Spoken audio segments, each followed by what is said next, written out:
patiently waiting. All right. We'll be able to find the Demon Edge. A big kill. They do. They'll be able to stop a bit of that damage being built up by Duraccio. Shiro, he's ready to start pushing. I mean, this building dies quick versus the DD. Forces out the fortification. Now it's Gladiator's turn to try and do something on the defensive. We'll see if they're able to put a stop to this one. I mean, as soon as that just making tower sure drops, that these it racks sounds good. Okay. Try and get the jump on his Cool. Shiro for the Manta's pot, Ace. Cool. Back away. Nothing to say in with the charge, but he gets pushed back. Duraccio. Try and go for the concoction, but it's onto the illusion. Shiro is able to put the BKB. Starting to get a bit low himself, so doesn't feel confident, even though he had the Aegis to finish off the racks. He'll back off for now. Daedalus now picked up. That was pretty cool from Duraccio, actually. Doesn't have to use his BKB. He's scared of like the reflection of the concoction. Actually forces Shiro to use his. Things were going. Back away. They were going well for so Gaming Gladiators, but and protect Shiro on the pushes. LGD have really pulled us out of nowhere. Upon this Luna and just allow Shiro to get in and do the damage. LGD, they may have been pushed back, but I'm pretty sure they'll be looking to go again. Still 2 minutes to play aggressive with the Aegis. Yeah, some nice itemization. I mean, playing into the Silencer, playing into Necro, even with Grimstruck. I mean, this Lotus could be incredibly effective. And Gaming now a bit trapped inside their own base. It's Duraccio. They're gonna get the jump on him. And it gets jumped. Oh no. They'll drop the global, but the supernova was there time with the sun ray. It burst through Duraccio. He's out for 75. New Ogre Seal toteming forward. They're pushing in on the mid lane. They'll be ready to approach the high ground again and maybe even force out this buyback from Duraccio. He's out for 70.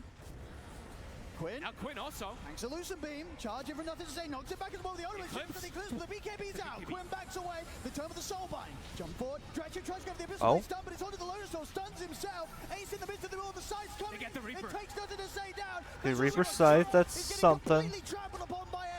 And then Can they do it a second time round? BKB is still on cooldown for 2 seconds. He's going to have it up now. He's ready to press it, ready to turn. Looks towards Dredger with a Lucent Beam, but Ace crashing across the two of them. Shiro in the run. He's driving the TP out with the BKB. He's come to it again. He gets down. Shiro able to TP out. As Healer's game, you will not. As Gladiators, they'll find you, but they won't get anything else. why is it so hard to take high ground? I don't get it. That's always been where like turnarounds have happened. It's just like one team tries to take high ground and then the other one just completely wipes them. It's stupid. Quinn is still a definite problem for them, though. I'm seeing him in these fights just absolutely wrecking everybody. He gets ignored for a second, and I watched Shiro pop Satanic and turn to try to hit, and I'm just watching. Yeah, that's totally fair. Anyway, that necro damage. Yeah. Still showing anybody's game. These gonna be very crucial. Duraccio having his use his for the defense there, and then also now Spirit Breaker. Nothing to say. He used his to try to join that fray afterward. Yeah, he got worried. He got the BKB purchase as well. Now ready for the next fight. So a new BKB on him, close to the 25 as well. On nothing to say. MKB now finally done with the Courier coming back up. Duraccio's able to pick up his Demon Edge. Big items for themselves. Hex for Quinn. They have 2 different ways now to be able to go for these big plays, to go for this big double plays as well too with the Grimstroke. More and more ways to break this Lincolns, more and more ways to go for nothing to say.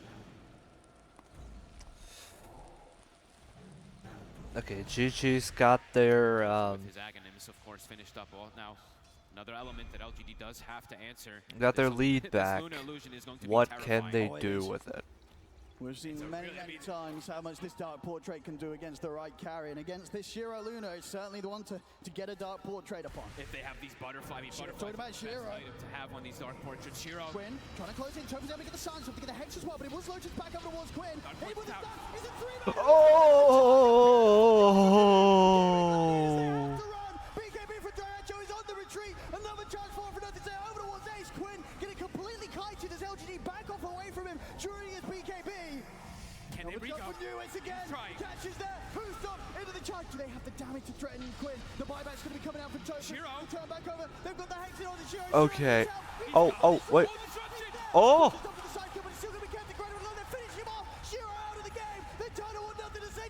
has no buyback. He cannot afford to get caught, and he won't. Charges over towards the mid lane. This is back up.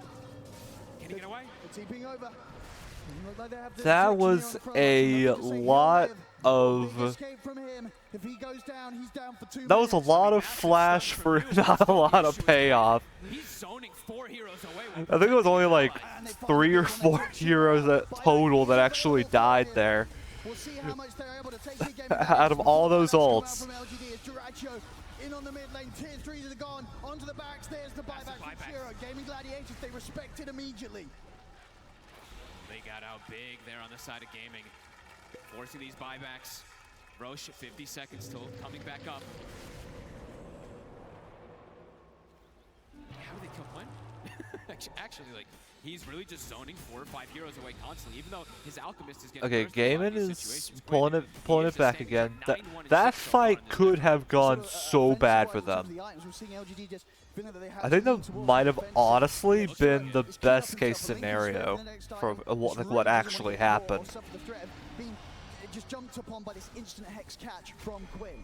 Hey, Lotuses and Lincolns definitely are the dream versus these single target abilities, but I don't know. I'm seeing him switching a lot. Okay, now he's got the rapier. I saw him do this before. So we get that one. Maybe he feels like he does need it, just be able to bring down this Necro, because their overall damage, it's not fast enough to kill him. It seems like he's getting this regen just to build up constantly. And yeah, just the overall damage he does in these team fights. 7 seconds till Necro. I feel like they could fight again after that. Neck and neck still, 6K lead back. Maybe. A lot of buybacks, of course, to use. The most important thing here. Yeah, should be able to. I feel. Shiro and nothing to say.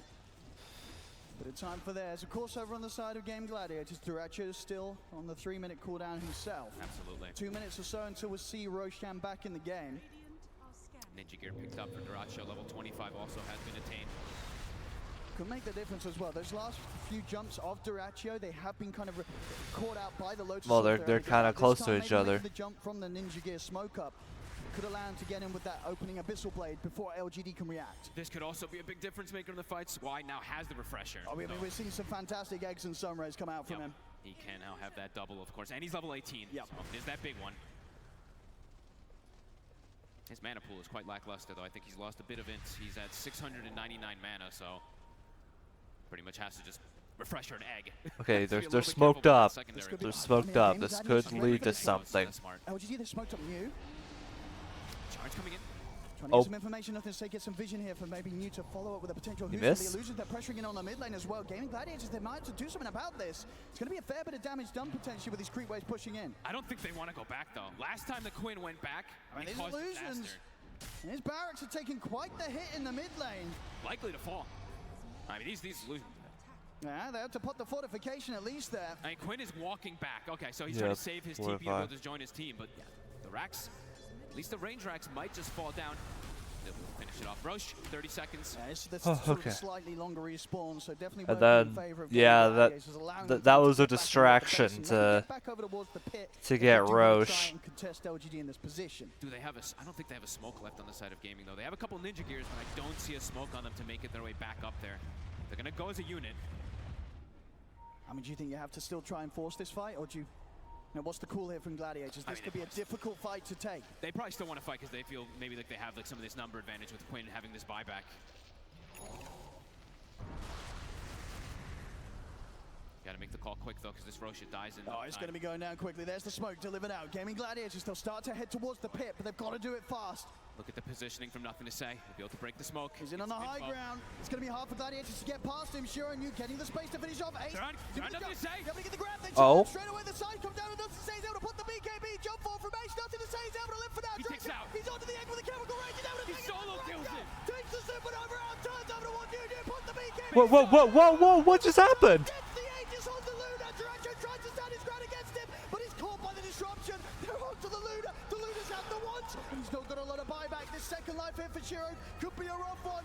So he's able to get out of this one. Gaming He's alone. He's picked up the rapier. He's not able to get Oh, out. he He's is trying to put the refresher. deader than dead. He's out, and he just sped up.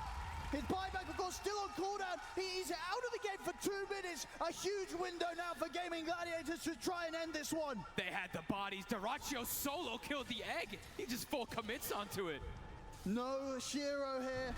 That's got to be it. I mean, they can just push the two most important heroes are gone. Nothing to say. We'll be back in 20 seconds. 20 seconds and buyback will be there for the Spirit Breaker, but no Luna for the defense. They at least have one. They're trying to ignore the the creep wave bot. They just want to end this. I mean, can they hold? It's not easy without Shiro. He's all the damage. They're going for the megas. They're playing it safe here, just in case. Nothing to say. The buyback available. Racks are a liability. I prefer getting victories. The Racks gone. Buildings dropping, Spirit Breaker Okay, buyback, but still Racks are 60 gone. seconds They to could go. Shiro 100% go for the win here. Nothing to say. Trying to start off the Okay, defense. they're gonna put one last attempt. Oh, they're actually kind of doing it. The building, the objectives. Oh, never mind. Base exposed. They've got to do something crazy here, LGD, if they want to hold. Duracho being careful. 10 seconds for Chemical Rage. He's letting Quinn just hit the throne. They're doing it safely. They're doing it carefully here, Gaming Gladiators. Another charge forward for nothing to say. Trying his best to tank the spells. Loads are thrown out upon him. Reflexively, Abyssal Blade from Duracho. Celery trying to hit onto the Ancient himself. They don't really have any ults. LGD doing their best, holding out for a Shiro here, but he may not respawn. Holding out for a Shiro, I like that. Oh, they won. They won. He's in with a who stop. He's got the two of them. He gets the jump. The burst is over, but Duracho, he's dead. They killed him. It doesn't matter. But they got it. Ace finishes off the Ancient. GG is called. Gaming Gladiators will take this game one. I want a team fight up top. That- Beautiful stuff from Gaming Gladiators. Just having the What a confidence finish. to just walk in there and take out. Nothing to say. I mean, throwing everything onto him. He feels so tanky. He's got bulldoze. He's got all this capabilities to try to protect himself, but they still burst him through it. And somehow Duracho solo kills the egg when it means everything. Wow. I mean, an insane final push and a close push as well. You know, if Very there was close. sort of anything like a 10-second less on that cooldown of the buyback of Shiro, if he was able to turn up for that defense, maybe they could have held. But as it was, Gladiators realizing that they had this window to go all in. That was to end cool the at the game end before there. Shiro was able to do anything with the rapier pick. What I saw in that match, that was really good. Quinn doing about 60,000 damage in this game. The next highest on his team, Duracho with like 27. Shiro also, of course, carrying heavily inside that later stages, 52k damage. But overall gaming, this Necro pick seemed to be pretty perfect for Quinn to take over. I think it certainly did. Either way, an insane opening here to this final day of the International. Both teams absolutely playing their hearts out. But as it is, Gaming Gladiators, they will close up and take this game one. A phenomenal show And for this what a first game one to game. take, I really man. thought LGD had that middle part of the game that they were going to be able to close it down. That Lunar Illusion taking Make a lot CN doing a Dota lot of great damage to again. the Racks, but You know what? I ultimately agree. That third Roche fight was the game changer, Gunnar. Yeah, They've and it really looked like they had needed for a second. a, The Lunar Shard just was doing so much damage, a but I think hero nothing to team say, dying at the start of the fight really hurt them. since He wasn't able to protect the egg, which was really important for TI-10 their LGD. success. Also, TI it's 8, 9, and uncharacteristic 10 mistake, I think, from LGD, Gaming honestly. with the high ground push. I was really surprised because they're probably the best team at this early game high ground siege. They know when to do it, they know how to do it without dying, but in this game, after they had this really nice early game lead, they kind of threw it away a little.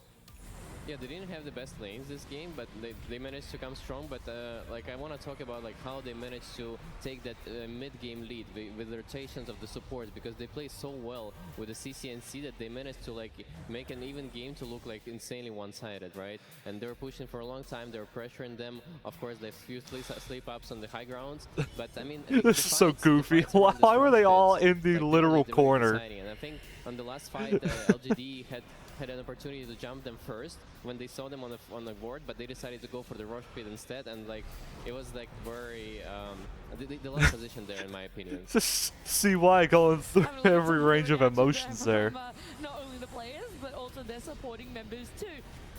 This game wasn't clean at all by any means for Gaming Gladiators. We've already pointed out the high ground issues that they had, but what exactly were LGD able to do, Sheep, to be able to capitalize on those poor high ground pushes and make it so difficult for gaming? I think it was more than just the high ground pushes, but just like a little bit of sloppiness and lack of discipline from Gaming in general. Like for example, when they smoked into the triangle to try and disrupt Luna, get a kill there, the fact that they overcommitted and dived and threw away the lives of 4 heroes when they had like, it was close to like 5 or 6k leads so early on. Like that was kind of where they could stomp and end the game, and instead they kind of threw it away.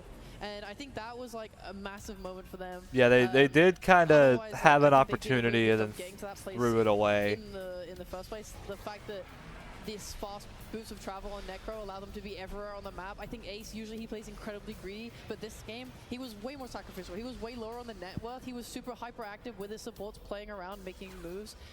I also want to talk about item builds, because when you're playing against lineup like this on the gamings, like they have 3 heroes that build like You know, two heroes have hearts. Alchemist is insane in HP region, and on the side of LGD, they didn't have Shivas. Poor Celery, did you guys see that? He went to go for the fist bump on Quinn, and Quinn just stood up and walked away. Oh, that happened to me many times. Yeah, Damn. Celery, he's still a He's winner in the focused on game. the win. He's too focused There's on a the game 2. He's got to get back in the zone.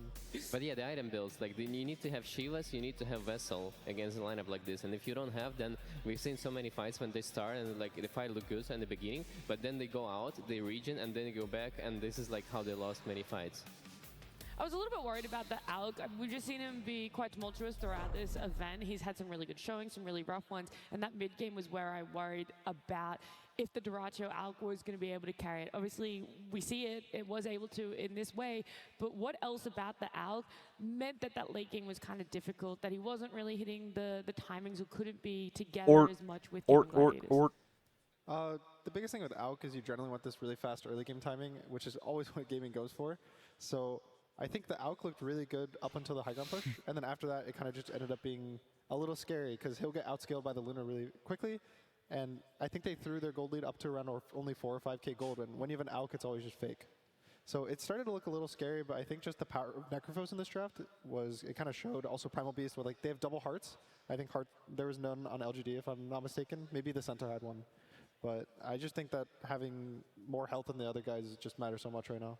It's all about being tanky. We're going to see some more breakdowns of this game at number 1. Purge has all the information. Thanks, Purge.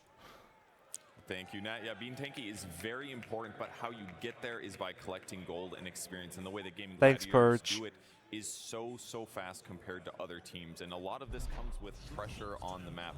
Quinn here, 8 minutes into the game, they just got a kill on the Spear Breaker. He's constantly crossing into the enemy part of the map, and they already have an Observer Ward in this part of the jungle. So what he does is puts himself in an offensive position, but also is stealing stacks that enemies made.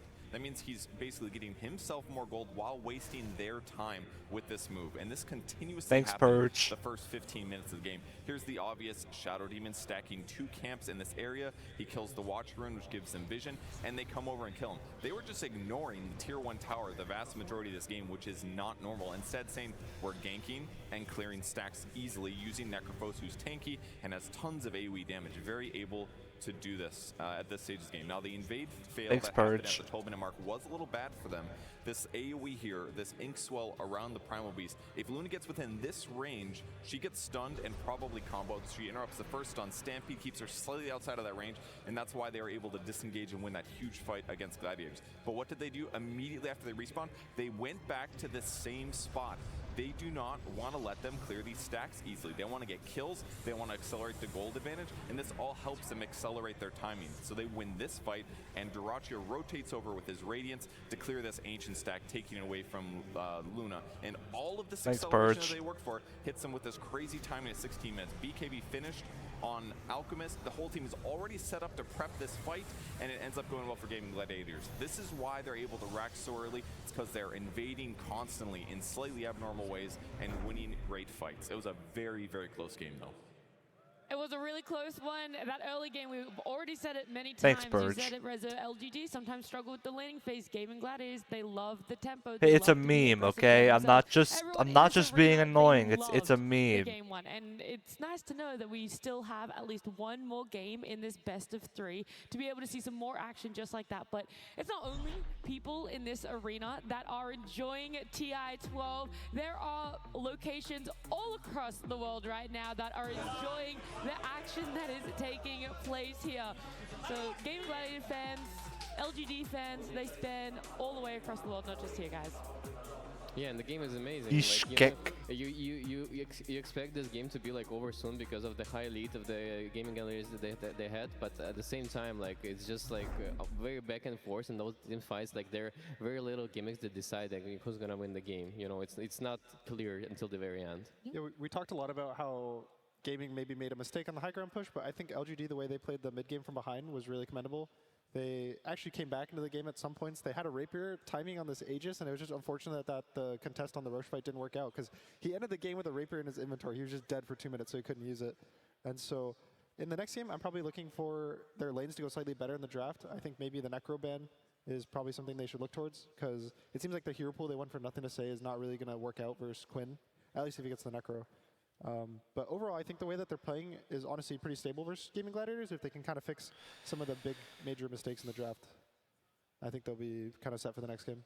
Alrighty, well, let's Yeah, see honestly, where the crowd is sitting. If they they're Gaming could Gladiator have fans, if they're won, I LGD felt, fans, if but they're hoping for a just a 2-0, couple if they're mistakes hoping for 3 games. So let's see. cost Slacks, them. Where are you? Where are you? Hello, I am here with the LGD fans. LGD fans, this is the darkest that it has looked. They are down a game and they need us now more than ever. Gentlemen, ladies, it is time. Please get your dogs out. Team Hot Dog, let's go with LGD. Oh my god.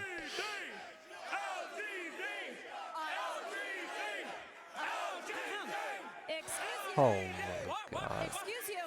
What? We vegans will not be ignored. Get out your celery!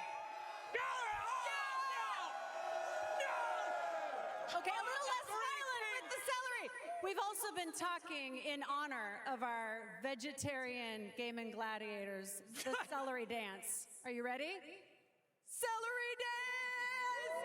Celery dance! What the hell is that? No! Dies of cringe. We will not let these calorie-deficient vegetarians beat us! We are preserved! We are the hot dogs! LGD hot dog one more time! LGD! LGD! Dies of cringe.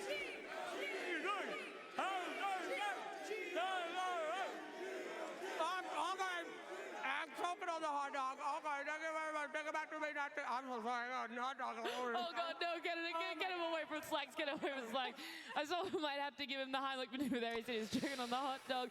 But Well, that was awful. A great bit. We love to hear the chant. Celery, team hot dog. Where are you guys going for game number 2? Do you believe in the comeback from LGD that they're going to face Team Spirit again in the grand finals? Whoa, whoa, whoa. We're not biased panelists. We are I very... am. Okay. Oh, I'm very biased. Like even like if they manage to win this game, I like, love with Rezo. This, you know, back and forth, you know, happening in the game for Gaming Gladiators, I don't think like the next game is gonna look any different. Like if they get their lineup with the pushes and like how they can take down the towers early on, even earlier than this game, I think it's gonna be like super easy, super one-sided. Okay, you guys might not be biased, but maybe I can win you over because we do have a listen in. We have Inside the Pods for Gaming Gladiators during that game 1. Oh. But it doesn't matter, I think. No, we just want to fight. Fuck this Roche. I don't need these objectives. Just want a straight fight. Head to head. Did it convince you? They just want to fight? Yeah. Very calm. Yeah? Everyone they're calm, and all they want to do They is just want to fight. take You fights. heard They it don't care there. about objectives, they don't care about buildings or Roche or anything like that. Just make sure you're killing the enemy heroes. I just kill them twice. Yeah. I mean, I'm biased for game 3, so Okay, so you're... I have to root for LGD this game just for game 3, because I think, more games today, the merrier. Yeah, for sure. It's our final day, so we want to see everything go the distance. Yeah, I completely agree. It's also like the level of Dota now is just like so unbelievably high when it gets really close. Like when we see these 78-minute games, we're getting all the tier 5 items out. That's the hype. That's the stuff I want to see today. I want to go the distance. And you wanted to go the distance. You want 70+ of minute games. You want 3 games in this best of 3. Well, game 2, it's still a little bit away, but we can talk about give some me changes. all That of Necro the is a focus that you guys talked about, 90-minute but games. what I are don't you even willing to care. let through? Are you willing to let through a Bristle, a Dazzle, the Chen, the Ench on the side of LGD for Gaming Gladiators to pick up? I think it's hard to make an argument for Chen or Ench just because they both fill the same role. So if you ban one, it's kind of forced to ban both. Otherwise, there's no point. So it ends up being they have to choose between Dazzle or Bristle if they want to ban the Necro. And I think gaming has shown for both heroes that it's really, really scary to deal with. And I think as of now, Bristle probably has... People are more used to playing versus it than the Dazzle, especially because Dazzle's a flex hero. It goes mid, it goes offlane for gaming. But the Bristle's kind of always offlane, so you'll know... You go in the draft knowing what's going to happen, and you kind of at least can have a plan walking into it.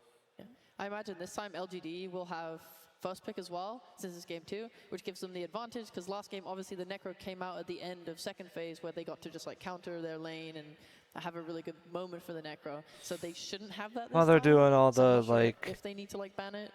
I mean, if anything, they could change the lifestealer. Analysis talk. How's everyone doing? I think it's important, but I do think that how's everyone doing? While they need to like discuss nothing's really going on. Like how to prevent those rotations from supports and like protecting your mid lane, because this is where Gaming Gladiators start to pressure you super hard. And the second thing is about item builds. If you're playing against lineup that has a lot of regen, like you need to have Vessel, you need to have Shivas, you need to have some ways to deal with it.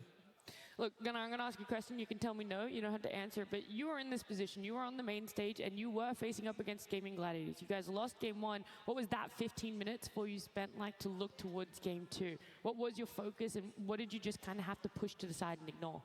It was a lot about, we talked a lot about the Chen, which is kind of the guys that are going to try to end the game really fast, and we need to find a way to deal with it. And we didn't find the solution in time, and so it's time to see if LGD can find the solution in time. All right. Well, the players are walking out now. They're going to be taking the stage. Maybe for the last time for LGD, maybe there's going to be a little bit more in it. We don't really know, but we do want to know more about LGD. You just put carry mag and throw Lina mid or what? 10 seconds remaining. We'll have to see here. I do know for a fact that we've seen some interesting heroes from Shiro. Well, they're gonna put the Skyrath.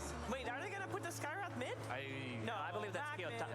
I think that's Kiyotaka. Is this Mother. Willow? It's Carry Willow. Did you know Carry Willow. Okay. Wow. 作为一号位花仙子，我们当时的选项是根据阵容选择进程，到后面我们决定就是选择到最后几手再决定把它当成1号位的。Carry Dark Willow. Yeah. What in yeah, with like the 200 attack speed talent, that makes sense. 我们队伍的强项吧，但是我认为是什么驱使它成为我们的强项，可能更多是我们队伍生活平时聊英雄、聊阵容比较偏多吧，就是日积月累的形成吧。 This is why LGD has so many fans, because every time you think you've got this team figured out on how they want to play, they just bust out the wildest drafts. 关于我们为什么可以一直 I wonder why that is. Couldn't have something to do with the fact that Y was on Wings Gaming, one of the most famously diverse and unpredictable rosters in Dota history. Couldn't be that, no. 在关键的系列赛，他们敢做出这样的第一步，我觉得是他们自信的表现。Can they find him? Yes. The Curse Crown with that shard activating as triple kill for Shiro. 我觉得更多是良好的团队氛围。我觉得是我们彼此每一个人都觉得你玩就是可能我们中单想玩猛犸的时候，我们每个人也会去鼓励他。然后我们3号位想玩蜘蛛的时候，我们彼此互相都会觉得你玩肯定可以的，就是这样的。48 half HP is the Ancient. Waveform into Ramsey was going to get hexed right off the bat. There's the Ancient seal of follow. The GGs are called. The Ancient gets destroyed. 关于大家认为我们的打法比较先进并且多样这个问题，我认为我们更多的。 是我们每个选手对于自己打法的自信吧。No, it's because you're their drafter. That's why. 坚信自己玩，我们就是把自己玩的东西玩得更好一点，然后越来越自信了，所以敢选的东西就越来越多了。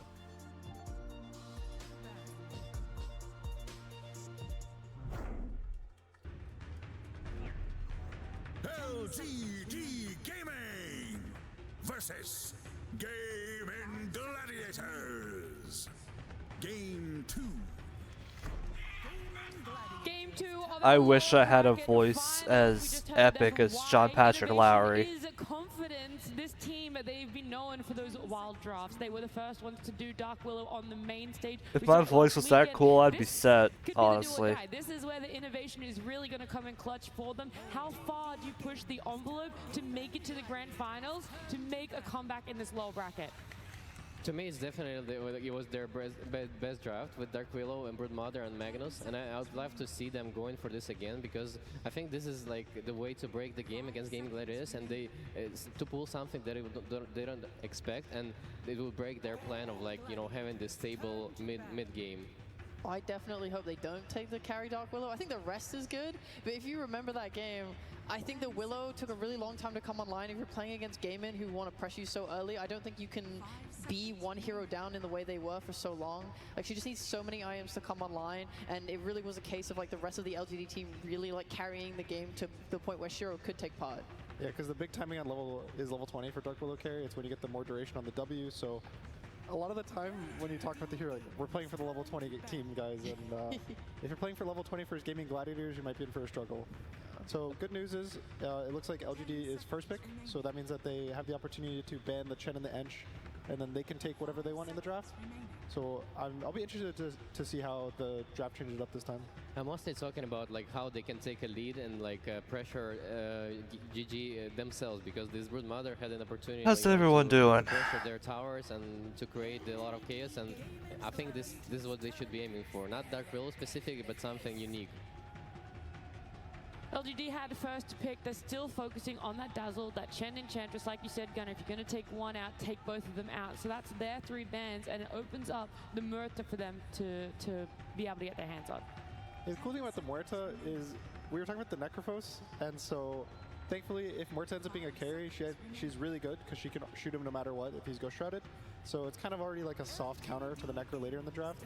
And it's also, I think it's one of the better carries versus Chaos Knight. He can't burst you during your ult, so you have kind of a way to fight around him. Yeah, I've seen this matchup go both ways. Obviously, because Muerta is very dependent on her positioning in fights, and Chaos Knight usually goes for this like Silver Edge and stuff. He's going to be seeking her out. If they do find her, I mean, the burst is insane. Muerta is quite squishy without her ult.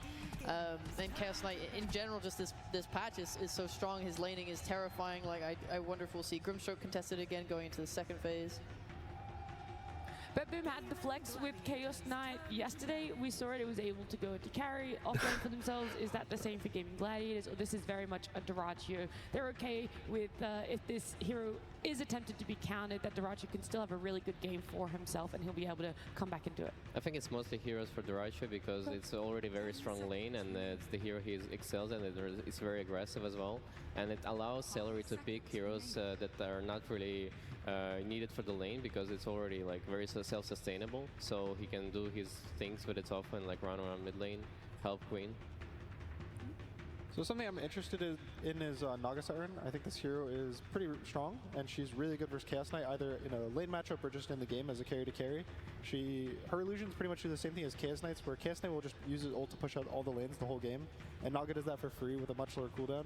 So she's always ready to fight. She can use Song to disengage from the Chaos Knight ult, and they also banned the Brew for the side of gaming. So if I was LGD, I'd probably be looking at a Naga at some point in this draft.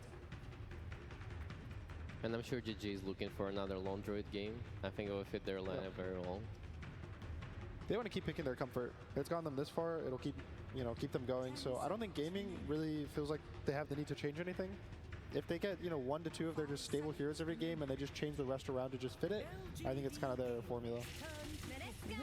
I was very shocked. Dark Willy. Maybe not very shocked is the right word here, but I was surprised LGD, they went hardcore still on the supports. The Phoenix and the Grim being their ban does still leave that Dark Willow open for Gaming Gladiators to pick up. Speak. Madness, I mean, what do you want me to say? Yeah, it's just like one of the draft is going on. Because it stops the illusions, and along with the Magnus as well, you have their AoE RP, and there's also like one of the best nothing to say heroes. So they're looking pretty good already. Niu was also one of the first people to actually start spamming it in pubs a few weeks ago. He honestly, not to hype him up too much, but I would say what I will say is that I haven't seen a lot of Elder Titan, like, at all. Around that same time was when, you saw so I'm interested to see how LGD managed to make that work. It's not exactly a particularly meta pick. Not that he's bad, but, Oh, there's another ace hero that he excels at. I thought they would go for the Lone Druid, but Wraith King is also quite nice. It's very stable, very Wraith solid. King, huh? They like to play with the 2 cores in the side lanes, so... I mean, they had it earlier in this weekend as well, and it was a part of that push strat that they had. Those skeletons can be very annoying and obnoxious. I think everything right now, though, is leading for Naga Siren for LGD. This is looking really scary unless this next pick kind of counters it, which I don't really know what they can pick outside of a Pugna to prep for it. And if LGD get a Naga, I think the draft looks pretty good for them. They'll have a way to constantly give vision for the Magnus. ET also gives vision. They have sleep into, you know, net and sleep plays, so they just have a lot of kind of utility with the Naga on across the map. I like the Naga suggestion for sure because it can delay the game for them. And I was suggesting this Prophet. Yeah, I was Nature's Prophet, huh? And the Naga as well. Oh, well, Yeah, that Prophet pick was like, that just pick made a Naga Siren. better. That's not really. So they take the Furion. I really like this versus the strong lane. Last time they picked it, it did because not what go happens is well the for Furion goes to them. your safe So. lane and kind of exists there, and he's always a 3v2 in the top lane. So anytime ET wants to go aggressive onto this, the safe lane, the Furion will TP in. Now it's a 3v2, and the ET's not as strong of a hero. Well, last time I saw this Prophet, I wasn't really big a fan of because it looked like very squishy during the mid game. But the way the GG are playing, this is such a huge tempo, and you know, this Naga, like we've seen many times already, like this Naga is not gonna be able to come online even after, like, you know, they're pushing your high ground at 20 minutes. 10 seconds remaining. Yeah, thankfully for Naga, one of the cool things is the games are really boring to play when you're the other team because she just delays it. So if there's one way to stop gaming from pushing your base, it's to cut all 3 waves at the same time simultaneously and be completely safe because you have Song.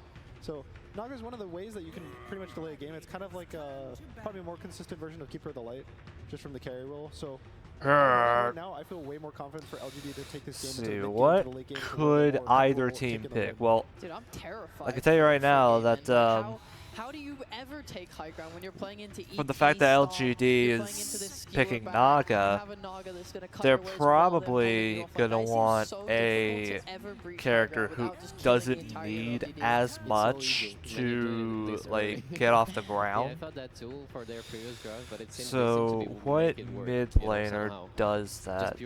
They could put Magnus mid, but I don't think they'll do that. Because of how stable their mid game is.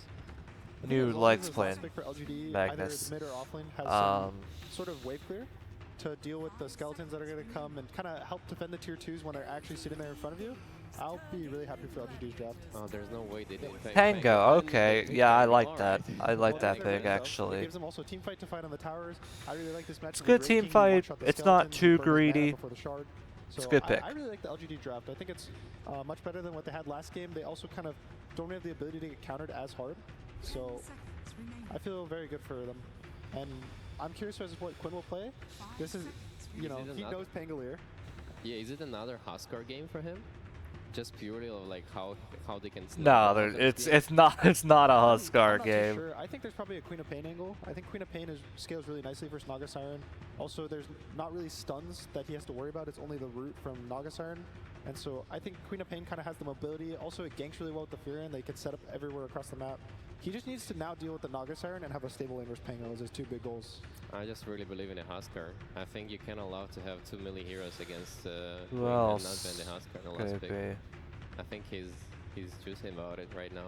He's thinking about it. He's worried. He's telling him like, "Don't worry, man. He won't Huskar. It's all good." Trying to ease those nerves. Don't think about it. Don't think about it. Oh, you're right. Oh, Queen of Pain. Okay, yeah. Nice suggestion. I think it does check all the boxes for Gaming Gladiators, but it's kind of... again, I'm really scared of this Naga. I thought the second that they picked Chaos Knight, Naga was going to come out at some point in the draft. And so, if anything, I would give LGD an edge right now. Yeah. All right. And what about yourself, Sheep? I think Gunner's popped off. That's true. You kind of predicted everything. Yeah, he really did. Sorry. No, it was great. Never apologize. I agree that I think LGD have the stronger draft. I think this Pango brought everything together. That was a hero I was thinking of for gaming to help deal with the Naga, but them just sweeping it, I think it just solidifies their draft. I think their high ground is way too scary to go into as well. So even if we focus Naga's lane time and time again, Gunnar, you think that shutting down isn't enough to build into Gaming Gladiators, that everyone else on the side of LGD will be able to make space? Yeah, I think she got picked into pretty much Wraith King and Chaos Knight, which are the same hero that she'll excel in the lane. They don't really have a way to clear the illusions that easily, so her lane should be fine. She can honestly be left alone after 4 or 5 minutes, and her game. Yeah, that is kind of true. They don't really have a way to get rid of Naga's illusions. I mean, Quap's decent at that, but like how they're gonna protect the Pango from the that's about it. Run over with the Queen and supports. All right, we'll keep our eyes on mid. We'll see how impactful this Naga is, and we'll see how confident LGD are feeling about their draft. I am joined by Xiao8 of LGD, and Helen will be helping me translate. Xiao8, you have played at countless TIs, you've coached countless TIs, you've won TI. When you are looking at this tournament, is there any one thing that's unique about this international compared to others in the past? 小八想问一下，你打过那么多届 TI， 也教练过那么多届 TI， 然后自己也赢得了 TI， 想问一下这届 TI 有什么特别之处吗？就很久没来西雅图了，感觉西雅图回到了很熟悉的感觉吧。It's been a while since I've been in Seattle, so that familiar feeling is coming back. I'm happy to hear it, but how about all the fans who are watching across the world? This may be your last game. Is there anything you'd like to say to them to get them excited that LGD is going to continue fighting? 现场和全世界那么多的观众都在支持你们，这一把游戏你有什么想跟他们说，让他们热情起来的吗？这一把弄死他们。We're gonna get them. They're gonna get them. They're gonna get him. They are gonna get him. Some good words of confidence coming into this game two here for LGD up against Gaming Gladiators. A hard-fought game one from them, but they weren't able to do it.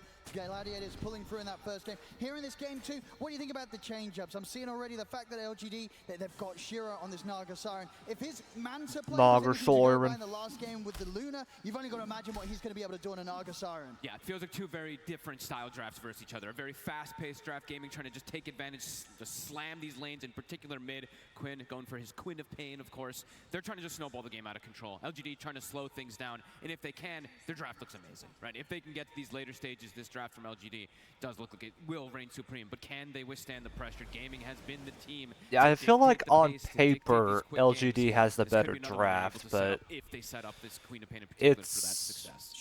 a matter of can they actually withstand long enough to get the full effect of it. I mean, it's just difficult to be able to, like, with the the Nature's Prophet constantly making these rotations with the teleport, that's where something there could struggle. They're gonna have to like preemptively be ready for the moves as already right off the bat. Oh well, that's not a good start. The power of the Nature's Prophet already coming into fruition here with that level 1 play. Whose blood grenade was that? Was that Celery's? I saw one being thrown out.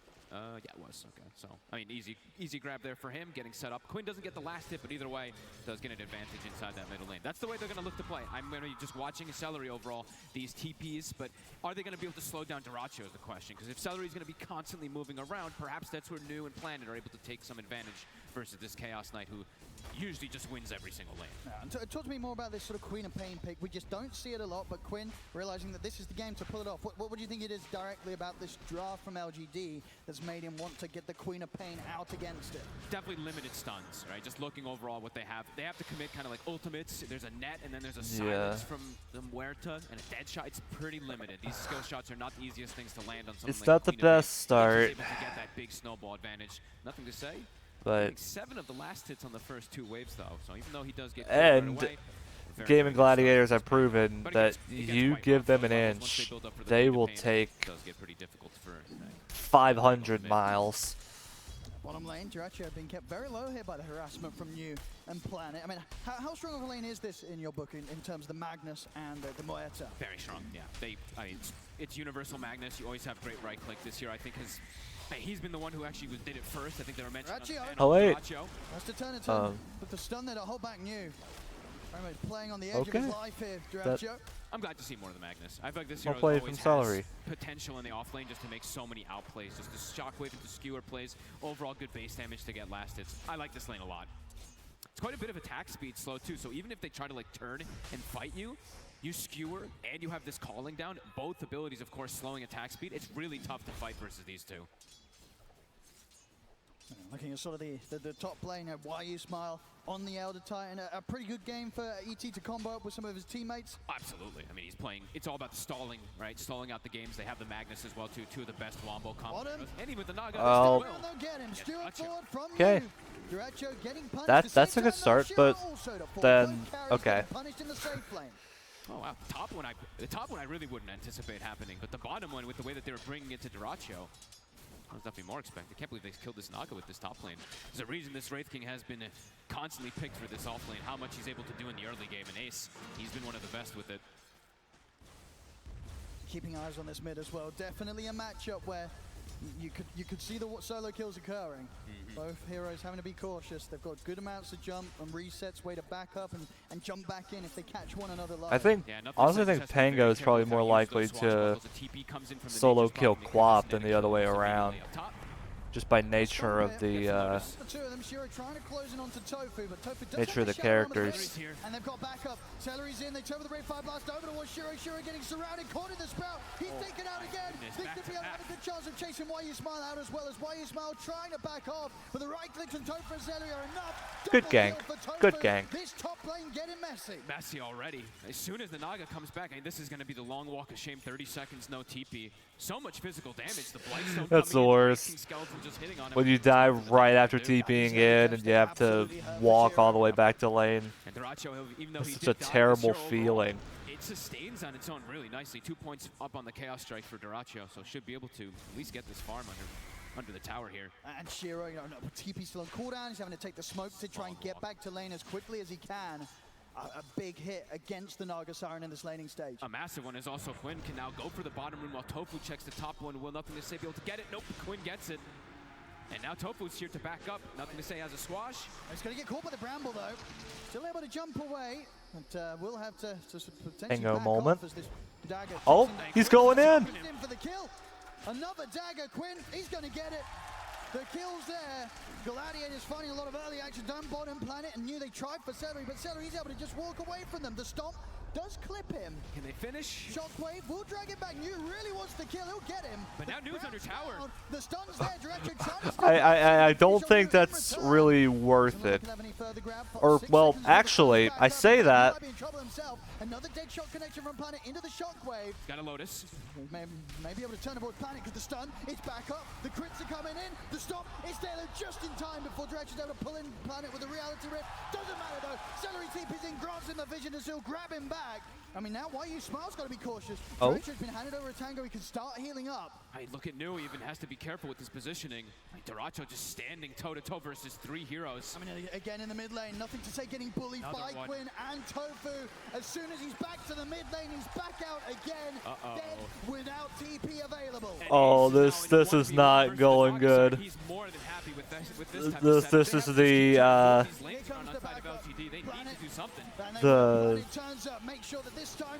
okay, well that's a good pick, but yeah, this is the Gaming Gladiator special. Just run you down. Don't give you a second to breathe. Getting these early kills, getting that lane advantage, and so far looking pretty damn good.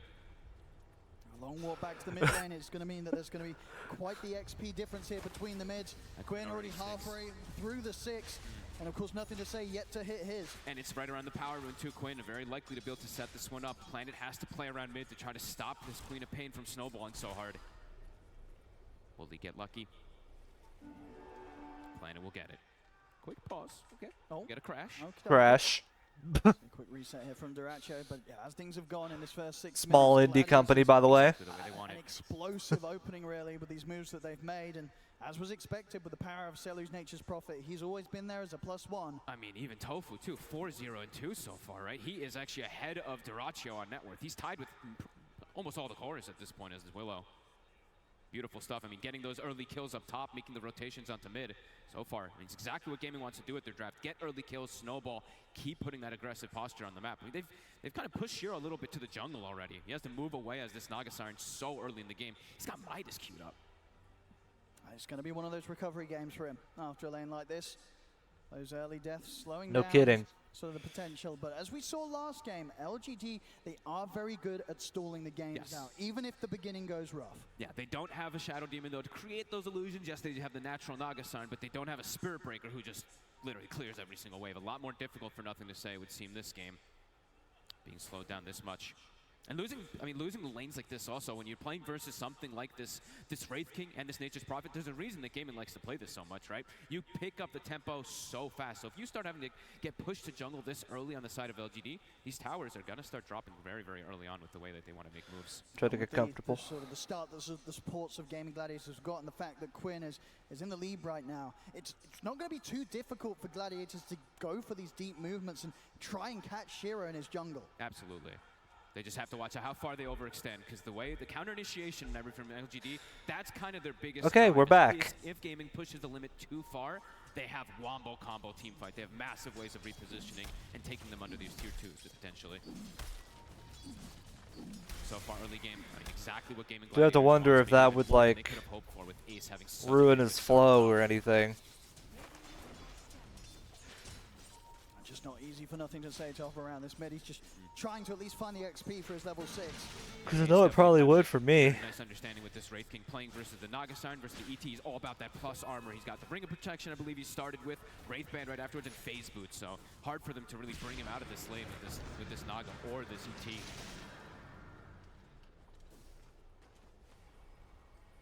This lane's hard to restabilize. Dyrachyo now able to get this free farm. Why are you smart? Maybe see if we can go for some sort of stomp play to grab the wisdom, but it's a risky play versus Nature's Prophet. You stack that. He's not going to be able to stop them from securing it themselves, the Gladiators. In fact, and he actually gets caught. Ace oh. Indeed is ready with the stun, puts a stop to the TP, so not only not getting the chance to grab the wisdom rune, he ends up losing his life to Ace. Nice, such a quick movement there from Ace. Don't think that ET expected him to move that quick. He's queued up the Radiance now already, so the biggest oversight with Dark Willow. If you know, you know. So far on this Wraith King. I mean, for LGD, can they look for aggressive moves themselves, or is it just a case of them preparing to turn things around if Gaming Gladiators start heading onto their half of the map? They need more levels for sure. I mean, the big one that usually wants to make the moves is going to be that mid laner, but when he's playing versus a Queen Epi, he's super shut down and new. Also, it's level 4 Magnus now versus a level 6 CK. Dyrachyo is perfectly fine to be left alone down here. So difficult for them to really make moves in this early game now. As they said on panel, these supports that are kind of needed with the cores. They have to make the moves with the cores in particular. If they say we'll get another power rune, Quinn. And they're trying to set up, but it's so hard. They need kind of the silence from the cooling to really clip him. Outside of that, Quinn, he's jumping away every time. Yeah, they need like the perfect kind of chain stun with the Rolling Thunder and everything. That's why they wanted this pop. Very elusive. The farming begins. Still looking to play around mid too. They've got 3 heroes poised on the side of Gaming Gladiators, looking to still go for nothing to say. Almost 8 on Quinn. Although it looks like they're thinking about trying something on Quinn? No. Look to keep the pressure going here. I mean, no. Wouldn't be a bad catch finding you. He's already had a bit of a tough time in the lane. If they or actually, we'll be able to break that smoke. No. They'll see what's coming. But look at Dyrachyo's positioning. He still wants to dive new. I mean, who wants to come down here to help him? TPs are going to be coming over. They've got the Pango He's getting here. caught by the Bramble, though, nothing to say. The stun's out for Dyrachyo, nothing to say. He's got the Rolling Thunder at the ready, but the Sonic Wave pointed the two of them back. Now he's too low. Oh. There's now nothing to say. He's got to run. That was a good get that pushback. Scream of pain. Stops him in his tracks. Or Sonic Wave. Gaming just continue to keep the Planet advantage going, and Planet, be careful. He's going to miss the dead shot. The stun's there. I mean, Planet, he's gone as well. That in an instant. They just can't fight them at this point, despite how hard they try, LGD. And I mean, without Rolling Thunder now, they cannot protect this tower. Top also looks like it's starting to get pressure. Rotation from Tofu coming in with Ace. Pressure on all fronts, 10-3, a 4K lead already, pre-10 minutes. Gaming doing what they do best. Dyrachyo almost he's gonna have his armlet pretty much done already. Shiro is starting to get some recovery farm, but he's not really the one who makes plays to recover things. He's the one who has to just kind of sit back and farm for a very, very long time. The fact that this that's the big issue with LGD's draft. They're really dependent on Shiro to actually get farmed up, and so far he is not. In towards the Blink Dagger. And he's very poor. It's tier 1 in the mid lane, starting to get a bit of a beat down here by Dyrachyo. He's actually ready to start jungling over on LGD. He's having a bit of a struggle. There's very little that LGD can do to push back the CK. I mean, he knows they're just very under-leveled. Magnus still not quite level 6. The 2 supports as well, too. Their damage is just extremely lackluster on the side of LGD. The only damage they really have is going to be coming out from the Pango right now, and this Pango is very shut down in this game. Top tower to fall. Yeah, Ace close to a relic. nothing to say. He's not having a good game either. Oh, well, they could do something on Duracio. Maybe. Oh, no. Quinn to the rescue with a haste. And immediately he has a wave bottom, meets his tower. Duracio just heads back over as they take out top tower. Ace is going to have this. I mean, this is going to be one of the faster offlane Radiances that comes out, and it's a great Radiance game playing versus this Nux. That's Gaming Gladiators in a nutshell, just fast. Incredibly aggressive here, push the limits. I mean, you got Tofu coming in from the side as well. It pushed their limits. And look at Duracio. I mean, he just pops a Phantasm and sends the illusion on New and just zones him out of the lane. New actually can't walk up and contest an illusion. And could just die if he steps up a little bit too far. Has to be pretty careful. Saying to be said for nothing to say, he's having to go right back under the tier 2, cannot show his face anywhere close to tier 1. Gonna try and TP down bottom, Skewer's only gonna be on towards the Phantasm. Maybe they can find Celery. They'll get the stomp set up. Duracio's considering maybe helping out on this fight, but with the wrong they're in with the stun. Sonic Wave pushes. Here's Sonic Wave. It's actually giving the space for Celery to walk away. I mean, the punk out. He's perfectly fine. Duracio's considering diving towards New. Nothing saying he tripped up by the spells of Tofu. There's like 2 separate fights happening right now. They just can't kill any of them. I mean, not even Celery. Again and again. Quinn, this time a Sonic Wave just to knock back the Pango. Works out perfectly, completely messes with nothing to say. This Pango's having that worked out perfectly for Gaming Gladiators. They saved Celery and also picked up a kill on a core as they left. It's bound to happen. It hasn't happened much. I mean, when he dies like this, the win is pretty much guaranteed. You know. I can't believe it always happens. We should have had a camera on him. We'll get a replay of that one. Okay. As I said, when that's happened before, he pretty much always wins the game. We died to a neutral. Can't believe it always happens. Oh my goodness. It's okay. He was having too good of a game. He needed to be brought down a peg. What more could you ask for? All 3 tier 1s taken out. You've completely shut down the Pango. The Magnus, his timings are all shot as well too. You're having 3 cores farming perfectly, and the 2 supports as well too. Look at how farmed the 2 of them are. Neck and neck, 3,600 gold on the 2 of them, and yeah, Radiance, it's gonna be done already. So he's gonna have that way to just control the map even more and have the counter versus the Nagasarn even as game progresses. These passive moments just not favoring LGD at all. See it again here. I mean, at this point, we all knew there was a high likelihood something was going to go wrong, and it did. Oh my God. Anyway, there we go. Tofu with a smile for that one. Quinn did not smile. All serious business from Quinn. He weren't happy. How dare you? And my perfect Queen of Pain game. What are you doing? Look how aggressive they're still posturing, though. Continue to just go. Tofu's such a menace. Oh, and nothing to say, gets evaporated. I mean, Xiao gave him some rubs on the shoulders, but so far it's not helping. 0-5-0. What is Y doing? They're trying to find anything that they can to get. Look at this. Why you smile now positioning for Wisdom Rune, potentially trying to get the 2 of them stolen at least. But Tofu already running over. And Celery's even TPing in aggressively. They're just going to take both, it seems, on the side of gaming. Maybe with a stomp, why you smile can get this one. No, Tofu's able to kite it out, gets back in, picks it up. Planet will be able to grab their own. Okay, Duracio actually isolated. New is here as well. If they can get it. They've got the skewer. They'll try and turn, but this time, ooh. Nice song. It might be allowing them to get the 2 of them, actually. Oh, that was smart, actually. A couple of kills here for LGD. Nicely done from Shiro. I mean, he's the one with the Midas, and he's the one actually making the plays happen. Pop the song so that they can lock down Celery as well, so that as soon as they get Duracio, they can turn onto him. That was smart. Plays for Duracio in these last few moments. Ends up denying himself and also ends up getting killed off. Probably not a place we'll see him head back to anytime soon. But ASC probably says, don't worry, guys. Opinions on bacon cheeseburgers, goated. It certainly seems that way because indeed he continues to match the farm of Shiro. And this is going to be one of the slower timings I think we see comes out for nothing to say. This Diffusal Blade, it's been slowed down so much. He still doesn't have it. He's still about 800 gold away. On Midas, opinions on onions, goated. Double Midas is coming out for LGD. Shiro, he's caught. Can he get away? Clip on the Sonic Wave once more, nothing to say, getting pushed back. Oh. Have to use the remainder of this Rolling Thunder to just. Wow, opinions on marshmallows. I don't like marshmallows. I mean, he still feels just sort of super confident. I'm sorry. Be this distraction, really. Just try and draw the attention of LGD down here and away from Ace. It's very typical Dyrachyo, right? Just getting in their faces. Super aggressive, sometimes over aggressive, but either way, it's his play style and it works time and time again for gaming. It really does.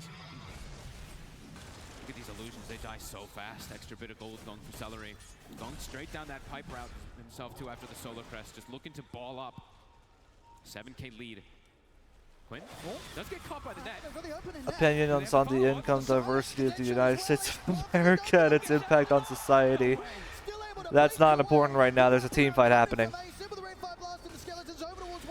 Okay, Y is gonna get out.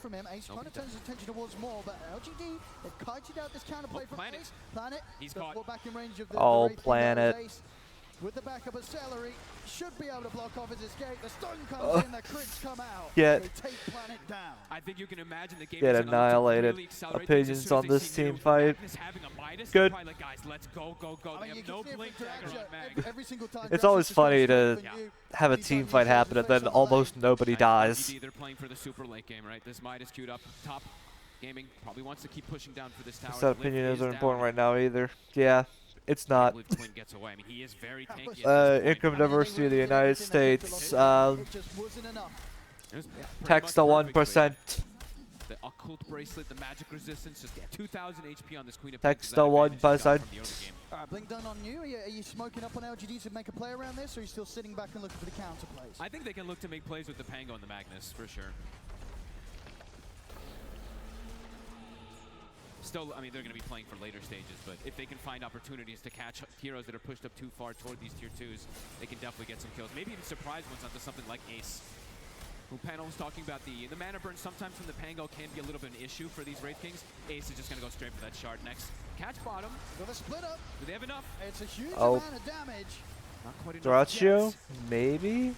Does get the toggle off. Oh. Making sure that these illusions unable to finish Dyrachyo off. So close. He's getting quite involved with this Nagastar and just trying to bring things back together for his team. I mean, he really did so much last game, keeping it going into Luna with the illusions. This very much a even more perfect hero for him to play when it comes to just keeping the game going, buying time for the entire team of LGD to scale.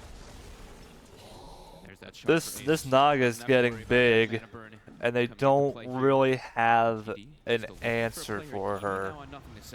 This does not bode well for the future of the game. A solo RP will for Gaming Gladiators. Oh, RP. And yep, he is just gonna get blown up. Oh! And Quinn is able to jump away, turn with the Sonic Wave and walk this one off. As Ace, he's considering getting involved. He starts to head straight towards them, feeling strong with the fact that he's got that shot, has the reincarnation ready to use aggressively. I mean, they just use so much. Use their that was cool, actually. So Gaming, they're gonna run at them right here. Celery, they used everything to try and take out Quinn, and then they want this tower. It's 300 HP. Tofu said nope. Quinn just keeps getting away over and over again here. A nice attempt there, though, from LGD. Yeah, they had to go for it. Ooh. I mean, look how aggressive he's playing even near the tier 2s when you're playing versus the Magnus. This is dangerous positions here, though. Those skewer plays near tier 2s is something they still have to do respect on the side of gaming. Dyrachyo, we're closing in on the BKB timing. He's got it pretty soon if he wants to take apart the Echo. Still looking to keep accelerating things with these ults on cooldown. 50 seconds, no RP, 28 on the Rolling Thunder, top tower. Yeah, they used a lot to take out Quinn, and for nothing. Ace has skeletons prepped at the ready, too. So you want to keep threatening it all here. Maybe swing toward the mid lane. They've actually dragged the wave from mid, Dyrachyo, to look to keep this pressure going. Quinn picking out Shiro bottom. Smoke time from Gaming Gladiators this time round. Hey, they're smoked up. Can they find something? See nothing to say for a second here. Ace is oh, nothing to say gets evaporated. Yeah. This Pango's just not doing anything. Opinion on Quap. I mean, she's good. Not really my playstyle per se, but she's a good character. He knows which one the real one In is. with the jump. The illusions are out, Shiro. Gonna look to try and turn. Tofu's in with the fear. Pushing back Shiro for now. Means that Ace doesn't have to worry about losing the reincarnation quite yet. He's still got that to protect himself and go for a second round. It will get forced out here with Splitter. Duracho, deep forward, new, looking for some skewer plays. 5 seconds till it's Oh, back she, up. I love Queen of Pain. Yes. Managed to clear out the illusions. She is Make sure there's good. no vision for LGD to play around to try for that sort of jump. So Gaming Gladiators will back off safely. A cool smoke. Bob, Again, I they kind of force sleep. LGD Yeah. all the way I mean, back to their I base, get getting that, out their but jungle with that one, even while picking up a kill. Quap's kind of cool. Shiro's farm continues to roll in very Good. nicely. Still is nice. Trying to get this hard done on top of the Manta, and he's closing in on it. The only scare is that the Pango just continues to have this very, very hard game. Same thing for the Magnus. And the Naga's Siren, getting even at built, the even if he gets the ultimate scaling all the way but to these games, is he able to carry no her one for else on the LGD late game, is. but it's an 8K lead already for the side of Gaming Gladiators. They're getting crazy scaling, even on the supports, as we were mentioning. I've been waiting to see what Tofu looks to queue up because he's having such a good game. The This Eagle Scepter really sitting on could 1200 go if he either wants to way go down in the some grand scaling scheme routes. of things. And there's the pipe now for Celery. More and more tankiness. When he's got the Aghanims finished up now too, so much more burst potential, much better ways to be able to clear out this Naga Siren too. We're back to farming. Roche potentially soon on the docket here for Gaiman. BKB finished up for Duracho. How's everyone doing this afternoon? And those last few attempts from LGD, they just haven't been able to take down this Queen of Pain 100-0. And Shiro's gone for the full tanky route rather than the aggressive route that we sometimes do see from the Naga Sirens. I think sometimes we do see that like Orchid kind of playmaking style come out, but Shiro, he's just trying to build up for himself. Celery. He was spotted. Got eyes on you. Further TP's coming in as well. See if he can get the blink off in time. Not You right maybe? next to there. Celery will catch him. They drag him back into the stun. Oh, You yep, there we go. punished here for trying to find Duracho the came in right on Gaming time. Gladiators. They'll be having none of that. Kind of the name of the game though for LGD. Pull gaming away from their base, try to buy more and more time. Even though New does die, it does force 3 heroes to make the move down there. Yeah, they're entirely reliant on Shiro. Setting up for the Roche now. Relying on him to get built. Look to grab this. Ace also very close to his own BKB. Yeah, and with that kill that they got onto New, so I mean, for LGD, it's probably too difficult for them to contest down here anyway. But now it's guaranteed here for Gaming to be able to finish that one off. And Tofu still considering his item build. Yeah, I've still 1700 gold. He hasn't queued it up. I've been waiting to see which one he does want to go down the route of. We shall see. Snaga's getting really built, but they're getting Roche. They could be able to do something with this. After having his Aghanims and his Kaya, so just that little bit of extra protection versus the calling in particular could be huge. As with this Aegis, imagine the game is going to look to control the map a lot more here, try to constrict this Naga Siren from getting Yeah, they're feeling bold now. dangerous positions trying to get Oh, farm in the do they know nothing to say he's there? Some waves. Nice micro coming out from him, just like we saw from that Luna. I mean, honestly, as long as he's able to survive and stay alive, you can probably guarantee that 2 of these waves at least will be held right back onto Gaming Gladiators' half of the map. It's not going to be too easy for them to get a push going towards multiple lanes at the same time, Gladiators. At the very least, he knows they're there. As LGD smoked up. Try And he'll reveal himself. They're going to try it again. This time round, Okay. they have enough? They're trying again. Okay, Yules. Oh, he's out. Yep. And that time they don't even come close to killing him. They burned through so much.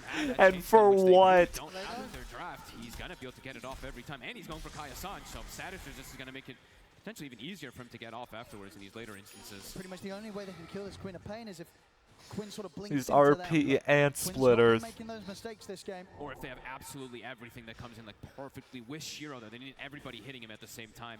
Ult's on cooldown. Gaming might look to make another move here. They see Shiro top. I mean, this is an empowered Naga Siren. They're kind of giving Yeah, away they really need to get Shiro down. I mean, they're already TPing in onto the back lines as well. Shiro's going to go for the strong TP out.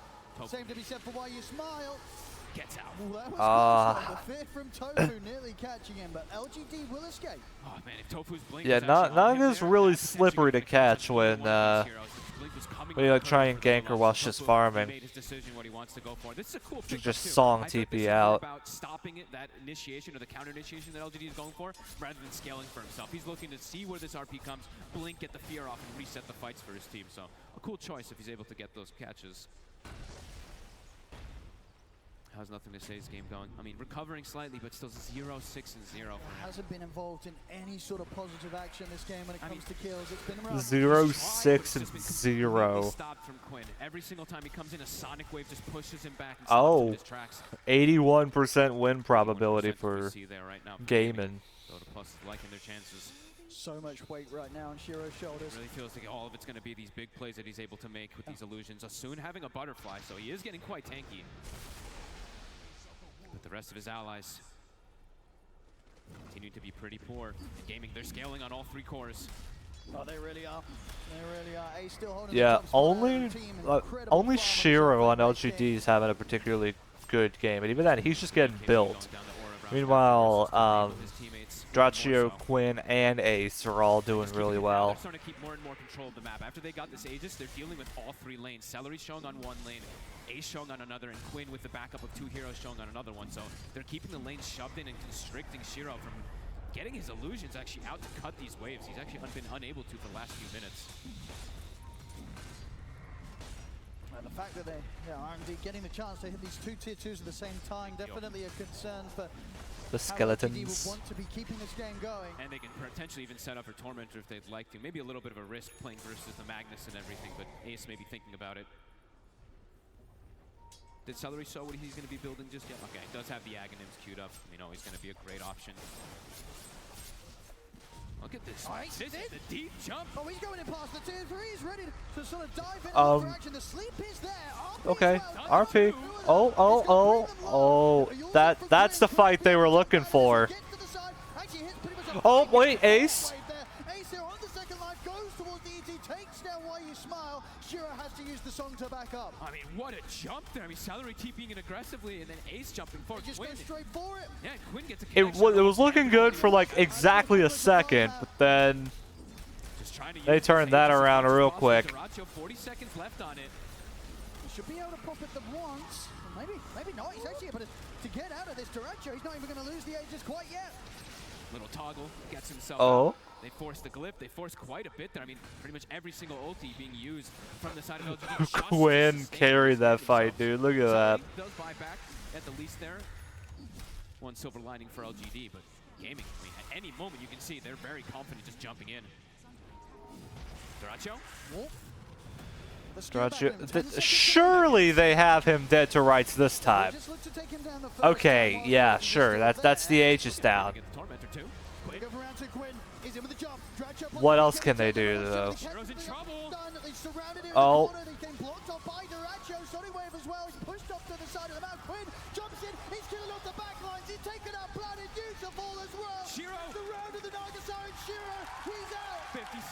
That was a good fight. Okay. GG will be able to push down this bottom lane, maybe even get the tier 3 in the barracks with this one. They're starting to fall a bit low on Quinn, but Duracio's, he's full HP. He's back to full. Quinn, look what can they do to push Chaos Knight moment. They don't have their Magnus. They have no way to skewer, no way to hold this off. This character's so stupid. Pretty dead. Can they stop this? And Quinn, this arcane rune right there coming into play, and now Ace. Nothing to say. Nothing to say. He's gonna try his best. He's giving it a good old try, but what can he do? They're still going even for the melee racks here. Gaming Gladiators pushing the limits. We'll be backing up. Magnus is respawning. RP's back up. They'll give respect.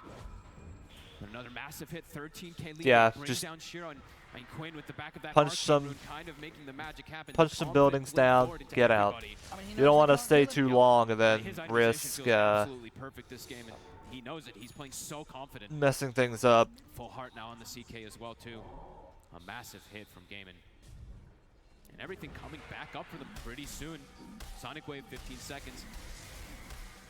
It's just been so hard for LGD to really find a a kill at all. Yeah, just solo a Tormy, sure. Like reset and run, and then when Shiro gets isolated without Song, he's just dead. They have no way to follow up to protect him.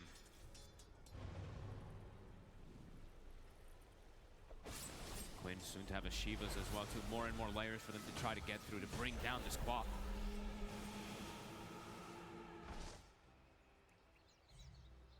Trying to step out of their base a little bit, LGD, but scary to come out. They keep having to just follow each other together. I'd imagine it is scary. Unit here versus the side of Gaming. They could just get picked off in an instant, as we see there. Gaming, no hesitation to jump if a hero's isolated. LGD. Can they find something with this smoke? Quinn.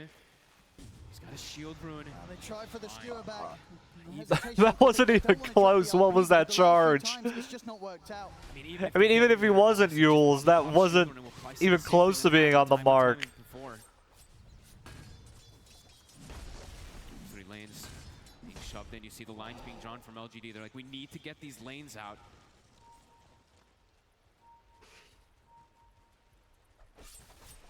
Duracho. Looking for the very aggressive play here. Wait, is that for Gaming Is that set for Gaming Gladiators or for the entire tournament? Because if it was for the entire tournament, then he's been picked in 11 games, Wraith King has, and he's won 9 of them. Yeah, this character's fine. This character's fine. Nothing to see here.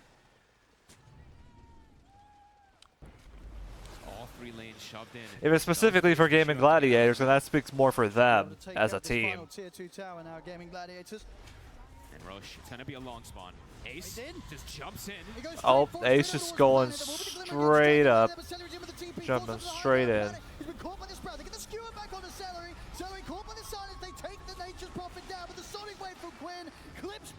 Look how confident he is with the shield rune. Knows they have no way to get him. Celery does die, and that was the dieback, so 60 seconds without him. Gaming looks like they will be happy with that tier 2 and that kill. He'll back up and get that farm going here. DD spawns up top. And Quinn gets one of those big talents with the Aghanims build. He's got the 20 talent. That is a very worth it trade. A tier 2 and a support for a support dieback. For LGD it feels like a little bit, but either way, they have more than enough time on the side of Gaming to just keep these lanes shoved in to constrict Shiro. Scaling continues. We're going to be able to listen in on, I believe, Gaming Gladiator to see what they had to say about those previous moments. If we play in formation, they have no chance of fighting. We just do not overreach. The only way they can kill is if we get like ultra skewered into some turbo combo. Yep.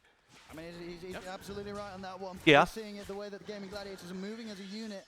It's just not allowing LGD any opportunity to get the jump on them. Not to get the jump on multi-heroes too, right? We've seen one-man RPs, one-man skewers, one-man splitters. Just, yeah, Gaming, they really have not been giving the opportunities to them to get that big wombo combo onto multiple heroes. Full hex now onto Shiro. A little bit more catch to potentially trip up Quinn. He's really got his work cut out, Shiro. He really does. He's had the chance to get the farm. Are they going for Roche now? Yeah, they're going for Roche. LGD's hopes are lives here in this game too. It really is all up to him. Really? 30 seconds. Gaming positioning themselves for it. I'm pretty sure that's like the entire point of their draft. This is just set up down bottom. Duracho getting closer and closer to his MKB to be able to focus down this Naga Siren as well. just let Shiro carry, but he's not, and that's the problem. Type of wombo combo and stuff like that. There's the plays around it. More and more scaling continues. Roche. LGD. This is a tough call to make, but maybe they might feel like they have to potentially try to contest this Roshan. But yeah, this is a very, very hard call to make. I mean, and Gaming Gladiators, they're going to be coming straight for them first. Smoke up from Gladiators. They decided at the last second to not bother with Roche and just totally unexpected here. Search for a fight. You're ready to head into the triangle. Duracho leading the charge. Scouted by a tree. Wait, Blink. Blink is there in time. Nicely done. Okay, well, they have revealed their plan. And they will leave now. Team goes for the Roche. Super close to his own Aghanims. mean, this item is always super Valiant nice. effort, You though. have to really like commit your hero so far, and he just throws a Wrath of Nature because it disarms as well too, with all the bounces that it gets on with the root. So it can be really nice to just protect the heroes if they do get caught inside of a big wombo combo. As Roche will fall.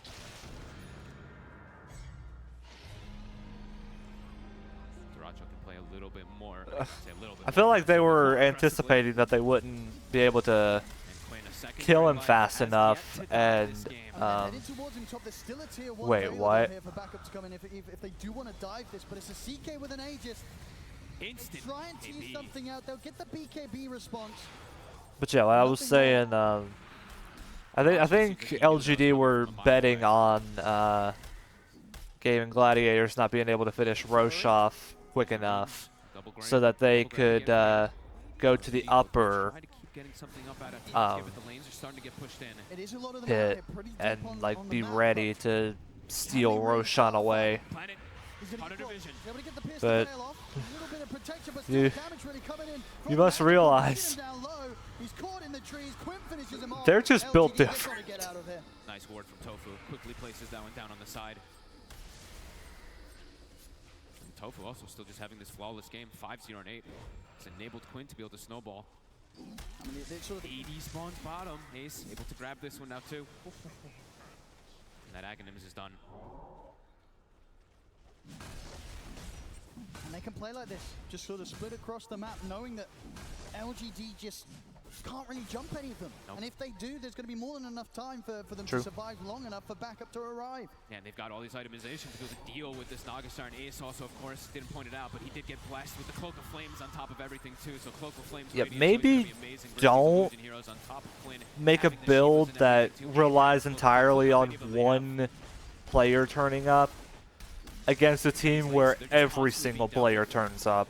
On top of the Wrath of Nature, of course, rooting. Once you get that Aghanims, the cooldown also dropping down to that 60 seconds. He can just throw it off cooldown, keep these lanes constantly shoved in, keep LGD inside of their base. Quinn now with the Lincolns as well to another layer to try to go through. They're just never going to catch him. Nope, it doesn't feel like it. Not with the way that he's played. I mean, honestly, it's been pretty much 0 mistakes from him so far, Quinn. A flawless game, a flawless 2 games, to be honest with you. Oh yeah, Quinn hasn't died yet. LGD, they're going to try it for it again. Smoke up. Perks of playing Queen of Pain is just really slippery. Try and pull this game back in their favor. Twice they've tried to catch him, and then he's just blinked away. He might just even blink in. He's taunting them. He wants him to go Because of how slippery Quap is. Ace, hello? To the base. Take him down once. So this they can do it a second time. Quinn starts to jump forward, get the Shadow Strike out onto New. It's enough to hold them back, and indeed there's not any sort of attempt from LGD to try and go on Ace a second time. 60 seconds, we'll be back up. Well, he just kind of threw that away.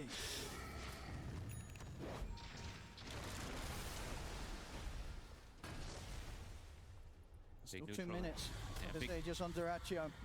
Big neutrals found. Penta Edge now for him as well. After this MKB, he is hitting incredibly hard. Quinn also finds himself a Stormcrafter and Ace, a Havoc Hammer, more really good items versus pretty much all these illusions.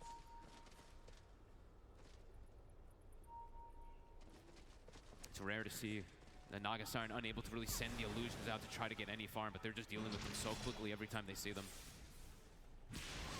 Leaving the base just does not feel like an option right now for LGD whatsoever. Getting massively out. What can LGD do to win this? We heard it in the comms, I mean, keeping everything very calm. Shiro is built, but at what cost? Oh man, that is a lot of damage. They've already lost planet. Shiro having to use the song to reset. It's another retreat from LGD. They can't even hold around the barracks as the melee barracks will fall. Is that another 4-man Sonic Wave, I feel like, from Quinn? I feel like every single time he's getting so many of these heroes. I can't imagine what his damage in this game, but it probably is by far the highest. And Ace did again. Ace going back in. Yeah, it reincarnates back up. Shiro trying to step forward. The illusions out, but Duracho pretty much ignoring them, hitting onto the tier 3. Shiro, he's being annihilated. All that farm, and for what? Shiro taken out, short of the money on Gladiators, taking them down one by one. Stun over the walls, nothing to say. He's also out without no buyback. The tier 4's exposed. They're looking to close it up. GG's called. Gaming Gladiators take this one 2-0. We'll be moving on to the grand finals. What a display of dominance. I mean, This last pick, Queen of Pain. I mean, this seemed perfect. that's Quinn just took over that's pretty everything. much Nothing to say. what was expected in that game. 7-0. That is gotta Holy be crap. one of the most brutal mid comparisons we've seen. I think Quinn just letting out his disgust for Pango pickers big time in this game with how dominant and how just rough that mid matchup ends up looking on the scoreboard. I mean, look at the damage numbers. It tells the tale of it all. Quinn, look at this. I mean, ridiculous. 36,000. How many four-man ults can we see? How many times is he just going to stop? Nothing to say in his tracks. And the Rolling Thunders, nothing to say, did 11,000 damage. LGD tries to play for the late game, but it doesn't even matter. Gaming just controls everything. And even if it gets to these later stages, they had full grasp. I mean, they look brilliant. I mean, as we said, we knew it from the Duracho death of the neutrals that this game was over. They always win the games like that. It's a crucial point. I mean, you know, from that point on, That's still so stupid though. He's in full Duracho form and he does not get stopped. No, he does not. A flawless game from Gaming Gladiators. Absolutely. I mean, LGD, they had a great run, but here today, they get shut down out of the competition by Gaming Gladiators, who are going to be moving on to that grand finals with an incredible force after the sort of ferocity that they win these two games with. Gaming Gladiators, they'll take the series 2-0 against LGD and are going to the grand finals. A dominant showing from this team. They have made it all the way from the first lower bracket round, and now they're going to be playing in this is a crazy losers run. They have a little bit of time to reset, and we have some time to break down this series to talk about game number 2, because Naga could have done work, Gunnar. We saw the pick coming. We thought it was a great could have. The game never progressed to a point where she had map to farm, where she could do anything. Yeah, I think the Queen of Pain kind of popped off. Yeah, massively. Nothing to say, had a really rough time in the mid lane, and Quinn just showing the mid diff. He's kind of shown that the entire lower bracket run. I think every game they play, it pretty much ends up being Quinn just destroys the lane, and they just snowball it throughout the whole game. He took that Pango pick personally, for sure. He did. I mean, to me, it's also the Tofu rotations, right? Because Tofu came in coming here to the mid lane twice, and I mean, this death from direction was just hilarious. But anyways, like coming mid twice so and like making that stupid. insane advantage from the mid lane starting, and like Quinn, he never died. Like this game, he played perfectly, and he was doing so much work in these fights. Like we thought Naga would be a problem, but with the way he played and how much he was like scaling and like how many items did he get, like this Naga was not even being able to do anything. Yeah. In this game. Dude, that Allow damage. them to keep pushing their advantage so hard. Like you have a Wraith King, like you want to. Wraith King can be quite squishy when he's on the back foot, right? But when you're ahead, you're able to use those 2 lives to front for your team. You're using Nature's Prophet Trias to scout everywhere. You're checking back in your own jungle to make sure LGD aren't trying to farm there. You're scouting into the enemy jungle to find people to gank and kill. You're able to just keep going and going and going. And in the moments where they thought they might have had something, suddenly Game In are up an item. They have a BKB. Queen of Pain's able to use her ult to maybe rebuff the Pango, ultimate. Like they have so many tools from this lead early to just allow them to stomp the game. I mean, there's also these little things that Celery does, right? You don't notice it in game, but he's like blocking the spawns with the trees, like in the neutral camps, and like denying all the farm from LGD side too. Like those little things that he's then doing on the summon heroes, they're like very flawless as well. We heard I a lot mean, of comments as well throughout this game. Quinn was making the call. He said, let's play in formation. Let's not play scared. But how do you ensure that... What a not shock. playing The scared doesn't two result in a teams bad that initiation? absolutely How do you make dumpstered sure everyone they what came was into their formation contact to make sure with. every team fight was gonna go It had down no their way, they real could have the advantage? close Pretty much what he series. needs is don't make the same mistake of the Reach the diving grand too far in the high finals. ground or diving too far in that tri-camp in the What a first shock. game, where they just stay in a ball and they just move up slowly. They take the objective that's in front of them. They don't go for more, and every fight seemed like Quinn would just delay the fight with his ult. He would just push back the Pango roll or whatever initiation there was from Magnus. And once the fight kind of starts and they get to survive that initial time and Queen of Pain gets 2 Qs off, 3 Qs off, the fight just kind of was over. Gaming Gladiators now a top 2 team. They're going to be the grand finals. I'm All sure right. they're elated. So let's hear from them in a little bit. Well, he's actually not ready yet. They want to take some time. They want to compose themselves so we can hear maybe a little bit more from you, Sheep, about the game. I don't know. I just thought it was like so clean and nice. They never really got to their timings, and then when they were able to like skewer back, it's like you're too tanky, you're too hard to kill. How's everyone doing? Like they're playing this so carefully and disciplined. Like the fact that they stomped early, but the game still kind of dragged a little bit. It's just because Game In are not giving them any opportunity to throw. It was a hidden counter pick to the Pengo as well. I didn't know that this Queen of Pain is such a big problem to the Pengo during the fights because he couldn't really roll into the fight and create this chaos because he was constantly pushing back. And they did a really good job of like stopping Magnus from initiation because like it was their only chance of like getting these 2 or 3 man RPs to turn the game around, but they never had a chance to do that. All right, well, now I know for sure that they are ready. We're going to have a winner's interview. We're going to see how Ace feels about playing in the grand finals, being a top 2 team. Absolutely, ladies and gentlemen, it's Ace from Gaming Gladiators! Ace, you are the rock of this team. You are hardly ever moved by anything, but now you are going to the grand finals of the International, a completely dominant year with only the smallest amount of stumbles, and now you are back. And I'd like to see, crowd, if we can finally crack this egg. Can you guys give it up for Ace and get this guy to get a little excited? There it is. How does it feel to be going to the grand finals, baby? Yeah, it feels pretty good, but we didn't win yet, so I'm not all in the skies yet. You know, I'm still down on the ground. Still need to be focused. Oh, that's what your team needs. Fantastic. That a good answer. For your competitors, you know, that have come and gone. You guys have crushed everybody, breaking records, potentially 1 in a million in history, going from lowers to going to the grand finals and winning it. Any words for the teams that you have brutally eliminated along the way? Sorry, boys. Maybe next time. That's what I would have said. I just would have like, sorry, I guess. To the grand finals, this is a match that you guys have done many times before. How are you going to beat Team Spirit? They are hard to crack, but we're just gonna play our game, do what we've been doing so far, and then adapt along the way, and we'll see. We will see. Hatman needs to work on his questions. That's. But I'm not gonna let you get away with that. Are you going to win the grand finals? Coming up, my friend. I want to get you hyping up this crowd just once in your entire career with me interviewing. Hype these people up. Are you going to win? Let's fucking go! Let's fucking go! Go get some rest, baby! Get in there and get right. Thank you so much. We'll see them soon. Back to you guys. Thank you so much, Slacks. What a fantastic interview. We finally cracked him. We were able to do it. Ace gave us all his emotion in one go that rile up the crowd. Yeah. For the fact they are gonna all of Ace's emotion right then. Even though LGD, their run has fallen a little bit short. They're still 3rd place, a top 3 team. It's an amazing performance considering this org had a pretty big roster reshuffle for themselves. 3 brand new players. This was their first TI, and they went the distance, Rezo. Not the whole way, but they went a long way. I think they did amazingly, but the only thing I would like suggest them for the future, like just like think about their own play style, like find their strategies and like not respond too much to the enemies. Yeah, because it always seemed like this entire series and kind of the entire bracket is gaming forces everyone to play their game. And LGD, it seemed like they fell to it. And looking forward, there's Spirit, which I think are one of the teams that are really good at doing their own thing. Whether they're winning early game, losing early game, they're going to play their game and they're going to win. So if there's one team that hopefully won't conform to how gaming plays, it'll be Spirit in the finals. How do you feel about LGD, Sheep? What's one of your highlights that you had over the last 3 weeks with them?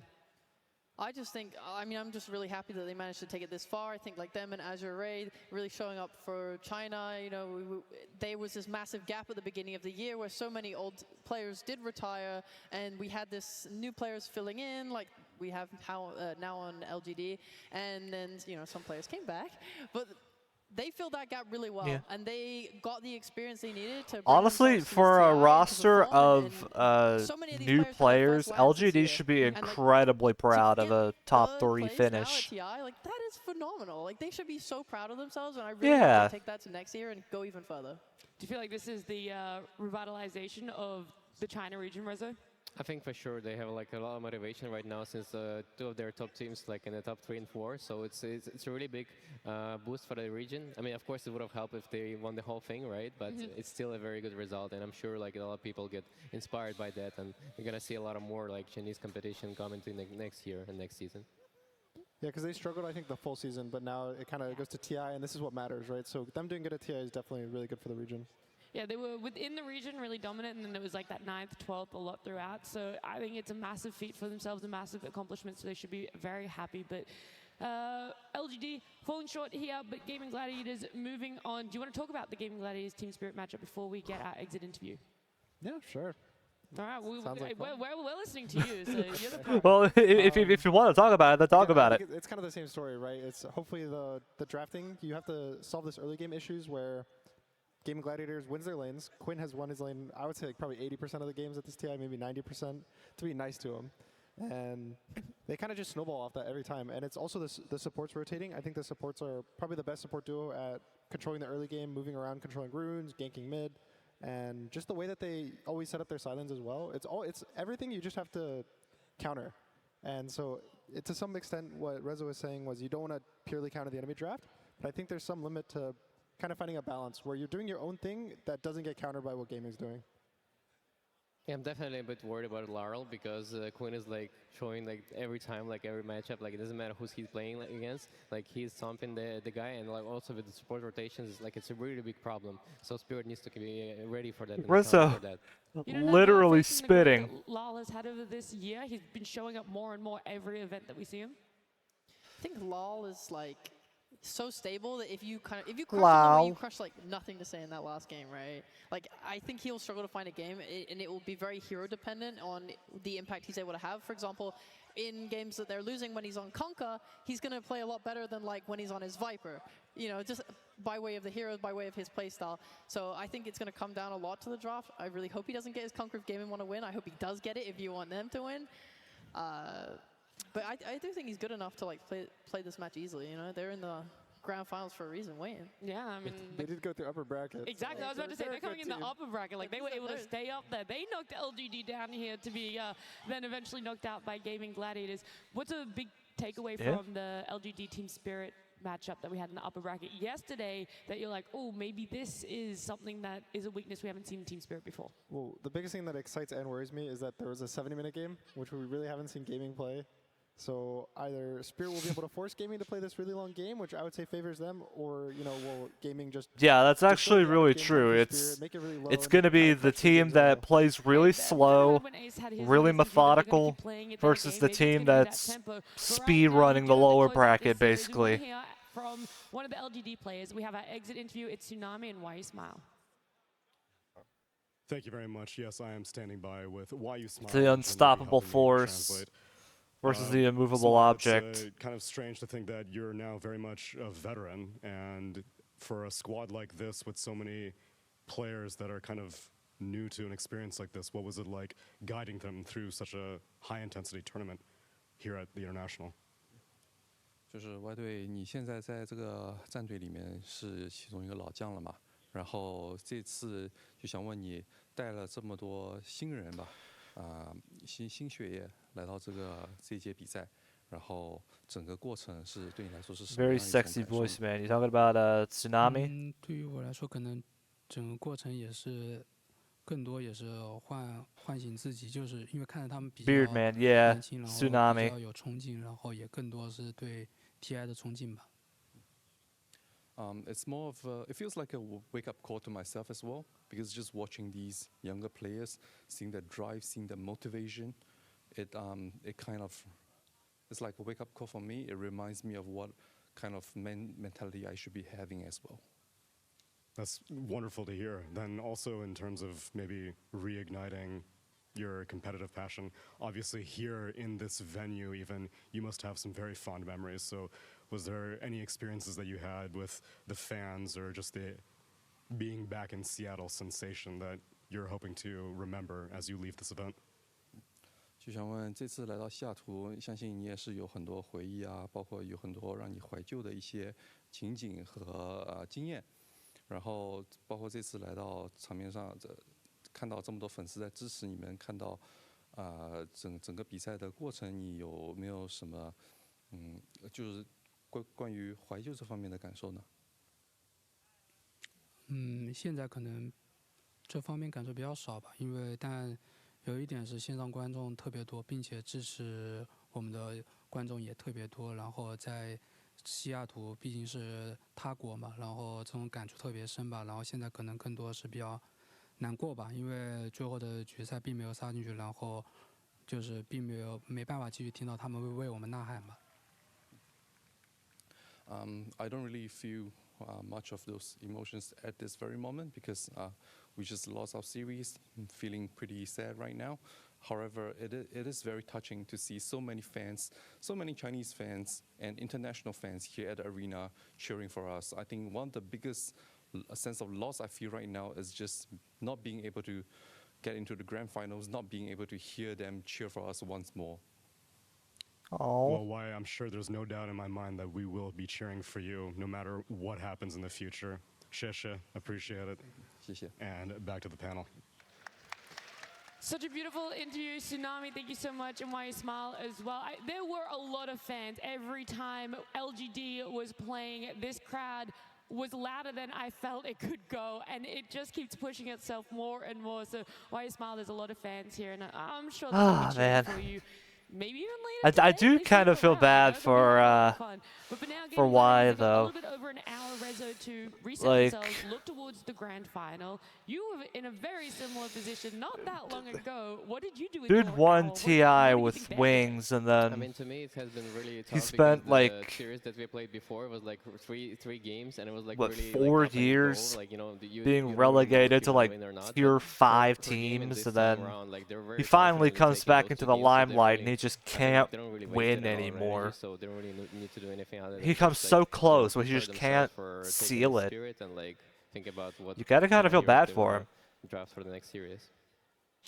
Yeah, you don't want to like phase yourself too much. Speaking of Wings winning TI though, I feel as though China being unable to win TI again, it's karma for how they treated Wings. Well, and to help us fill in the time, there's going to be some more content. We have a very exciting video that we're going to get to watch right now. Oh? New hero? Please, this is not how heroes act. You both think it's in your nature to fight, but your first and only answer can't always be violence.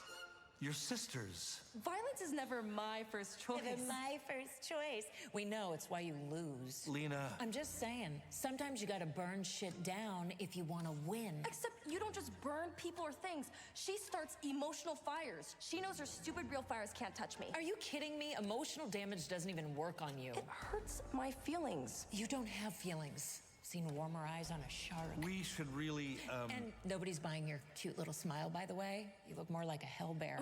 Oh, I remember how great it felt when Mom and Dad sent you to live in that desert. Remember, For something I didn't do. Why would anyone believe you? Be fair, Riley. Let's listen. Lena, can we talk more about why you had to leave home? What in the hell is this? She had to leave home because she burned home down 9 times. That's a lie. Everything you say is a lie. The 9th one wasn't me. Mom and Dad said it was my last chance and I wasn't gonna blow it. You're right. I was innocent and no one believed me. It's funny. I was scared at first, but now it's my happiest memory. Watching you cry. You cold-hearted bitch. I am so sorry about her. She's been that way Since you were born. Before you came around, I was... Enough! I see a lot of dysfunction walk through that door. Believe me, your coworkers are all a mess. But somehow, you two, you take the Aegis and the cheese. The good news, there's still hope. You just have to be honest with yourselves, with each other. Maybe move forward for a change. Maybe you're right.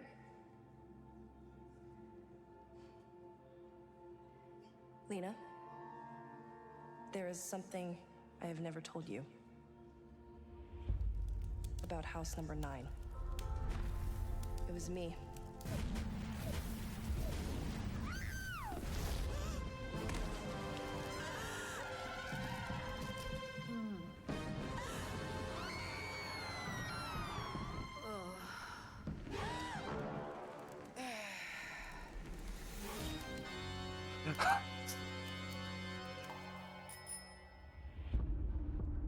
I was the one who started the fire. And when they asked me who did it, I lied.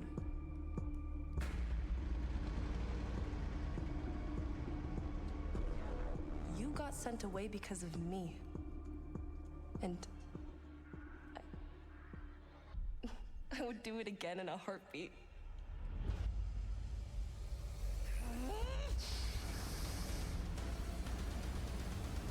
Alina. Shut up. I really respect that. You. Wait, you what? That doesn't sound like you. Okay, maybe I don't respect it, but I'm proud. You solved a problem with fire and lies. That's my playbook. You learned that from me. I didn't think you were that smart. That's not the lesson here. You need to work on your problems. You can't just commit arson. That's insane. I mean, it's not insane, right? What is sane, anyway? You know what, Doc? I think we're just about out of time. So that's what happened with our last counselor. But I doubt we'll have a problem with you. That's not a compliment. What are you writing down? Wait.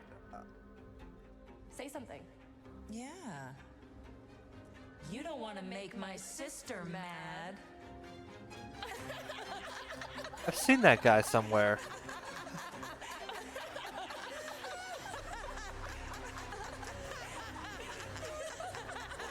Why can I not?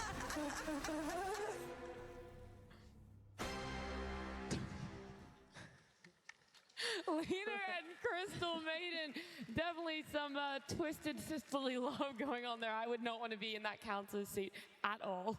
Dude, I was laughing the entire time. It's like the ninth house. I mean, the highly flammable water. I was like, I was gonna say that was my favorite when it rolls past the newspaper. TNT. But the highly flammable water, that's like dangerous. some old like TF2 type stuff, man. That's the that good humor that I love Valve for. Yeah, it's the regular thing to hold that thing in your house, right? Like at any time. Is that not what your house looks like? Yeah, yeah. Just to have everything lying around, fire, Stacks no of gate. TNT in your lounge room. You don't? Silly me, I put it elsewhere. We're in the USA. True, that's the difference. Being in Australia, you have to hide it. You have to stock it away. That counselor, I've seen him before. We're enjoying TI-12 here in the arena. There's a lot of fans still sitting around, and there's a lot of fans elsewhere around the world. So we're not just watching TI-12 in the United States. It's gonna kill me. Everywhere, sheep. Oh my god, but none in England. We have no Dota players. Whoa. TSM will take offense to that one. No, I'm just kidding. Yeah, no, it's great to see all the fans all around the world enjoying it. It's like Silver Spring, I've been there. It's like some of these people are just going to be up at like 5 a.m., 4 a.m. just like, yes, we're here for the Dota. We care. We love it. And shout out to you guys. I was going to say, I know a lot of my friends back home in Australia, they're all sitting in Discord. They're watching it together. It's an ungodly hour. I think it's actually 4 a.m. for them. So there's probably not any places for them to watch it out in town, but they're at home. I know they're enjoying it, and I'm sure a lot of SEA fans are doing the same as well from the comfort of their home. And hopefully it's a long night for them. I'm hoping for a really long best of 5, some fun games. So if it's a late night for you already, I'm sorry about that, but I'm hoping for more. We're all hoping for that one. Isn't that so, Rosa? I mean, TI finals is always where you stay up till the very end, and like you cheer and you get the energy from like just watching purely. It's just an insane journey. You know, 5 games would be phenomenal. There's still a lot of time before that grand finals. Do you guys know how else we're going to be filling in the time? Perhaps with the some film contest. Okay, that. Yeah, maybe that's one of them. Cosplay. Yeah, a little bit of cosplay. Do you have a favorite hero that you would like to be seeing on the stage in cosplay? Okay, someone said Primal Beast. Meepo. Why did I even ask? Why did I even look at you? That was so silly. Yeah, just Invoker. Invoker? Alchemist. Alchemist. That would be a pretty difficult I know one. something. I know something. You can't spoil anything. Don't ask Yeah, Sheep I would wanna who see a Witch Doctor one. their That's favorite the hero cosplay is. I would like You to see. already You know guys the see answer. Monkey on the shoulder. Yeah, poking but out. an actual monkey. Oh. I don't want it like paper mache or anything like that. I want a real monkey. Hey, we'll see if it's gonna happen. We're gonna see a lot of costumes though. The cosplay contest is happening. We got Tsunami on the stage. That's right, friends. And there's a very special thing happening on the stage because if you notice, I am flanked by some cosplayers because we have a tradition around here. It's time for the International 2023 Cosplay Competition presented by SteelSeries. Are you guys ready? I'm going to. Lovely, lovely. Well, I already have some judges joining me, so I would like to take this opportunity to introduce them. Yeah, I'm gonna go I'm get joined something to by drink. Fairy Fingers as a Crystal Maiden. Fairy Fingers, wave to the crowd, wave to the crowd. And then, how long have you been cosplaying for? I've been cosplaying for 28 years. Oh, a wealth of experience, and it shows with this outfit, as well as joined by me. It's Anahi from Seattle Cosplay, where I suppose like, how about we just like I know, right? I totally agree. I can't wait for grand finals also, but I want to do this cosplay competition first. And lastly, I'll be right back. Abby Cat Cosplay joining me as a nature's prophet. And this isn't your first time here, is it? No, I've been competing on this stage before. Ooh, and now you're ready to judge our contestants. Well, let's get started then. May I present Styro Girls as alchemists. You may remember the name Styro Girls from a few years ago because in 2018 Vancouver, the Styro Girls were ogre magi, and here they are treating us to an alchemist. That's our first contestant. Next up, we've got Makabaka as Marcy. Now this Marcy took over 200 hours to complete, and she specifically added all the bling to her costume to make it really pop on stage. And boy, does it look that way. Next up, we've got Sunray as Anti-Mage, or Way specifically. So this Anti-Mage is a really new skin. It's only 1 month old.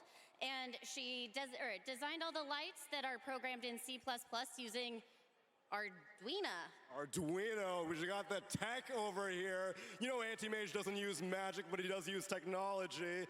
Next up, we've got Kronos Chick as Pugna. Now, this Pugna has these beautiful, vibrant colors, and all of that was done with airbrushing. And it pops on the stage for sure. Moving on, we've got Fwivo as a vengeful spirit. So the wings on this costume alone took 250 hours, and it was all hand-dremeled feathers. The intricacies are amazing. Moving on, we've got Tyrant as a void spirit. His cosplay completed within a month. It is a really impressive first ever cosplay.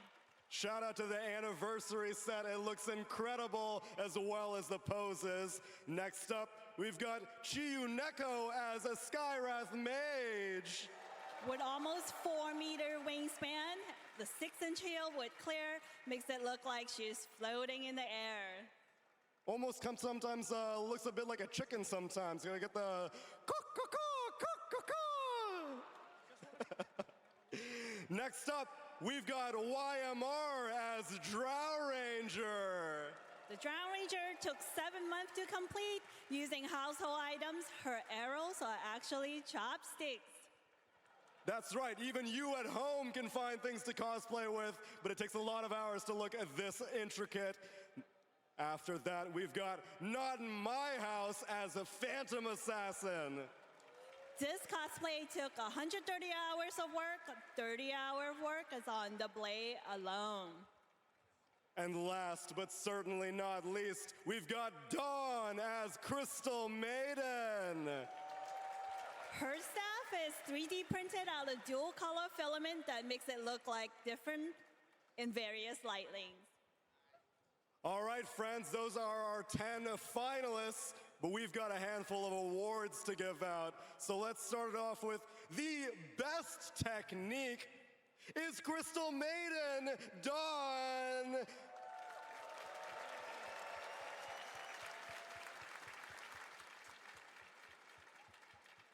Next up, best transformation.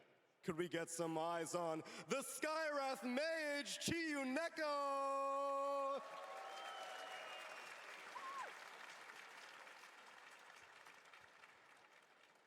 Now we've got a thing called Judge's Choice. Abby Cat, what is Judge's Choice exactly?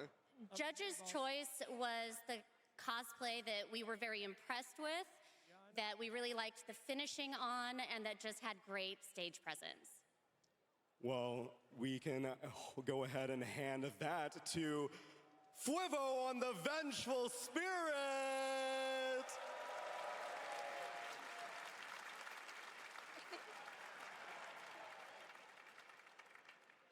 Seattle, could I get a little drum roll going as we get ready for Best in Show?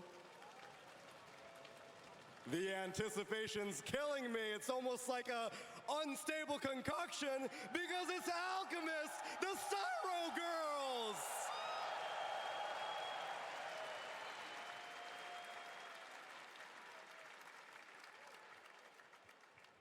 What an amazing showcase this year, cosplayers. We loved all of the performances.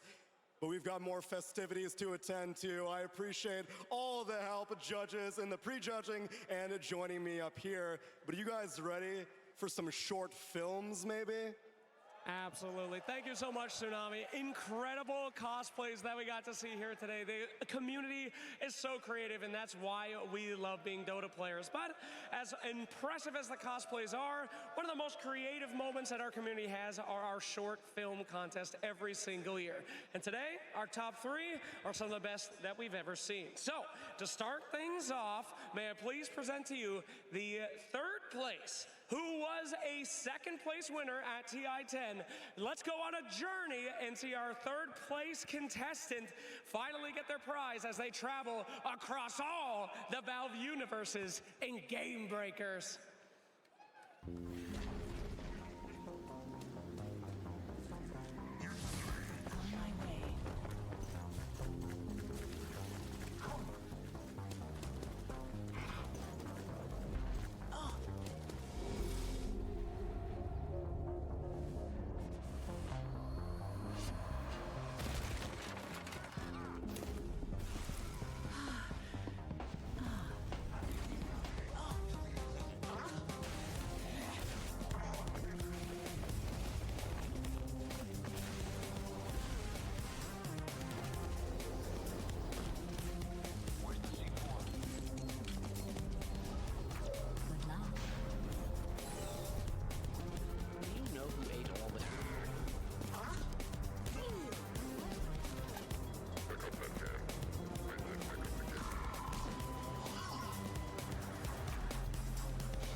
So many fantastic references in that one, and a joy to watch. What an incredible journey.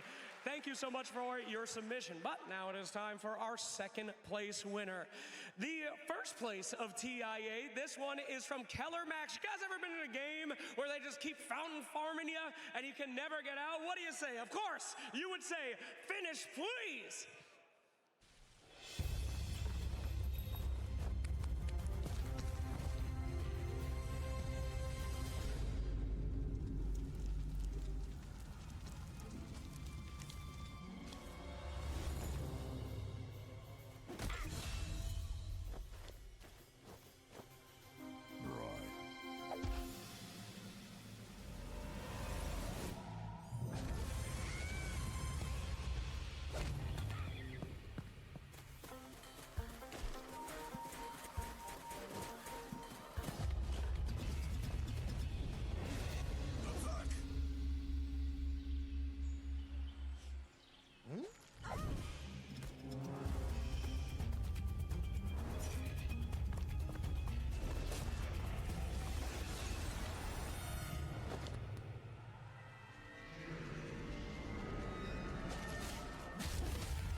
God damn, those are some big-ass boys. Those Mega Creeps, absolutely fantastic. And for the coveted #1 slot, a 3-time winner. In fact, the winner of last year's has come once again. Ladies and gentlemen, please put your hands together for For Fun, who will show you what it's like to have some chemical rage.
God damn! That's how every single carry thinks that they feel in your games. That was wonderful. Well, thank you so much to everyone that participated. So many of our community members submit short films, and every year they get better. So please, if you didn't win this year, try again, because we love watching them, and they are such a absolute little joy. All right, anyway, there's one more video I'm I back. think you guys might want to see. Something I forgot. Perhaps you might want to look at this.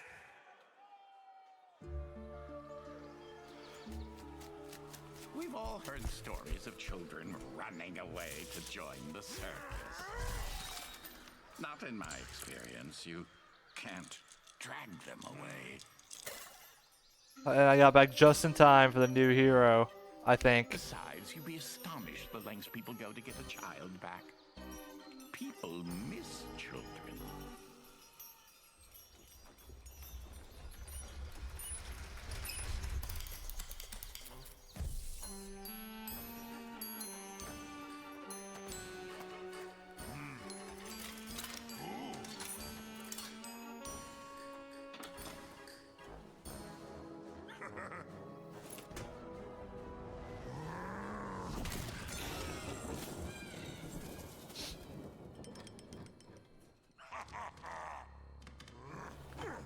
But your average run-of-the-mill hero, they're easy to catch, easy to train.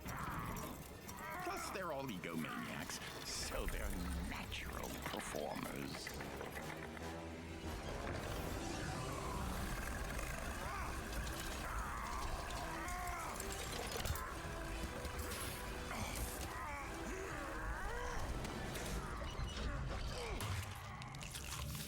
Axe is dead. Why not capture heroes?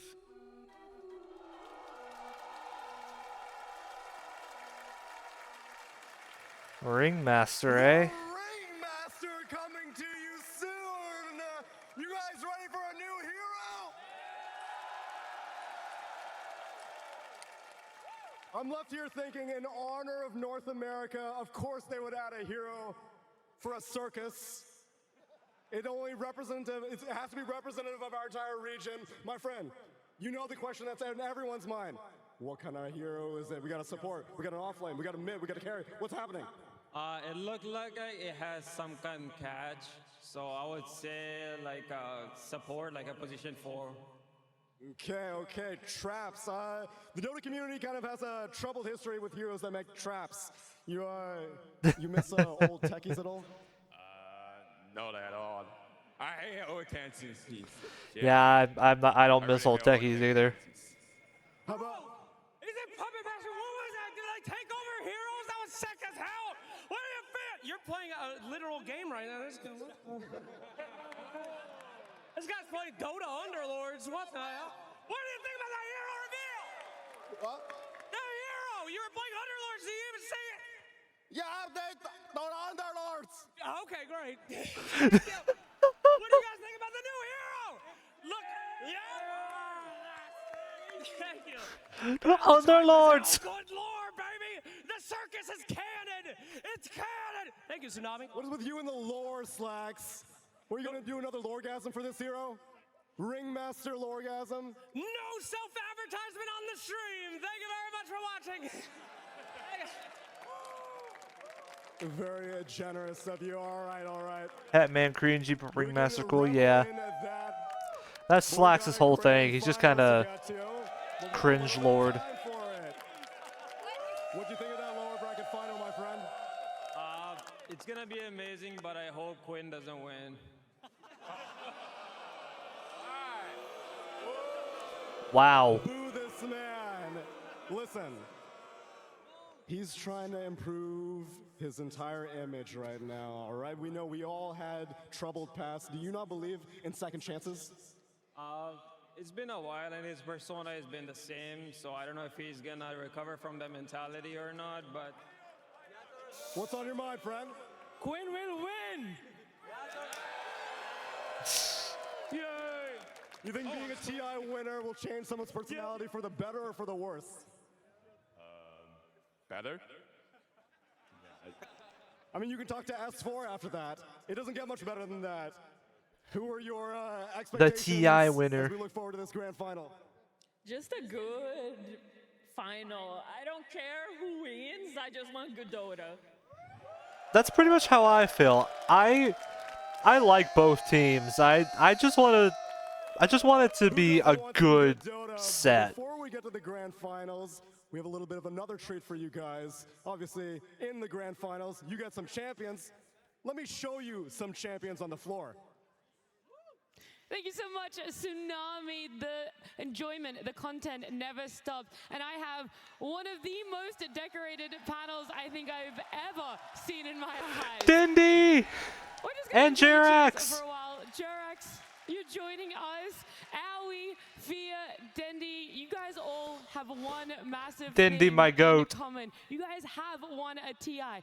2 TIs in some cases, maybe different ways too. And there's 10 players sitting out the back right now. They're about to come on stage. They're about to have their grand final and hopefully win a TI, whichever team it is. I want to start all the way down the end. And I need to... You were at the beginning of this. You won your TI so many years ago. Did you expect TI-12 to happen, to be in Seattle, to have a crowd like this and the history and the legacy that it would create? There we go. So we can mark this moment. It's hard to expect something like this. But yeah, back The man himself. Days, it was a long time ago, and different stories were around. Overall, I love it. Like, this TI is great. Competition is super high level. Watching those teams is amazing. Good feelings. Do you think you'd have nerves if you were going into this grand final, either as Gaming Gladiators or Team Spirit with the crowd? No nerves at all. Come on, look at this crowd. What kind of nerves can it be? No way. Everyone is cheerful, so yeah, it's easy peasy. For sure. Jerax, we'll move up here because 2-time TI winner, Team Spirit, going into the grand finals, they could be joining you in the ranks of a 2-time TI winner. You're like, oh, I don't want to share that title with anyone, or are you hoping that another team is able to do it too?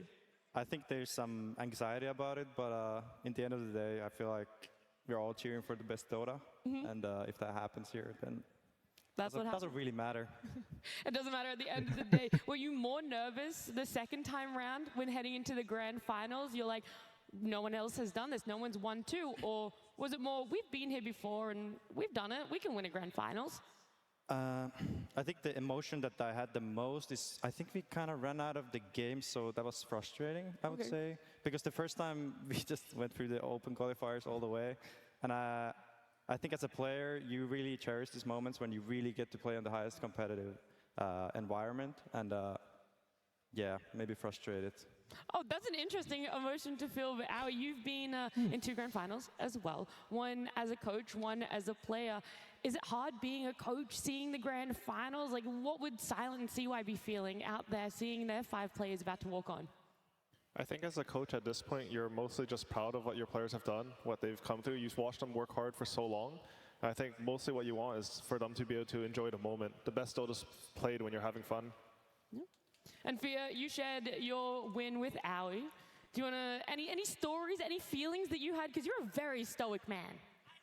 I think any, I think any finals experience is gonna be different for everyone, right? But when I went into it most, I was thinking there's always gonna be nerves, of course. But what I always told myself going into it is just like, as long as I choke less than the other team or less nervous than the other team, that's good enough. You know what I mean? That's how you win. Just choke less. What was the main feeling then? Jurex, you were saying frustrated. Was that the second time round or the first time you were saying? That was the second time, so just the lack of games. I feel like when it goes really fast, then you don't really get to prove yourself as to the same level. I don't know. I think that's fair. That's a very valid thing to be able to say. Yeah, of course. I have no idea. That's how I felt. So the first win meant just a little bit more, even though Yeah, absolutely, yeah. Okay. Interesting. What was your main feeling, Aoi? For TI11? Either one, you can tell me. I mean, I think TI5 is definitely more nervous, like as a player than a coach. I think it's just so much happening. You feel the vibration of the crowd. You don't really know what's going on. I hadn't really experienced anything like that before. For TI11, it's a lot more calm. We worked a lot on controlling our emotions to make sure that we were in the best performance shape. I think it was honestly sort of similar to Jerax. We wanted to show off our Dota, and I mean, TI11 may be similar to TI9, not the best for that. Yeah. Yeah, because Tundra just swept the event. That's my only experience, yeah. What advice would you give to those 10 players out there right now? What is something that you wish you had have heard when you were in the tunnels, when you were building up to walk out, when you either had the lower bracket 1 hour wait, or when you were coming in from the upper bracket? If you want to start, Denny. Sure. Simple advice. Play the best Dota of your life. I think that's the sort of advice the crowd would give as well. I mean, it's going to be similar for me. You just don't get this opportunity very often. Who knows the next time you'll be in this position? This is going to be your opportunity to potentially win a TI, in Spirit's case, win another TI against Laurels first. Cherish it and take advantage of this moment and do the best you possibly can. Yeah, no, same for me. I think just make sure that the main thing you have here is making these memories. I think that's the most important thing.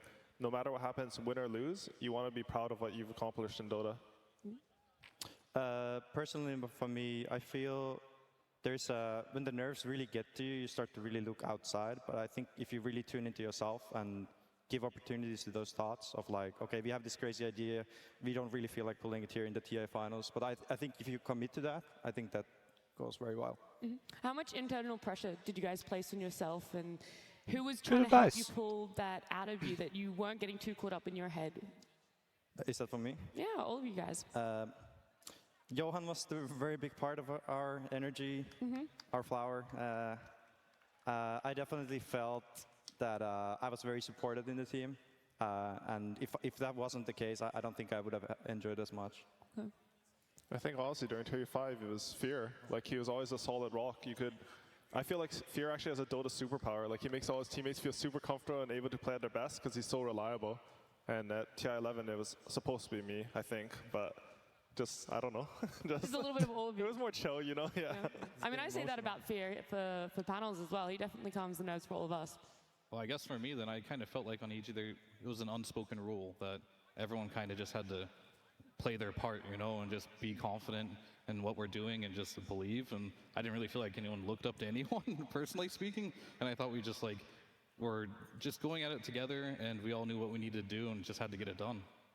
I had an amazing team, and I was very unconfident coming to the TI actually, but they all cheered me up through the entire tournament. And coming to the grand finals, I had the feeling we cannot lose. That's the feeling I got. It's very weird. I don't know if I would ever repeat. Wait, okay, well, when was the shift for each of you then that you felt you cannot lose this? At what point in the tournament, if you were coming in nervous, what point was that changing? I mean, moment? for me, it's if Curtis ever got techies or Naga. I just knew we couldn't lose, It was a guaranteed win. So yours was in the draft. All right, I see. I mean, we were so confident with. I really zoned out there. There's not a lot happening. Just, I shouldn't have to tell you that, but yeah. Yeah, honestly, I think as soon as Boba found out they don't play Leshrac, That too, yeah. Yeah, and Sumer was like, okay, free win. That was good. Well, while we I didn't really wait think for if this, we I'm just win or gonna. lose. I really just played.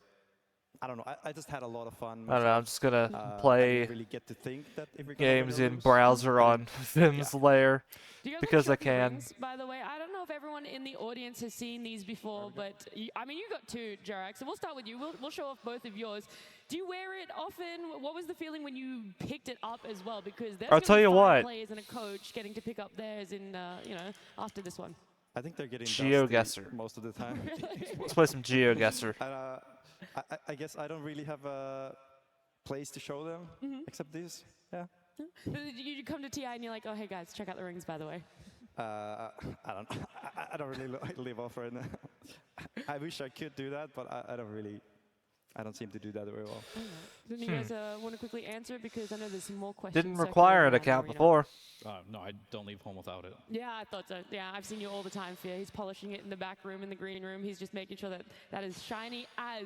We've got Slacks in the crowd. We wanted to ask some more questions out there. I want Some to fan questions. do Hey, Slacks, something, Give us the first one. but I don't Yes, I spent a lot know of time finding what. a real question that was not trolling. Thank you. One person in this entire area, but we did get a what's your name? Sahil. All right, fantastic. What would you like to ask these folks? For all our Archon, Heralds, and Crusaders out here, what does it take to be a TI champion? What does it take, TI champions, to be a TI champion besides just being one of these Archon, Herald, Crusader scrubs? No offense to 90% of the audience. Do you want to go first, Rex? Because Guilty. you've had to do it twice in 2 very different ways. A lot of emotional damage in your public matchmaking. But that's the solid advice to be a TI champion. All right, all right. I don't think you can make the step from being Archon Herald to TI champion. That can be your dream, your aspirations, but I think the only advice I can give is just play a lot of Dota. Just keep playing, and eventually you'll play with better players, and then you'll play with pros, and then from there you'll get on teams, and then it's a slow process, but it will happen. Yeah. How you were saying the other day that it's a lot of luck, a lot of things kind of falling into place for you. Yeah, I think it's a lot of luck, honestly. But I think it's you have to like put yourself in a position to get lucky. I think if, as Fear said, like if you just keep grinding at it, like that's gonna open the opportunities for you. Do you want to add anything else, Danny? Oh yeah, I completely agree to that. You need to love the game and try to not get frustrated in your pub games, which is not as simple. Somebody told me that before. Yeah, then maybe not so much emotional damage would have occurred for poor Jarex here. So now he's also out there. Here's another fan with another question. That's right. My friend, introduce yourself. My name is Seth. And you got a question. I don't know how for to our explain this, but he panelists. looks like a Of Seth. course, for Fear. So my friends got inspired to play Dota 2 because the North American representation. So how does it feel, Fear, to be the North American representative of Dota 2? Free to play, I mean, you were the main guy for us. How does that feel? I just feel honored to give them the opportunity to like be represented in free to play. Like they could have chose a lot of different people. They chose me. I just love Dota overall, and I'm just very fortunate. I feel blessed that I was just given this opportunity, and I just will run with it for as long as I can because I just love Dota. So I'm just happy to be here. The arena giving you a big round of applause there. That's also made me think about another question is at the end of the grand finals, I'm sure you guys had a lot of elation, a lot of joy, maybe even relief, but when did it really set in? Where were you like, oh, I wish I had spent more time in the moment? Was it a couple months after, or it still really hasn't? Every time you come back to TI, you're taking it back to what has happened in your past, in your history. I think thinking years back, I feel like now it's maybe coming more than before. Personally, after especially the first TI, I think it took me like 2 weeks to even understand what happened because I was so much in the moment. Understandable. And I guess that kind of carried over that you're just not really thinking what had happened. Oh. Yeah, honestly, I think the same. Like when you're there, like there's just lights everywhere. There's fireworks. You just like The confetti coming down. you don't know what's and happening. You're like, oh, I guess we lifted this now. But I think as soon as you have some time and you think about like these are the memories you'll never forget. Like you always remember these moments. Oh, that's so sweet. Yeah, it took a very long time for me as well. Like, there's a lot of people cheering for you. You win. There's confetti you talk about. You get back home, and I'm like, all I've been doing is playing Dota for years and years. So what did I do when I got back home? I just queued it up and just played more Dota. So it just felt like nothing happened. I was just back on it, and later More on, emotional damage. Man's a once you start gamer. playing less Dota, you're not playing as competitive anymore. Then you really look back and how special these moments really are. I had euphoria for like a week, I think, and I was looking in the sky and like, oh my god, so good. Like, that happened a lot of times through that week, and trying to work through the information in my head. We actually won TI. Wow. Yeah, after a week, I get back to normal and just keep going. Such a surreal feeling that sometimes it's like it never really will set in. But we're going to keep asking some more questions. We got Slacks out Dindy's there, my another goat. fan, another question. Let's hear what it is. Thank you, thank you. Now, I did have a question, by the way. I managed to catch up with a guy who has an ORT sign earlier, and I said, what the hell is that? And he said, quote, I don't know, I just think it's funny. Yeah. So thanks a lot. All day, this guy. Yeah. Ort. He's a goddamn madman. Anyway, a real question. What's your name? Dylan. Dylan, what do you have for these legends of Dota 2? Legends of Dota 2, what advice would you give to the teams that have been vanquished from TI? Do you disband? Do you reform? How do you move forward as an org? Yeah, good luck with this one, Howie. Oh. Yeah, I mean, I guess it's a tough question even when you do win TI, what you do with the roster after that one.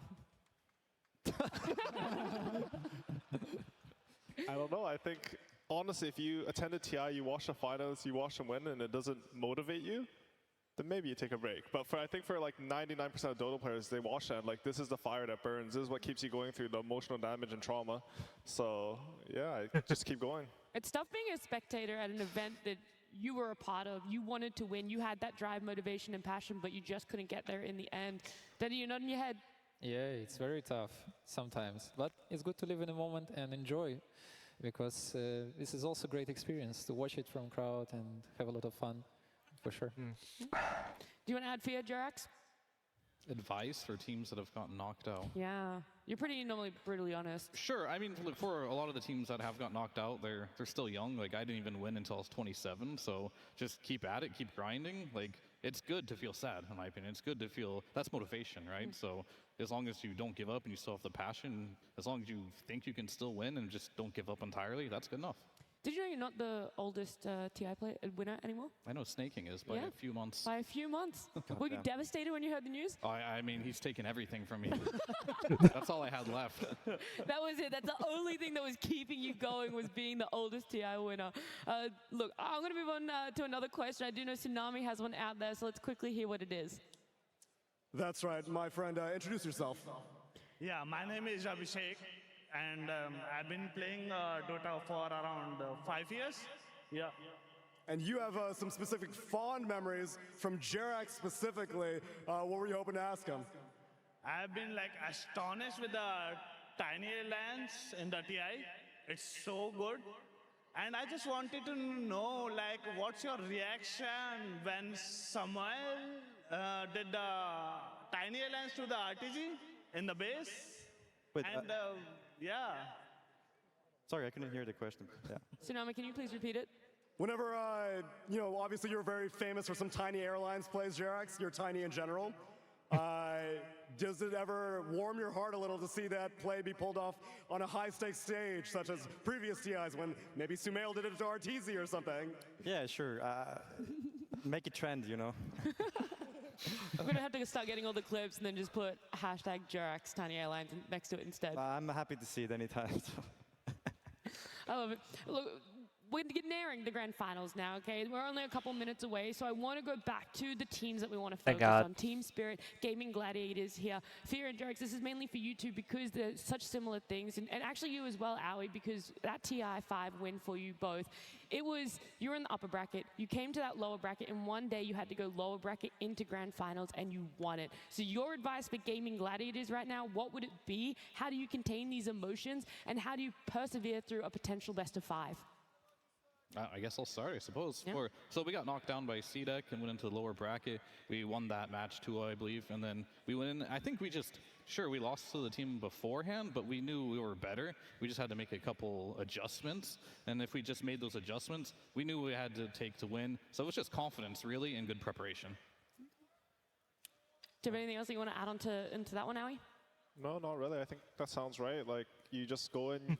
I think Gladiators, they had a long run this TI. You know, they started lower bracket after losing to Talon. They've come all this way. I think it's time, like, you put all this work in, you got all this experience in the tournament, they've grown a lot. If they feel confident, they can just execute that. They should feel really good about the series. So there weren't actually that many nerves for you both when you were about to walk out after even having played a series earlier. Do you think the earlier series actually helped you and could help Gaming Gladiators? I thought it was good to play, honestly. Like, you're all warmed up, you have the momentum going. I feel like as long as it's not like some, I don't know, like 2 80-minute games that you just played, it's going to be really good for you. That's true, where it's more as the 40 minutes that we just previously saw. It's a bit better. Yeah, I'd like it. This is where I say like every finals is going to be different for everyone, because we had a unique situation where we scrimmed CDEC a lot. We always beat them. We lost them that one time, and then we had the right strategy. We had this one idea that we went into, and it worked, and from there it just felt easy. Okay. And my one for you, Jarex, is around Team Spirit, winning it a second time. I already asked you how you felt. There was that little bit of frustration when you went through the upper bracket. So do you think their drive right now is going to be higher than it was in any other day to be able to win Dota right now? I would imagine it's actually harder to have drive now. And I think it's because the first time it just feels so much more. And I think if they can really tune into what they felt back then and try to like channel that same kind of environment as a team, I think that's what you're looking for here. Just put it out of your mind. Just think this is a redo of TI-10 if you're Team Spirit? Yeah. Yeah? Yeah, just repeat. That's pretty much it. Just repeat. Randy, for you as Easy well, peasy. I like that you're very aware of everything else that's going around you, of this environment, of the arena, of the crowd. I know that you love it. I know that they love you. So for Gaming Gladiators and Team Spirit, again, I ask you, what would you want to hear if you were back there, if you were going to be in front of this massive arena and this crowd, knowing everyone was watching? I think sticking to your game plan, sticking to your confidence, to your comfort, like just give it all in your games. So I don't think I need to hear much. Yeah, I'm pretty sure the guys know their stuff too, what we're gonna do. We're pretty focused on what it's coming up to. Yeah. Look, it's building up. I want to show the rings again for you guys. I want to thank you guys for coming on. It was so invaluable to have you all talking about. I like it. It is a bit cringe, but it happens. We got our grand finals. We're building it up. Our teams, Gaming Gladiators and Team Spirit. Let's enjoy the grand finals.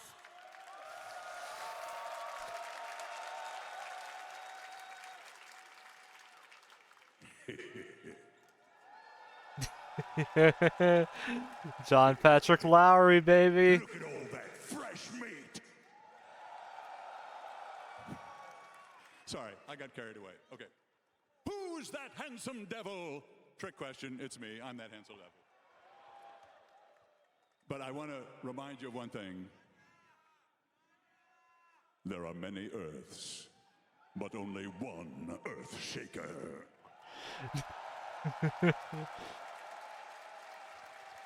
You can tell he just loves what he does. Okay, I gotta stop screwing around, get to work. Okay. Welcome, Dota fans, from around the house, around the town, around the block, and around the world, to the International Grand Finals! I wish I had a voice as epic as John Patrick Lowry's. This is the ultimate proving ground, and together we bear witness as the Aegis of Champions hangs in the balance. Please welcome to the stage our worthy contenders, battling all the way through the lower bracket. Gaming Gladiators!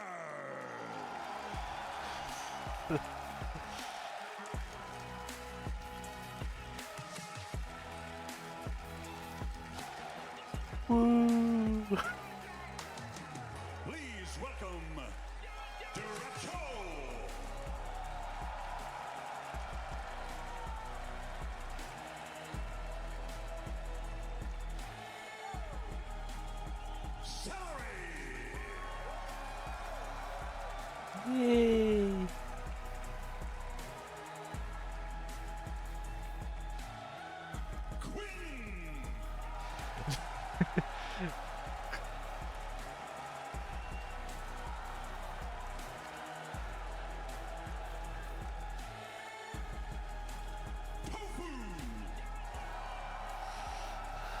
Tofu, my goat.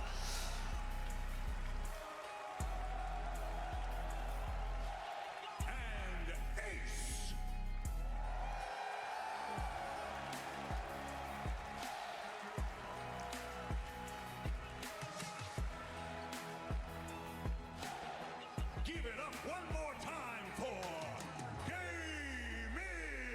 Gladiator!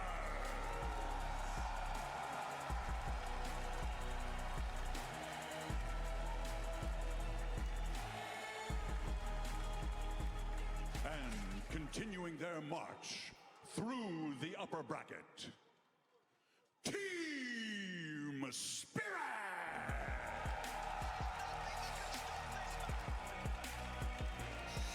There is nothing that can stop this man.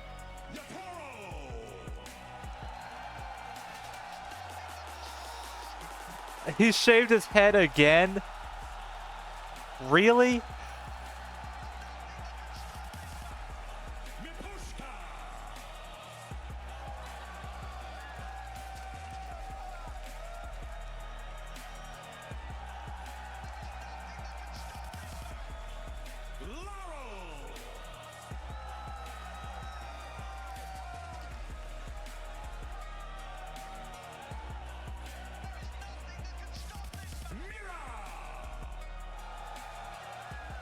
Oh, hey, Jessica.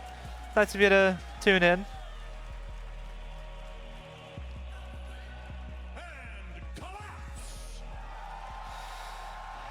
I'm doing good.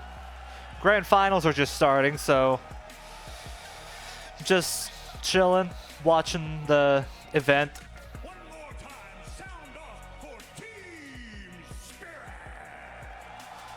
Well, how often do you stream? Sunday, Monday, Wednesday, Friday at 2 p.m. EST is when I start. 2 teams remain standing. Only one can claim immortality. Who will emerge victorious? The final battle begins! The final proving ground, where 16 teams once stood.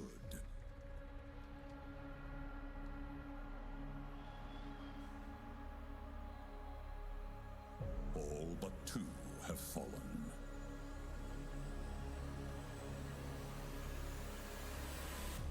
Both have outlasted the finest How do you hear that? adversaries the What kind world of could game offer. and stream? Well, just whatever I feel like playing, mostly. And I also try to do some music streams. That's. I might do one this coming week. I don't really know yet. Still eager for one more reason to cheer. One will join a pantheon of greatness. The other can hope for better luck next year. How long your stream going for? Showdown for the ages. Well, today it's gonna last until this tournament's over. Typically, I try to go for around 2 hours or so.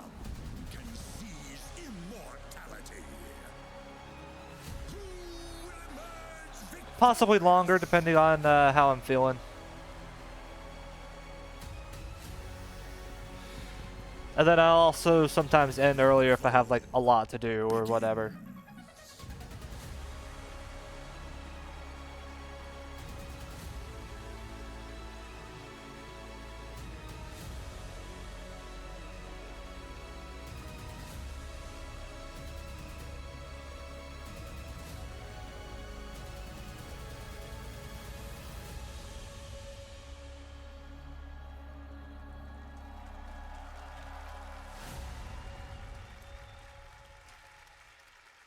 The grand finals of the International 2023 just moments moments away from happening here in the Climate Pledge Arena, and I am so ready for this best of 5 together with my panel. I'm joined by Lacoste, by T-Guff, by Effie, and I gotta say it, Effie, he did it again. TI10, he did it. We see it right now as well.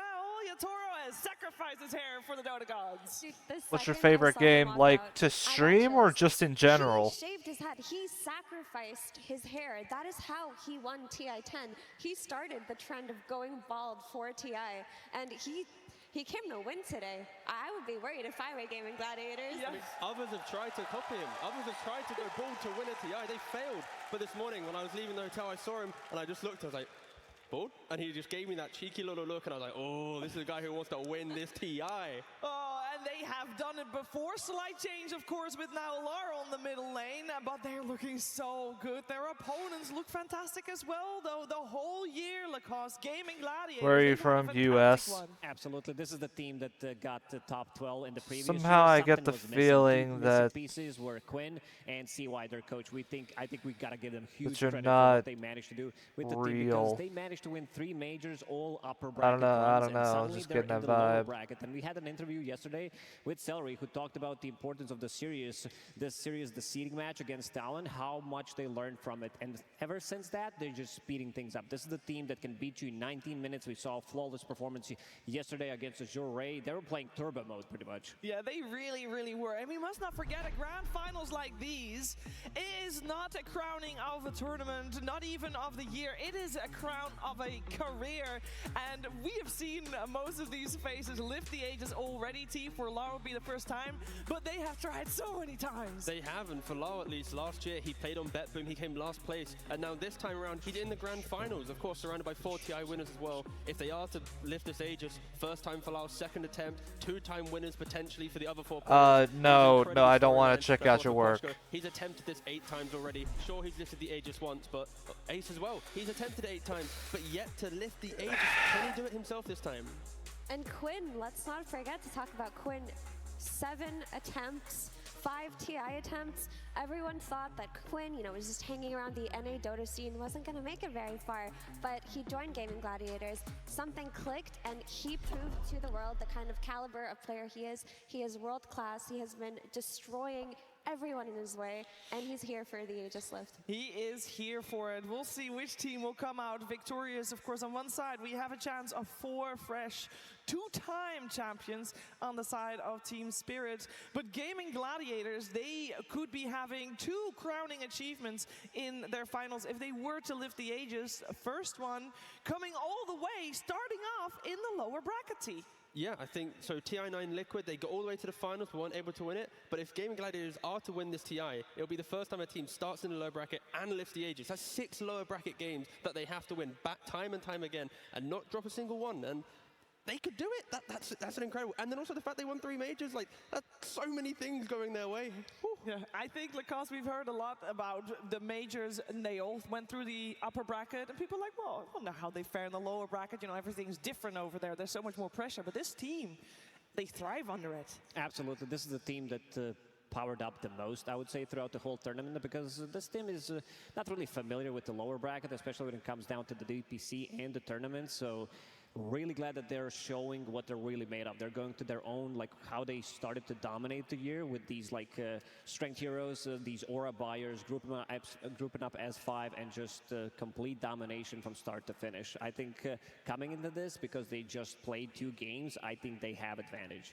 And let's not forget, No, I am not Gladiators, checking because out of your their work. dominance this year, they are the team that shaped the meta. They are the team I that got the I meta can't nerfed escape and it. changed to the way that it I is can't- I today. can't So escape it. when the initial patch happened, they were the team that was hit the hardest by it, and it took them so long to adjust. Everyone thought that, okay, it's the TI curse. If you're dominant the entire year, there's no way you win. There's no way you get this far. But they said, what meta? We are the meta, and they proved to everybody that they're not just a patch team. Yes. They're strong. They're a strong team, and they're here to compete. And they have played the most games out of everybody here going through the lower bracket. So it's not like they're saving strats. Everybody knows what's coming. The question is, how are you going to answer that if you're Team Spirit? I hope they have something very special cooked up for this. And this series, there's a little bit of a change compared to all the series we saw before. It's a best of 5. 5. And normally you've got one team coming in thinking, oh, maybe they don't have a lot of experience with best of 5s and actually taking them in the end. But both of these teams, have shown that the adaptation that is needed in a series like this, they got it. Yeah, and not only do they have the adaptation, but the kind of play styles mirror it as well. Like Spirit, they're a team that have been behind quite a lot to come back into their games. And then for Gaming Gladiators, you mentioned that they played the most games, 24 games. Their average win time is 36 minutes. That's 10 minutes quicker than Team Spirit. So it really feels like this whole series will be, can Spirit survive the onslaught of gaming? Can they find those moments of collapsed brilliance to get back into their games and then close it out? Like, this is just two so different teams. It's like a beautiful finals. Two different styles, because Gaming Gladiators, they've been so dominating, and everybody was focused on them, starting from the laning stage, one of the best. You know, everybody was also talking about the Bet Boom as a strong laning stage team. But Team Spirit, when it comes down to late game decision making, the way they're making their plays, they're just top notch. I think when it comes down to super late game, Team Spirit is the best team in the world. But they gotta get there first, though. A lot of teams have failed to do so against Gaming Gladiators. I think that one thing that I've noticed over the last few days is that there has been a lot of talk about the offlaners, Effie. I feel like we're seeing them be put in the role to be the star player for their squad. Yeah, I mean, when you look at Gaming Gladiators offlaner, Ace, he is the rock of this team. He is their stable player. He is the one that they can depend on, the one that they build around. He's the player that enables Duraccio to play in the hyper-aggressive, sometimes very risky, sometimes very dangerous way that he plays, but he makes it work because their offlane, the offlane of Tofu plus Ace, is so strong. They're dominant. He picks heroes that rallies his team into the game, and he never disappoints. I've hardly ever seen I Ace just have a need a bad game. defense on Whereas my Collapse, he also fits that role in a Twitter real similar way quick where he is the about playmaker of his how team, and him and Mira have been playing I am together for just as a long as magnet for these GFX bots, dude. Like, I don't get it. I'm pretty sure that if you took the GFX bots off of my Twitter follows, I would only have like 15, 20 followers. Yeah, And I have exactly 200. That's how many GFX bots follow me. And now they're starting to attack my streams too. Yeah, I mean, we're probably going to see And collapse at least once in this finals. I'm just so sick of it. I am so sick of it. The unpick still? Yeah, it's pretty... I mean, I get that this is probably the new VTuber experience, but like... specialties, and I think that Effie mentioned is beautiful. God, man. He's the initiator. He's the one that always needs to start the fight. But Ace, he plays quite different in his offlane style, where he wants people to group around him. So he's not starting the fight through literally initiating. It's just more like, I'm how many of these do you have? How many of these can you make? Between the two offlaners in this series. Yeah, and in this series we're going to see that they all talk the same, just like the most generic, like AI-generated responses imaginable. And then after you talk with them, they're just like, "Oh, by the way, I am an artist. Would you like to see some of my work?" They all talk like that. Team Spirit probably has, and it's so irritating, dude. From any point. Bro, why are you so pressed? Because they can be behind for 20 minutes, bots keep spamming my Twitter. I'm pretty sure like 90% of my followers, probably more, like 95, 96% of my followers on Twitter are bots, are like GFX bots that try to like scam you for art. And I just had one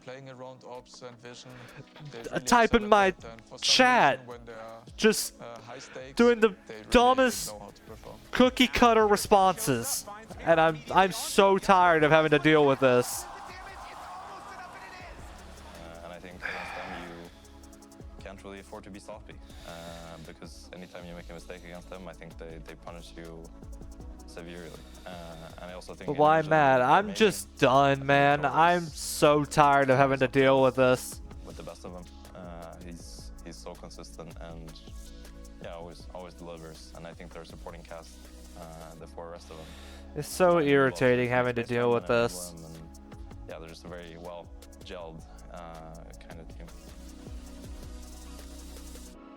I'm pretty sure people could use my Twitter follow list as like a block list for these art bot accounts. Versus Gaming Gladiators. Grand Finals. Game 1. It's big brain time, everybody. Welcome to the draft panel for the grand finals. You heard AUI, you heard Dendi, you heard Fear earlier talk about, previous experience with TI finals. Now it's time to get into the nitty-gritty of this one. You guys, you've been there before, you know what the stakes are, you know what to do, so let's get going. These two teams have had very different styles, as was pointed out by the panel going into this, this grand finals. What are you guys looking for? Who's going to throw the first curveball? That's a good question. I think the one thing that you do really have to look out for is going to be the Magnus, right? It's Collapse Magnus. He only just showed it yesterday, his first time playing it, and this is what they won TI-10 off. This is something you've got to be afraid of. Do you have the confidence, if you're Gaming Gliders, to leave it in the pool? That's what I'm mainly looking for in this series. I'm looking at how both styles gonna collide and meet each other in terms of like Gaming Gladiators, where we apply a lot of pressure on all stages of game, especially starting from early. We have very strong lanes, very tempo drafts, and as panel said, like Team Spirit, we have longer games when we win. So I'm curious if we come up with some ideas, some plan how to stop it, how we're gonna deal with ban collapse apparently. Yeah, on lanes. Yeah. Yeah. Yeah, I think Team Spirit, they have a lot of info on Gaming Gliders. They watch so many of the games. They have a lot of data there. I think, honestly, going into the best of 5, you have a lot of games. You have some room for, not experimentation, but to test your limits. I think they should sort of try to pick a Gaming Glider strategy that they want to play against, where it's Ench, Chen, Pangolier, Necro, and they should try to break that early in the best of 5. I think that's what gives them the best shot of, like, sort of getting a draft advantage in the series. It sounds like a lot of the heroes you're talking about overlap with are healing-based. Ancient Apparition still in the pool. Is that a potential overall first pick for Team Spirit? Do you think that's an angle to try to target what Gaming Gliders have been running? I would really like the A. I think Maposhko was actually the first player to start playing A. I think he was playing a bit before Riyadh in pubs, and they even ran a couple of officials. They actually go with the Weaver, which... Wow. I mean, it's a bit flexible, but honestly, I'm a bit surprised. I thought this Weaver, it's a bit weaker into sort of Gaming Gliders ball, but what it can do is it can break down the laning stage a lot. If you get ahead of these ball lineups in the lanes, oftentimes they can't group up in this way that they want to. Yeah, the way I look at this Weaver a little bit is Team Spirits, they're playing against Gaming Gladiators, right? And what I've noticed a lot from Gaming Gladiators right now is you want Dirachu on the CK or Weaver, so they ban the CK, they take the Weaver away, and Dirachu's, he's really good, but he's really good at playing these aggressive style carries. That's mainly because we see Ace playing a little bit greedy too, right? So Dirachu can play a little bit faster, so I think this is very targeted to just take it away from Gaming Gladiators.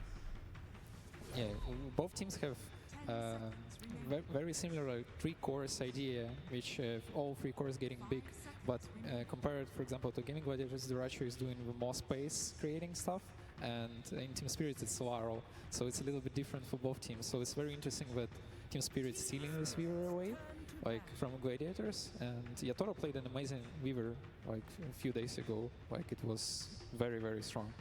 I think we might be seeing a Toro on the Weaver. Cubano heroes like Bloodseeker. I think the support Weaver, like, I mean, you care about Rupture, but then you're just rupturing a support. I think you would only ban this type of hero if you want to play the Weaver on core.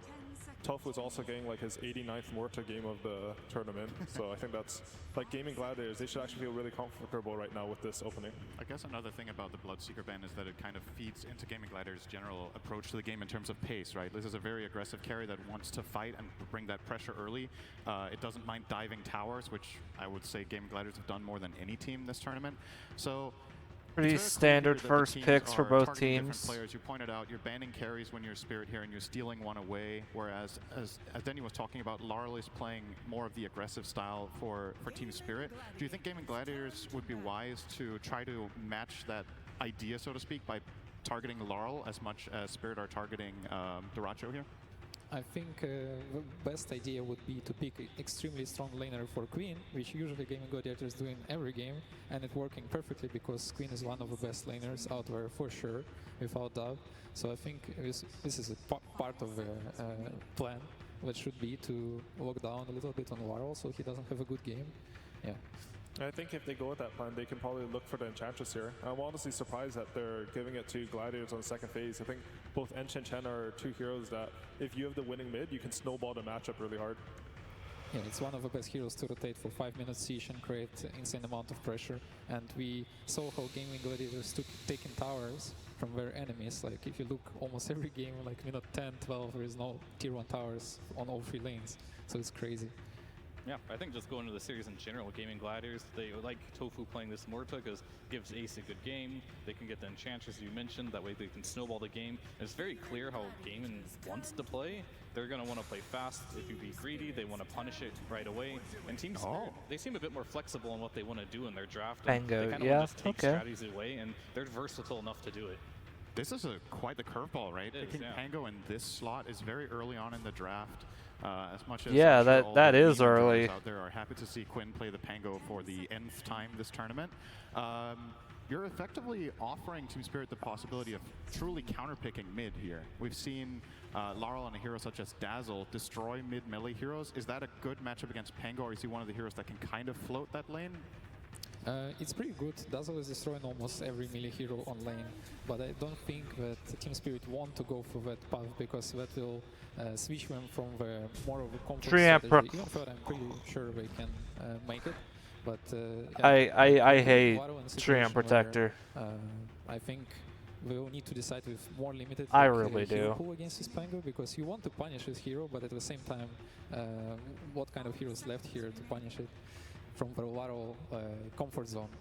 Yeah, it's definitely a little bit different because, like, if I'm Weaver in this situation, I don't find Pango to be an issue for me, right? Like, you can get away Weaver from should be good versus Pango for sure. Yeah, and then now you get the tree to lock down the Pango in these earlier fights, and also you get a counter pick in the laning stage, so it's already not a good Pango game by any means, but they're just showing that Quinn is just super confident on this hero, and that's about it for me on this pick. Okay, here I can talk a lot, or I can just be quiet.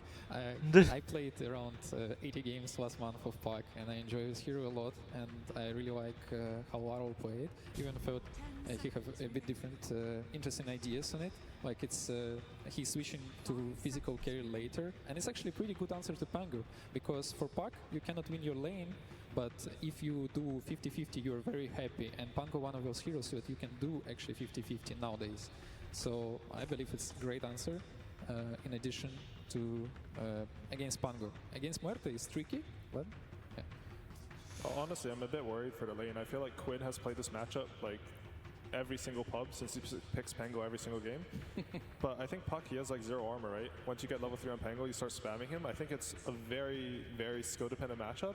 And Team Spirit strat, what I'm looking for... Lone Druid, classic. The Liquid series that Gladiators played. And that's the series where Gladiators looked the most vulnerable. And Liquid's strategy coming into that was picking as strong a safe lane as you can. So that's why they picked the Treant. This Weaver might be carry. I'm not too sure the matchup against Lone Druid at all, but I assume it's fine for Weaver. Lone Druid's sort of a scary laner.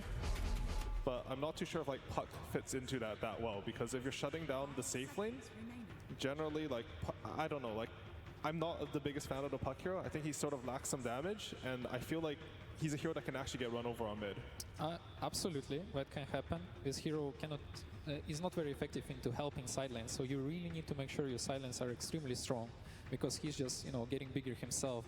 And actually, PUC is they're really taking their time with this pick. Game, so I also agree with it's kind of like might be a problem to stop Gaming Gladiators like pressure with a PUC, because it's Silencer. Not pressure for sure. So for a lot of teams, I feel like this Lone Druid could be considered a flex here between carry and offlane. I don't think we've seen Duracho play Lone Druid this tournament at all, right? No, not this right in saying that. So does that mean, what angle could Team Spirit take here? Are you trying to now specifically counter an offlane Lone Druid because you could put the Weaver on support like AUI was pointing out, or are you kind of committed at this point to putting a carry? Because in reality, is there a safe lane hero that can truly challenge Lone Druid in the lane together with Treant? Is that possible? I think Weaver's fine, and I think you just pick the strongest offlaner here, most likely, because they're going to target it next. So, like, the Weaver tree matchup versus Lone Druid, it should be perfectly fine, because one rotation, or if you manage to get on top of the Lone Druid's real hero and you Sakuchi in with bugs, he could die pretty easily. But Lone Druid, no one's going to, like, just straight out CS this hero. That's why he's so strong in the laning stage. But there's definitely a threat to kill him, and Weaver doesn't have problems like CSing because you have the Gymnade attack, you also have like the Sakuchi. Beastmaster, okay. At least go even with kill threat, so I think it should be good enough. Where did this hero go? He was pretty much top tier a couple of weeks ago, and we've barely seen him on the main stage at all. So what makes this a good Beastmaster game?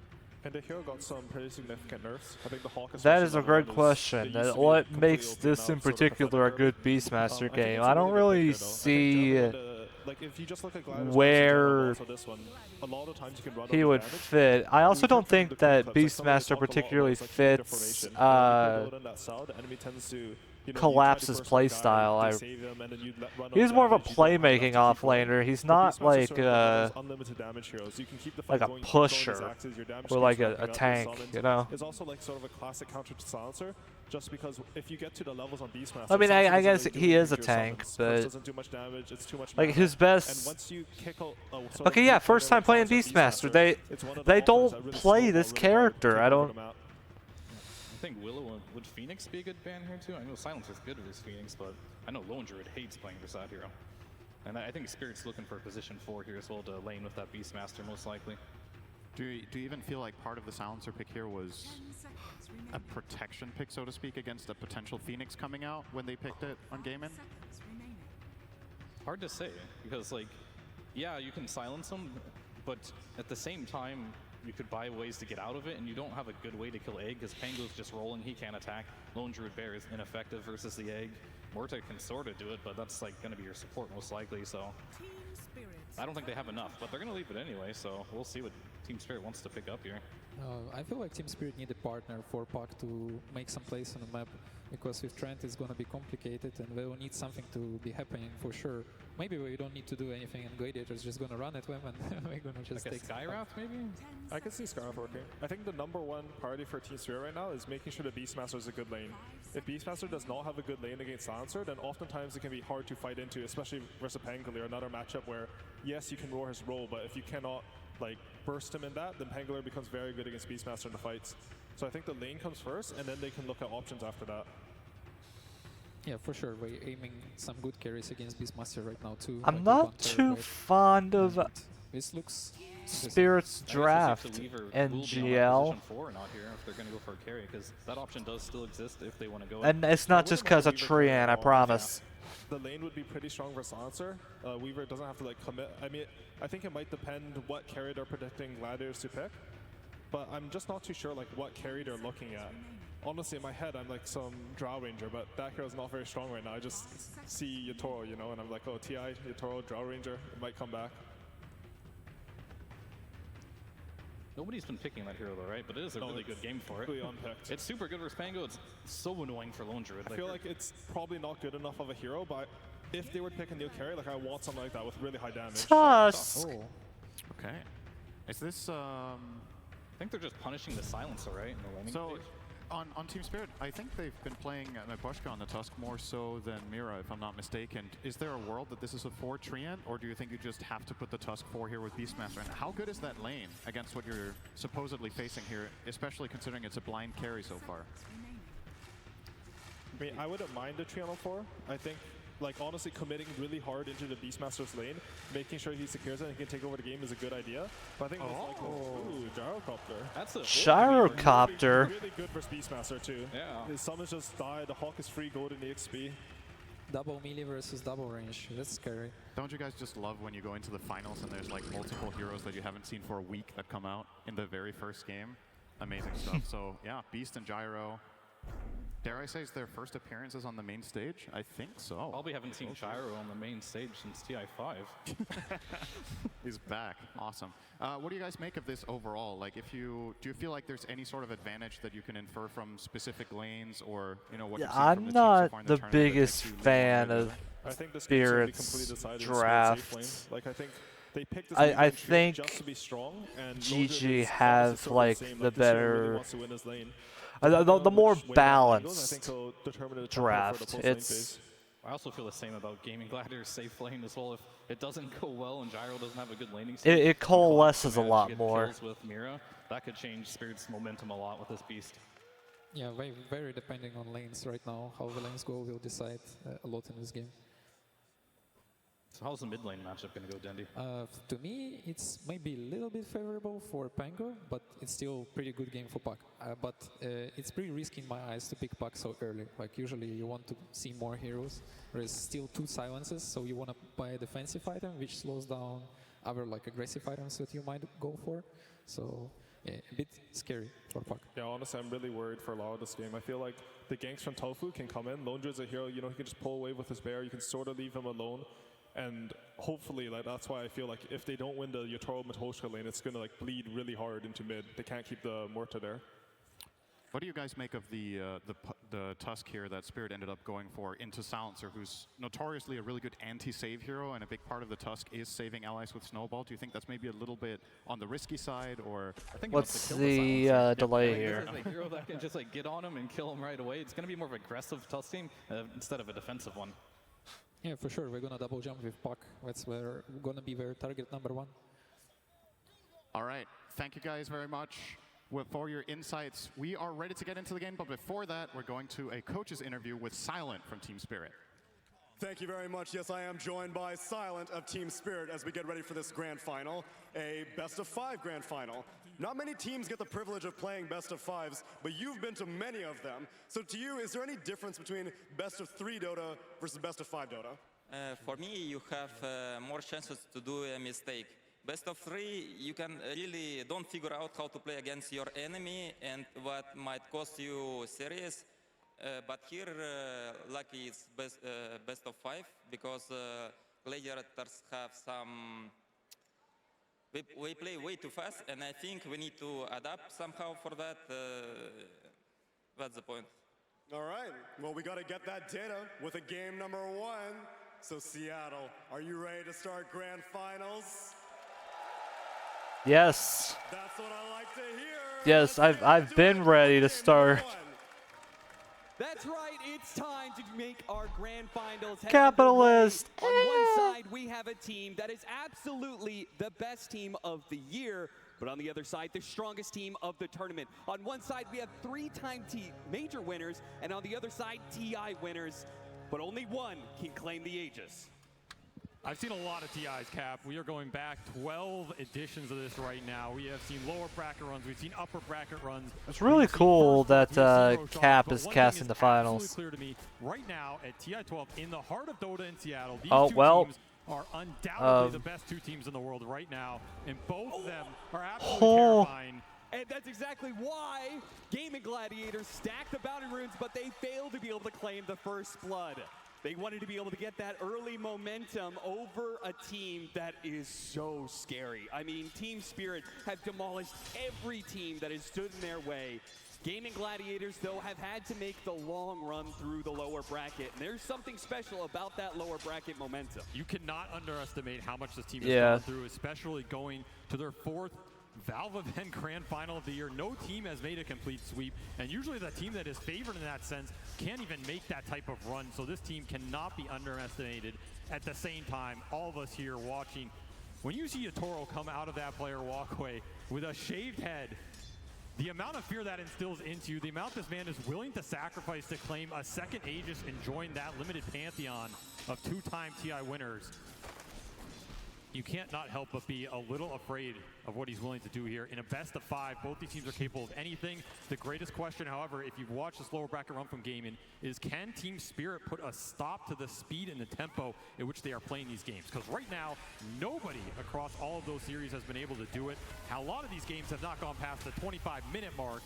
So you need to slow it down, you need to play your game, or at least take It's so crazy how so many of their games. What is the range on that? Hello? First 10 minutes, particularly the laning phase.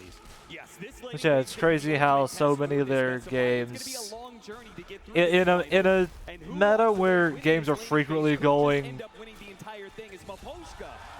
like 50+ minutes. That's how long Gaming Gladiators sets last. Off-lane Lone Drew, this is a hero that has demolished the lower bracket along with all the buildings in those series.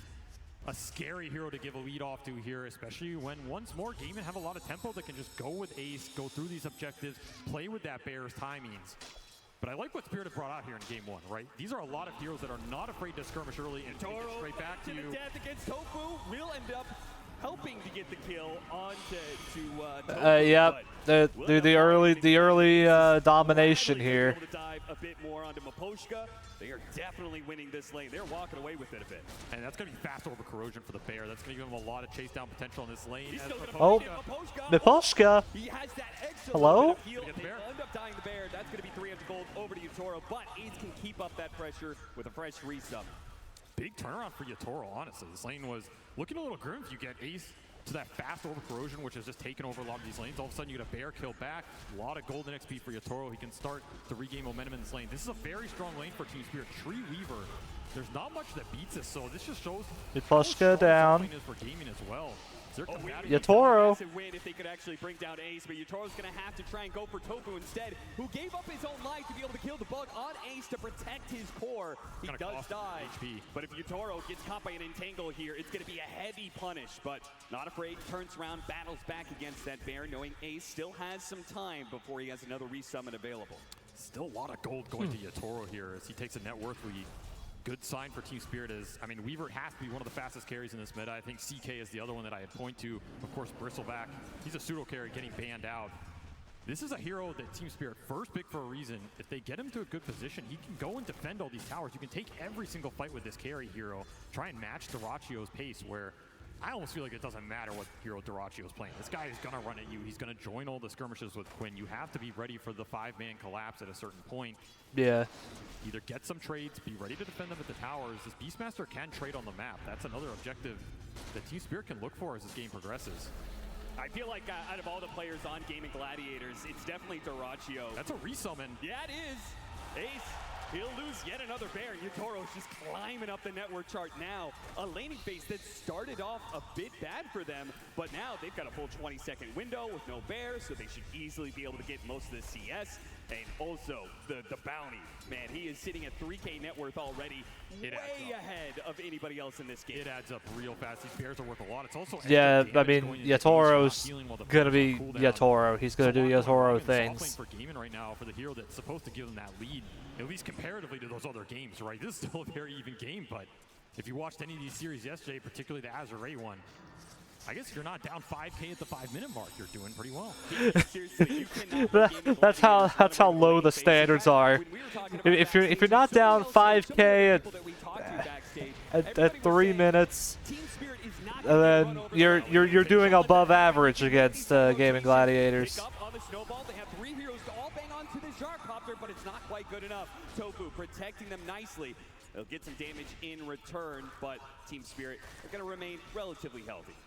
Nice missile dodge on the snowball. Mira, he's going to be able to make some really nice plays this game. This Tusk is a hero that can not only give him the physical burst to go through the bear at the later stages, but the snowball dodge on heroes like Gyro and Pango that have to throw out their spells at the start of the fight.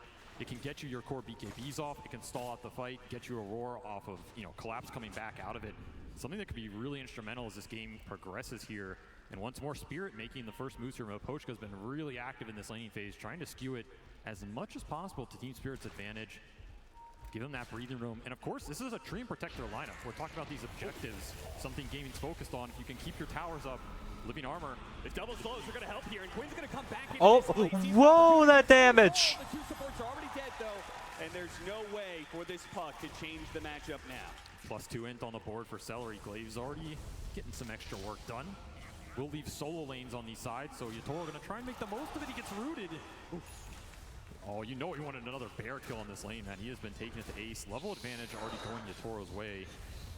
Why does Root not so prevent Weaver from using time lapse? Don't get bursted in this game. Man, he is just chunking Ace down. This is a roam opportunity up here, right? Like, this is a great hero for Team Spirit to roam on if you can keep chipping Ace's HP pool, because every time you kill this bear, he has to resummon. He's susceptible again, and you don't really take the ult too early. Laurel, he's going to try and bait it out here by using the illusion rune. The first power rune was an illusion rune. Not necessarily one that you feel the best about, but he's going to try and bait it out by showing his illusion mid and seeing if they can catch something in this top lane. Tofu, he's going to be marked there. Couldn't get there in time to snag away the wisdom rune, but they can get this one kill. Oh, Tofu. Ace is around. Laurel, he'll back away. So will Ace. He's ready for the push that's coming in. In fact, he knows he's kind of surrounded by heroes, so he wants to play defensively. But Laurel already back to the mid lane, doesn't want to miss out on too much of his CS. Nice heads up smoke by Spirit.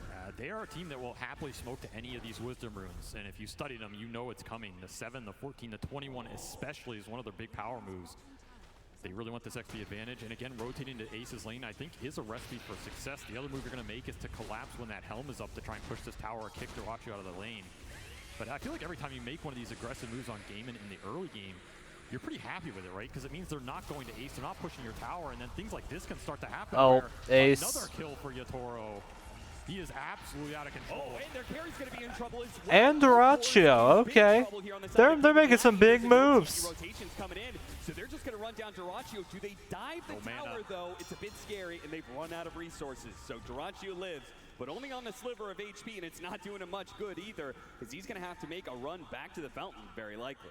You can see the side lane pressure here. This is another thing that's causing Game some issues right now because they want to rotate towards mid, play around Quinn. So every time you bring supports off the side lanes, it's up to Spirit to recreate the pressure there and not let Quinn get away with these skirmishes with the power runes.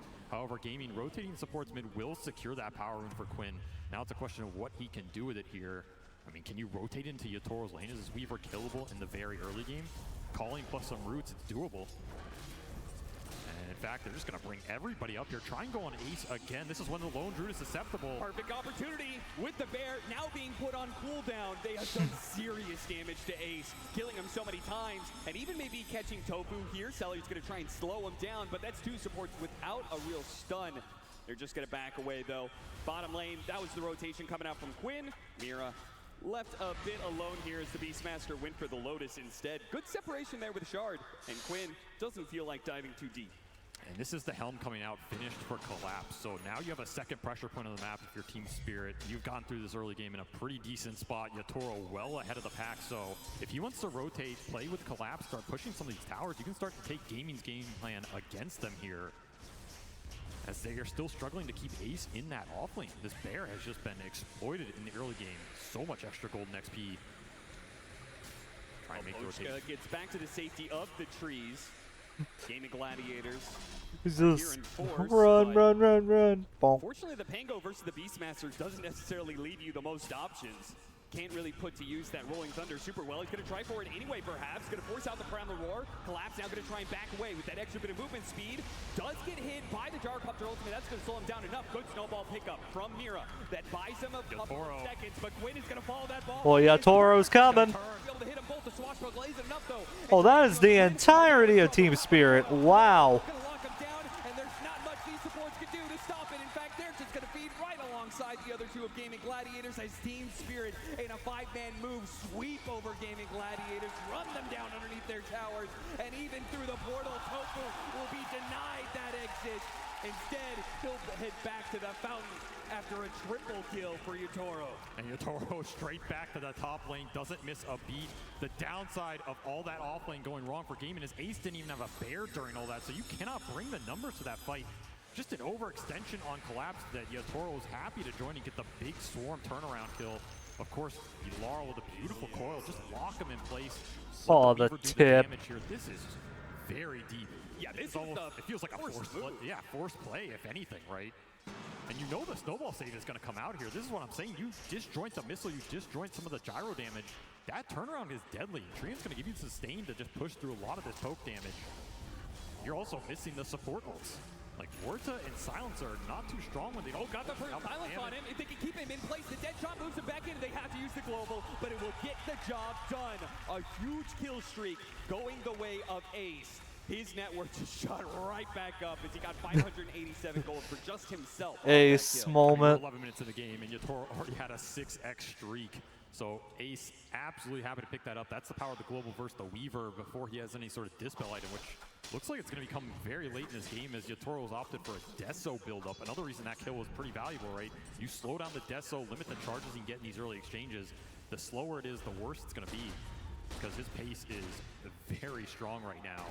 And of course, Dyrachyo, we have not seen Gyro too much this tournament, but the big upside for this hero is the stacking, right? It's not something we've seen Gaming go back to a lot as the game's been very fast. But this triangle is getting stacked and is waiting for Gyro to come and collect. The other Ancients are also doubled up right now. So this is a lot of golden XP sitting in the bank for Gaming if they can move Dyrachyo over there, start to clear through with the max flat cannon. Something that Team Spirit might think about contesting depending on how fast they can push these towers down. Yeah, absolutely. That's a big stack. In this game, it's funny, but I feel like the game plan is kind of swamped where Team Spirit want to be able to run over Gaming Gladiators, take these outer towers so they can disrupt that ancient farming. They're going to go straight to it. No hesitancy whatsoever. Immediate coil put onto Quinn, but they don't really have the strength to be able to bring him down just yet. Protected by all of Gaming Gladiators who, again, they saw Team Spirit in the bottom lane show up as 5. They will do the same here in the mid lane. Quinn looks to find his mark, looks to see if he can drive right on through and straight to Maposhka. He'll find him here in the corner, clear out most of the trees, but Laurel's actually going to bounce back in here. They're going to retake the fight. But Pochka's going to stand and fight as best he can, but they pick off Ace immediately. Laurel trying to make his way out, and oh, the silence. Maybe he gets clipped again. He's dead. Couldn't jump in time. That's an unfortunate mistake from Laurel. Cost them quite a bit, as Laurel was a big piece of the momentum for Team Spirit here. Tofu coming up big. Calling is just going to be their biggest way to deal with puck in these team fights. If you can land it, it's probably a dead puck. You dead shot him back into it. It's an extended duration here. Once more, that fight got dragged out. Really nice disengage from Spirit. Draw them back up the ramp, waste this Rolling Thunder, chasing Maposhka on the cliff. Yatoro gets another pretty good angle. You can see the aggressiveness they're trying to play with this Beastmaster right now. They're taking the push to Gaming, not playing defensive at all. And once more, the aggression continues. No Rolling Thunder for Quinn right here. Global sounds to try and protect him. Another swashbuckle up in a second. He's actually going to turn and fight as best as possible, but the puck is going to be the end of... Yeah, I'm not sure if I would have used the global there. Down and away from the trees. Maybe that was an error. This is looking all Spirit in this first 50 minutes here. They're getting a lot for their Beast, the start for Yatoro, and now it's just going to have to come back down to the flat cannon, clearing through the Ancients to put Diracho in a spot where he can start to take these fights. This is a position we've not seen Gaiman in a while, right? In this tournament especially. They are usually the ones with a very strong lead going into this 15-20 minute mid-game period. All of a sudden they're on the back foot. Double damage definitely going to help accelerate Diracho here. Oh, those stacks. About the resiliency of this team, right? There's a reason they're here in this grand finals. There's a reason they've been in a lot of them too. This is not a team that can only play from ahead. They're gonna have to show some resiliency here and playing a little bit from behind, particularly with, I mean, maybe Ace's times, but honestly, he's found a lot given his start. I'm surprised at how rich he is. Yeah, he's got 3 deaths. I think his bear has died like 5 different times in this game, but still second in the network chart. Still though, Spirit clearly holding the tempo control of this game. They're up by 3K. They've got to be feeling pretty good about it. Even if they couldn't stop the gyrocopter from clearing out stacks, they don't have to do it the first time around. Just taking these outer towers and trying to scrunch in the map a little bit. Yeah, take advantage of the fact that Diracho's Oh, 50-50. Dead even. That would have been my prediction before this series as well. Goes to show. I mean, respecting the Ace timing as well, too. Yes. Like, this Radiance on the Bear, we have seen them do an incredible amount of work with it, and it's coming The fact that these two teams have been so dominant, yet Dota Plus says that they both have a 50-50 shot of taking this game. These two teams are the ones that absolutely deserve to be in this finals. Game in time to get to their big farm items in the Radiance and the Agnum Scepter on Diracho. Those items let you fight, but they also let you just clear the map. So holding these tower-ups, if you can limit the space they can use these farming items on in terms of the sides of the map, that's going to feel really nice with this Stream Protector lineup. Maposhka did not go for living armor points early, hasn't even needed them at this point, and all 3 tier 1s are up. Another aggressive foil play. Tofu with the calling, trying to protect Mira just outside of that silence, use the snowball, try and get some distance. Nice dead shot though, actually hit Laurel in the background. Yeah, but the exchange on the other side of the map, Ace going down to Yatoro again with this Desolator. Instant reveal, gets 2 charges on it, plus a bear kill as he was just pushing towards that Radiance. 700 off. And this tower dies. This is an influential tower for what Gaming want to do on the map, because now both Ancients are exposed and Yatoro straight in there. He would have liked to have found that stack, but he will be happy to take the net worth away from Diracho, a hero that just needs these camps up. Now you're going to have to need a bit of a backup plan if you're Gaming Gladiators. You no longer have that good control over the double Ancient stacks like you're talking about. And look at this fast shard for Yatoro too. Yeah. This is where Weaver's just absolutely terrifying. You're getting the extra Gemini hit off the Sakuchi, going through everybody with an early Desolator. These heroes just don't have the armor to deal with this right now. Now, if you don't burst him. He wants to play super aggressive and get on top of people, which against these kind of silences could play against them. That's why it's very important for them to get this Aegis, get this second line to give them time to get the BKB up on some mark on enemies with damages that last 4.6 seconds. Absolutely no chill. He's not here to win Aegis. He's here to take it away from you. Right now, he is controlling the tempo of this game. Second Geminate attack. Into a smoke. That is insane. They are nowhere here in time. What? And still missing those big no wonder Weaver's so meta. Still 300 gold off this Radiance for Ace. That's your big 5v5 timing. Just an awkward point.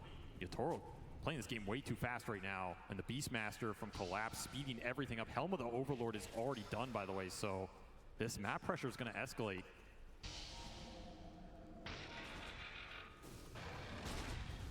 Gaming Gladiators really not able to do much besides just kind of make sure Dyrachyo doesn't get smoke ganked.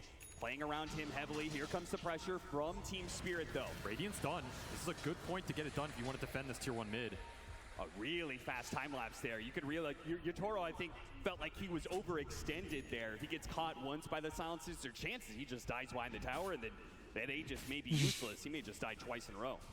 And that's why this build is starting to come together for the Aegis, right? Because Yotoro still doesn't have a defensive item. The Global's still very effective here against Spirit. Laurel also considering a BKB this game on Puck early just to deal with the calling and the global silence that's coming out. Gaming have a lot of tools to lock down these mobility heroes if they can find them. Right now, Maposhka just doing some scouting. Doing some scouting. There's nowhere for him to really run. He knows it too. He's definitely been caught, but he got some good information. Information that'll lead to the pickoff on Ace. He saw all those heroes and he said, guys, this lone druid is alone in the top lane again. Kill him. The single target physical burst is way too fast for this true form to even be considered in terms of casting it. Yeah, honestly, there's no way in the world that not too worried about playing on game inside of the map right now. Just wants to hit his own BKB. that you could even cast True Form to begin with how fast you could just be melted. Get the spell and debuff immunity up for the silences that are causing them problems in the fight. Then you're not too worried about anything as Quinn is getting shredded by the death. Yeah, even if you get out the Rolling Thunder, the physical damage from Yotoro is too much for him to handle. Tofu was kind of desperate, wanted to be able to get that kill on Mira, maybe trying to take away the Aegis, but frankly, he doesn't do nearly enough damage right now to deal with this carry, even on low HP like this. Missed the dead shot on Mira. Managed to sidestep. He doesn't have his ult. He's dead. Yotoro does manage to get off the timeline server so barely. Meanwhile, Celery's picked off in mid. Team Spirit, they are absolutely outplaying Gaming Gladiators right now on the map. They just know all of these heroes are getting picked apart. There just seems to be no response whatsoever from these Gladiators. I mean, there's nowhere to run, right? You need to combine the damage here on Gaimin to get anything done right now, and instead it's just Team Spirit going on you on multiple lanes so you can't group up. Aegis still up for 2 minutes here. 8 Deso charges already done for Yotoro as he is just slowly claiming your soul. This is going to escalate fast. This is a scaling lineup too with all the auras they can bring to the table. The Swarm's going to go through. You have Tusk physical. Yeah, this is not looking good for Gaming Gladiators. Spirit is I mean, how many aggressive items does he running them over. I love the fact he's like, yeah, I don't need It's which is so weird to say because this whole time it's been Gaming Gladiators running over everyone else, but they're the ones being run over. This is going to be another team fight and perhaps another objective taken.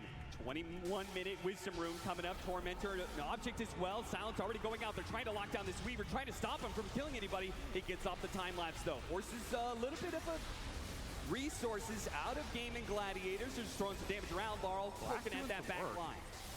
You got to be careful of giving Dyrachyo these good flak targets up front as they're going to trade a bunch of the Bears HP. They're still looking for Poshko over here. They don't have the detection to catch him out. Something is going Why on not? on this tree, and for sure. Why don't they have detection? Right now. Team Spirit will play it safe, play it slow. Aegis out in 50 seconds, so you have to think about the timer here. Look at that. Oh. Caught by the coil and instantly killed by Yotoro, and you can feel it. Yotoro seeing an opportunity. They're going to be able to cut down Celery, and now he goes in for the kill. The Aegis does expire, but the rest of his team provides the disable. So as the second life comes back up, he's going to shred through Ace. Looks over to Tofu next. Now, last left, perhaps Dyrachyo trying to run him down. Dyrachyo doing his best he can, but up against 3 different cores, he can't actually fight back. He has to run away. Yotoro's going in. He was thinking about it again. 30 HP is the only thing that'll save you from this man right now. He's just running rampages through the fight. 12 Yotoro's just minutes. He is just taking everything and more with the auras to back him up. He might genuinely be the best carry player ever. The aggressiveness of Yotoro I've seen in very few players at TI before. I mean, that play when he was more playing at least in terms of like individual skill. Deeper into the base, that's the kind of aggression this guy's playing with right now. You gotta play to win. You play not to lose, it eventually will happen. Right now, Team Spirit just taking over the map. Really good deep wards on those fights. Will get dewarded from gaming, but that's the power of what Maposhka is providing them with this tree. All of these fights and pickoffs, they've been scouted. He's been on gaming side of the map for a lot of it. It's paid off. a large degree, this early tree and shard. Doing some work. And of course, the vision's really nice for these silencer lineups, because if you're the one initiating on gaming, forcing out awkward globals, taking some damage on your backline, the fight gets very weird very fast, and suddenly Yotaro goes in, he kills somebody, time lapses out, there's a black dragon, pours the fire on somebody else.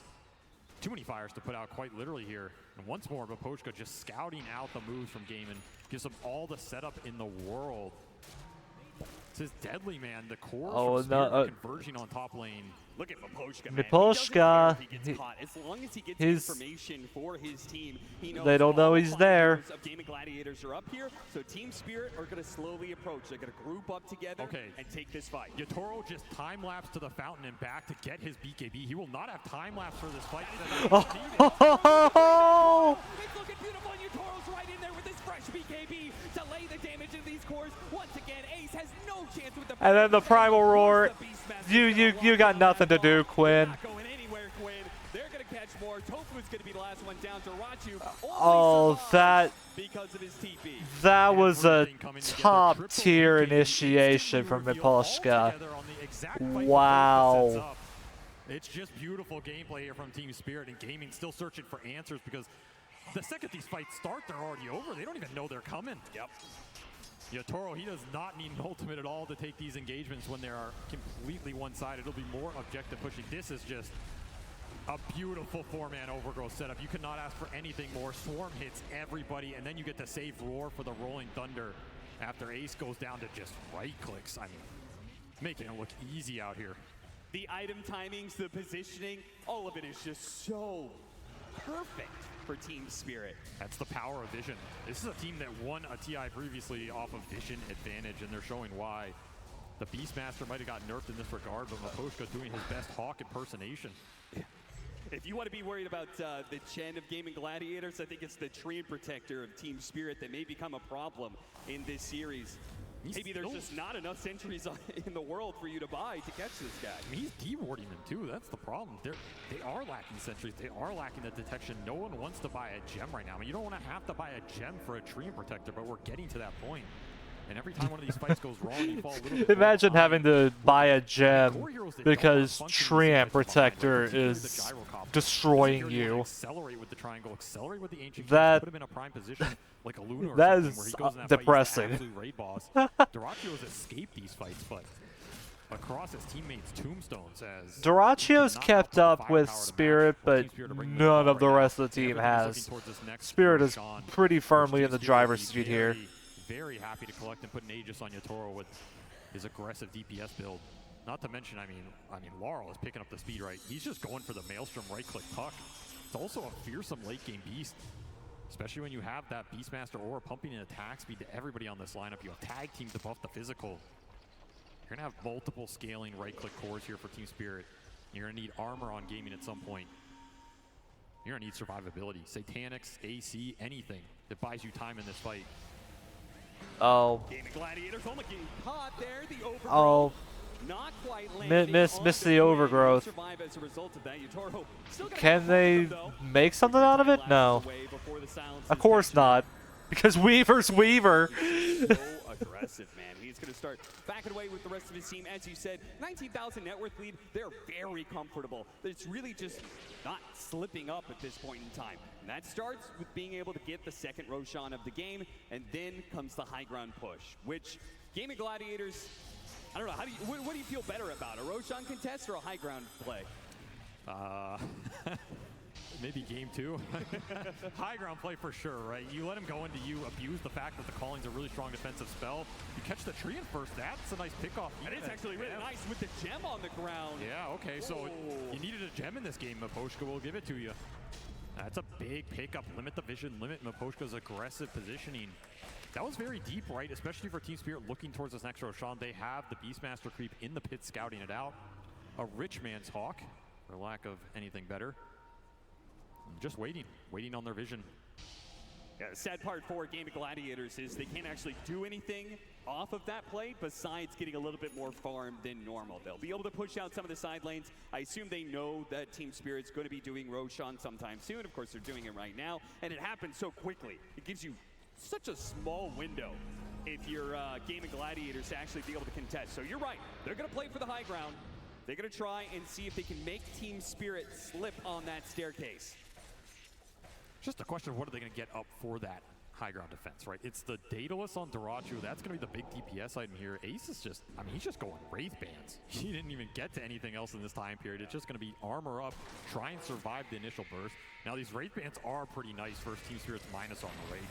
So they are very good value. I don't blame him for doing this, but in that what can Gaming Gladiators do here? So, it tells you how okay, Dyrachyo's actually just like, he's falling off, actually. Because there is a calling to fight into, there is a Rolling Thunder that can abuse you on the choke points. There's the Radiance Burn with Mischance and a resummon, assuming it's hard to jump Ace initially. And of course, Global can bail out any sort of initiation from the Tusk or the Beast. See how strong Yatoro really feels he is if he thinks he can just walk up and start hitting this tier 3. Wouldn't surprise me. Maybe that's why he's gone Scotty here. Level 20 done for the Weaver with Scotty completed a double damage rune and a quiver. Oh yeah. I mean, if you get hit once by this Weaver, I think you're gone on the supports. And that's a huge problem for Dyrachyo as well, because he doesn't have that build up yet. So he doesn't have the sustain to there's so much damage on Spirit that like the supports are basically a non-factor outside of like maybe Global Silence. Oh, they found Ace. Goodbye, Ace. And then goodbye, Quinn. Yep, this game's pretty over. To catch the opposing mid laner, and with 2 dead, a double damage activated, Team Spirit are just all but just waiting for the creep wave to catch up with them. Well, that's one way to break the high ground, just one-shot an enemy off-lane carry hero, and force it with a double damage here. Yatoro has AC aura behind him now as well, so that Deso plus the Swarm plus the AC is just going to amp this physical through the roof right now, which makes this high ground siege a lot more tempting. Here goes to the jump. BKB immediately activated by Dyrachyo, but there's that physical damage. Dyrachyo, he can't actually stand up against Yatoro and has to back away. Of course he's diving. Yatoro, yeah, he's just going to go for it. See if he can got it! Oh my god. He does way too much damage. There's nothing they can do. Nothing. There is no shot.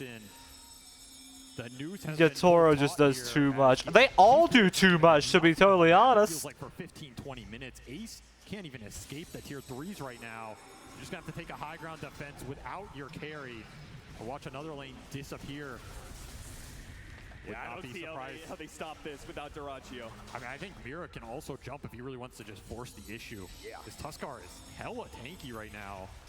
Gossamer Cape, Drum, happy to start the engagement, particularly if you can find a good core target. He got feared on the jump. That was incredibly impressive, actually, but it will not yield them the fight. And it'll be a second lane. 2 lanes barracks up for Team Spirit. And they still have a minute and a half left on that second life for the Weaver. That final push, I mean, if you're Team Spirit... Oh, Spirit hasn't even lost a tower yet. Gladiators, why not make the first game quick? Just for your own sake. Yeah, give them a taste of their own medicine. Uh-huh. And show that the Zoo is indeed not dead. That's the scary part of this game for me. You have Collapse on a hero that, I mean, they have been incredibly proficient with it, right? This was a first phase ban at Riyadh for a reason. Yep. It is a Collapse signature hero, but it's not one of those big jump stunners that everybody's afraid of. They're afraid of the Collapse Magnus, the Collapse stunners. This is a hero that just took over the map. He farmed, he played his game with Yatoro, and it was the raw aggression and objective taking that put gaming on the back foot. It's a scary thought if Team Spirit are taking doing it again, isn't he? Yeah. Their own strat against you. Oh my god. Some Daedalus action. Literally just TP back, get your item, then immediately time lapse back. So much burst damage. Like, when he's got the Weaver is so dumb. This is an insane, like, I love him. Hit, right? It doesn't take much. He just Sakuchi's in, hits you instantly. 4.5 minutes faster than average in getting Daedalus on Weaver. And 2 for Yatoro. Mira looking for his opening. Gaming Gladiators. It seems pretty clear. This is going to be absurd. Oh, Dream Carl. They're gonna have to play around the fountain here. As a jump forward, the Dream Coil is slowly taking him out. Tofu does manage to live for now. How did Tofu live that? But Team Spirit. They still have more opportunities. Okay, the Aegis is going to expire. And it's possible that Team Spirit may decide that it's best just to wait for a third Roshan. before they end it. I think Toro's happy to give the Aegis up. It'll free up another slot for him at the rate he's going. Yeah, seriously. He just wants more damage. Yeah, more like, everything is I mean, for him right now. The scary part Desolator, Scotty, Mira's quite farm. Oh, yeah. Daedalus. High ground break mechanisms. They really get in a stalemate and need it. He's gonna kick He someone out, is and so Yatoro's built. straight into them. Pops BKB, turns around. Oh, What? He does way too much. Durantio battling up against Laurel, but the big bad boss of the fight is definitely Yatoro. And once he turns his eye, Yeah, GG. Yeah, just call it out. game over for this one. Team Spirit making absolutely Wow. no qualms about shutting Gaming Gladiators out in their own style. 33 minutes and it's done. Such a one-sided game one. I mean, nice lower bracket run, right? Welcome to the grand finals here. Welcome to the ultimate boss of Dota right now. As you might have won 3 majors, you might have made it all the way here, but if you can't find a way to break this team, which nobody else has been able to do, you're going to go home empty-handed.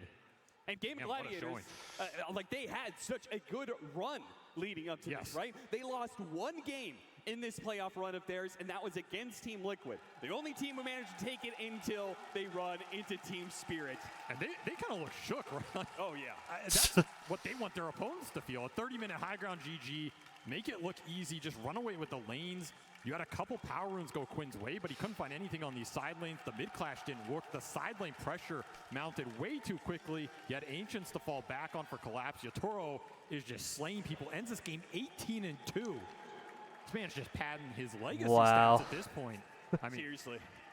I He's trying to mean, make a name for himself here, as he already did Yatoro once and before Collapse in 2010, but he alone can become are better than like alongside his team. most of the It other would be something teams magical, but at this that might be tournament. convincing. We've seen plenty of convincing games in TI. It's a best of 5 for a reason, right, Avery? Absolutely. And there's some changes we can make strategy-wise in particular. What was one thing you would point for Gaming Gladiators that you would like to see heading forward in the series?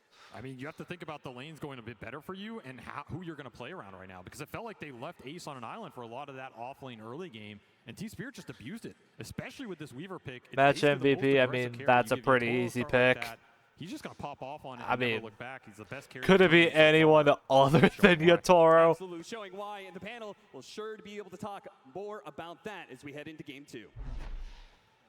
Thank you very much, Cap and SVG. Team Spirit take game number 1 here in the grand finals of the International 2023, and it was almost as if Team Spirit just taken a page out of Gaming Gladiators book and basically was the oppressor in this game. I'm joined by It is so hilarious that Spirit is so far ahead of the competition that like they played their own style for most of the tournament and made it all the way through the upper bracket. Then once they reached grand finals, they completely 180 their style and just flip to the same aggression that got Gaming Gladiators to the finals, and they make it look just as easy as if they played their own game.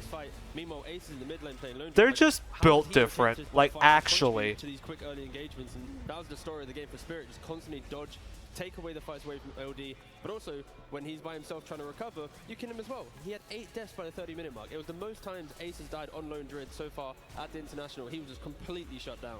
Yeah, and on the topic of that Lone Druid, that game felt impossible for Lone Druid to ever recover because I think that Spirit had a genius lane versus Lone Druid, and that came after it. That's the thing. They picked Lone Druid after they saw Weaver entry. That was such a good initiation.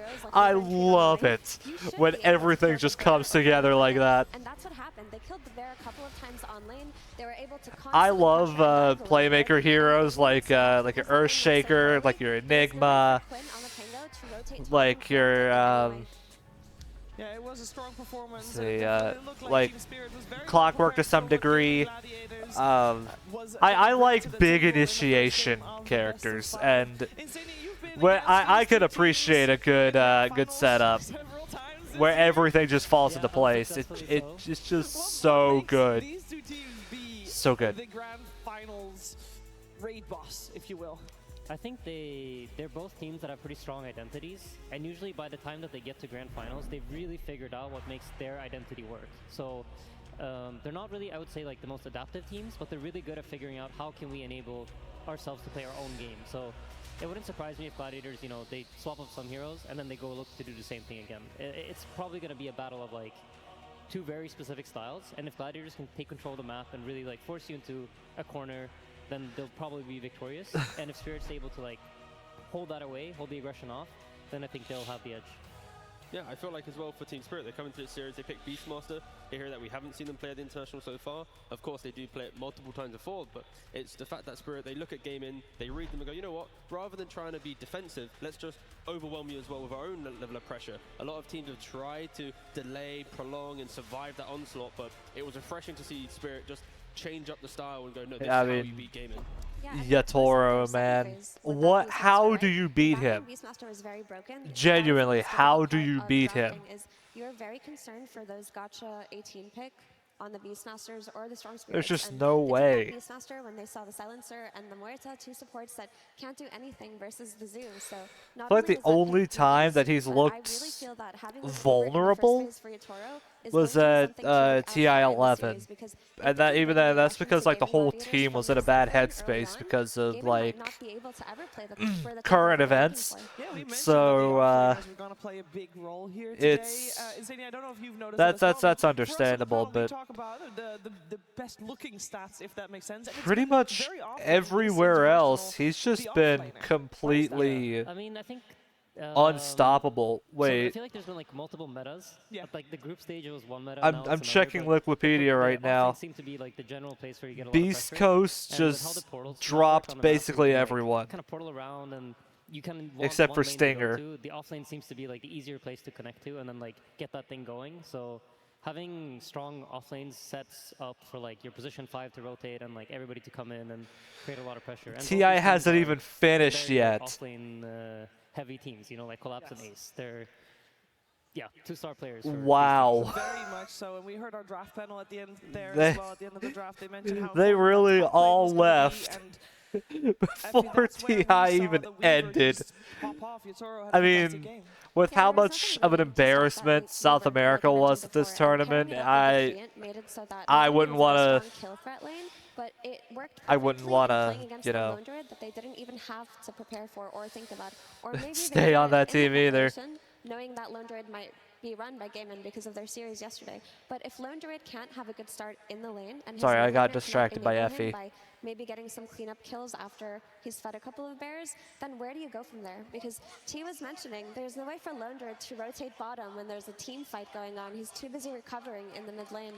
Yeah, and Recover Gaming Gladiators never really did do that. Ort, so ort, they're now ort, one ort, game ort, down ort. in the best of 5 grand finals. They have some time to reset. And while they do that, we are going to check in with Keisu, somewhere in the crowd. Yeah, oh yeah, what up? Wow. Grandma's here trying to look hip. Sorry about that, everybody. All right, we are coming in to talk to some crowd. Get away from me. Oh, hi, I'm sitting down. Oh my God, you're making me nervous. Sir, I have, yeah, I'm talking to you. I have several questions for you. I'm not sure whether I should put the microphone in front of your face, but I'll give you one chance. Hey, I'm sorry. I lost my voice from screaming at the game so loud. Team Spirit LGD. Well, luckily, you're drinking tea and getting better. Yeah. All right. What was Tea. that? Do you really think I can't see you? Why do you always pick the drunkest people? Why do you do that? What was the best part of that first game? Yatoro just deleting everybody. You know, Yatoro, it's funny you say that. That is what we call a sexy transition to what Slacks was going to talk about. Absolutely. I asked these peeps up here, who was the biggest Yatoro fan? You guys said you were Yatoro fans, right? Oh yeah, he's getting me all my fantasy points right now. Hey, that's a hustler. Especially when I said, is anyone a Yatoro fan? This guy ran up on 3 levels up and he just started sprinting. Why do you like Yatoro? Yatoro is the best carry ever. GOAT! Let's go, Yatoro! Ame is watching that! Let's go, Ame is watching that! Yes, that's right. Poor Ame. We're so sorry, Yatoro, about Ame. Keep trying, my friend. Nothing is forever. Okay, wait, what thick-haired beast said that they were the biggest Yatoro fan? Yes, we have to find some way to find out who is the biggest Yatoro fan. Now, if you know the Yatoro lore, he does one thing before he goes in the grand finals now. Oh no. You guys said you were the biggest fans. Who's willing to shave their head for Yatoro? I'll do it. Fuck. What? No. Just a little bit, okay? Just a little bit. Wherever you want it. No. However you want it. However you want it. Just a little bit. Just a little bit. We got it? All right. Right here. Oh. Just a little bit.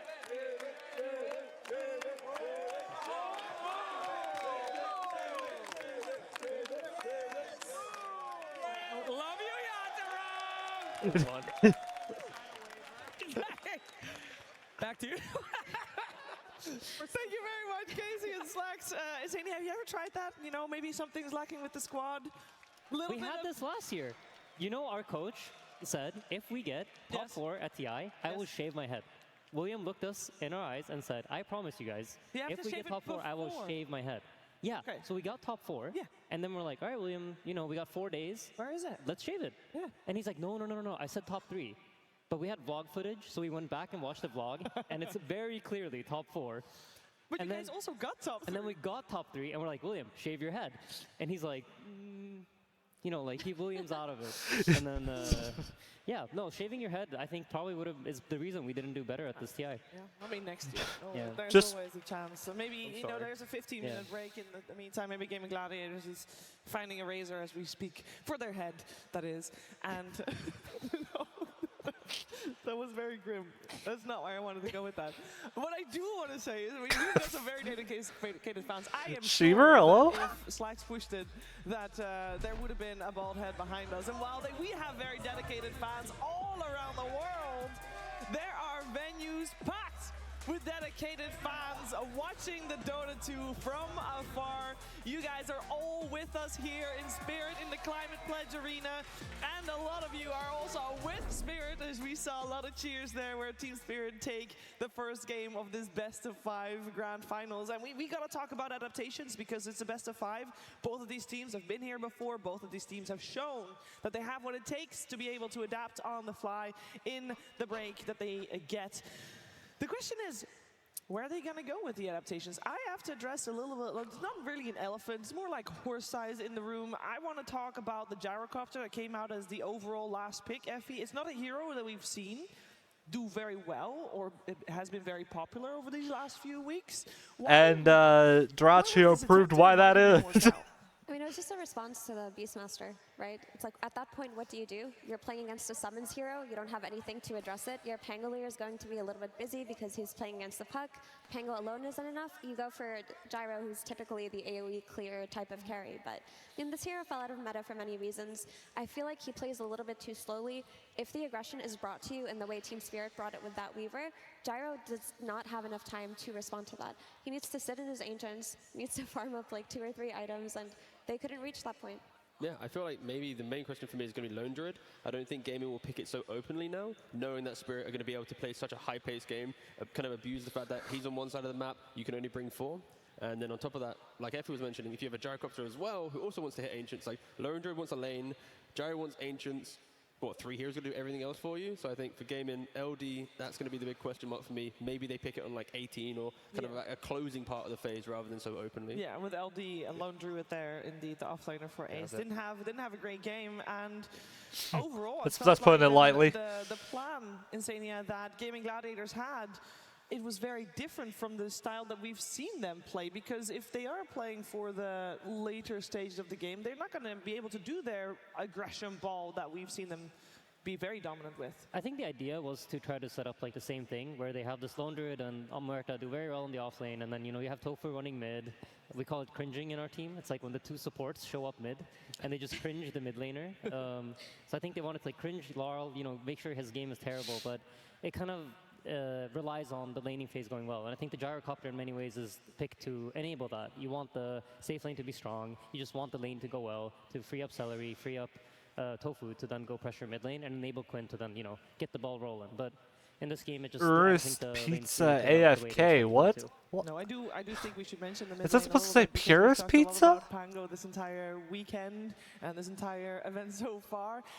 In other people's hands, other than Quinn, the hero's not looked great. Overall, he's had a fantastic win rate with it this time around, T-Gov. This game, though, he wasn't able to get the ball rolling. Yeah, no, he kind of fell for that.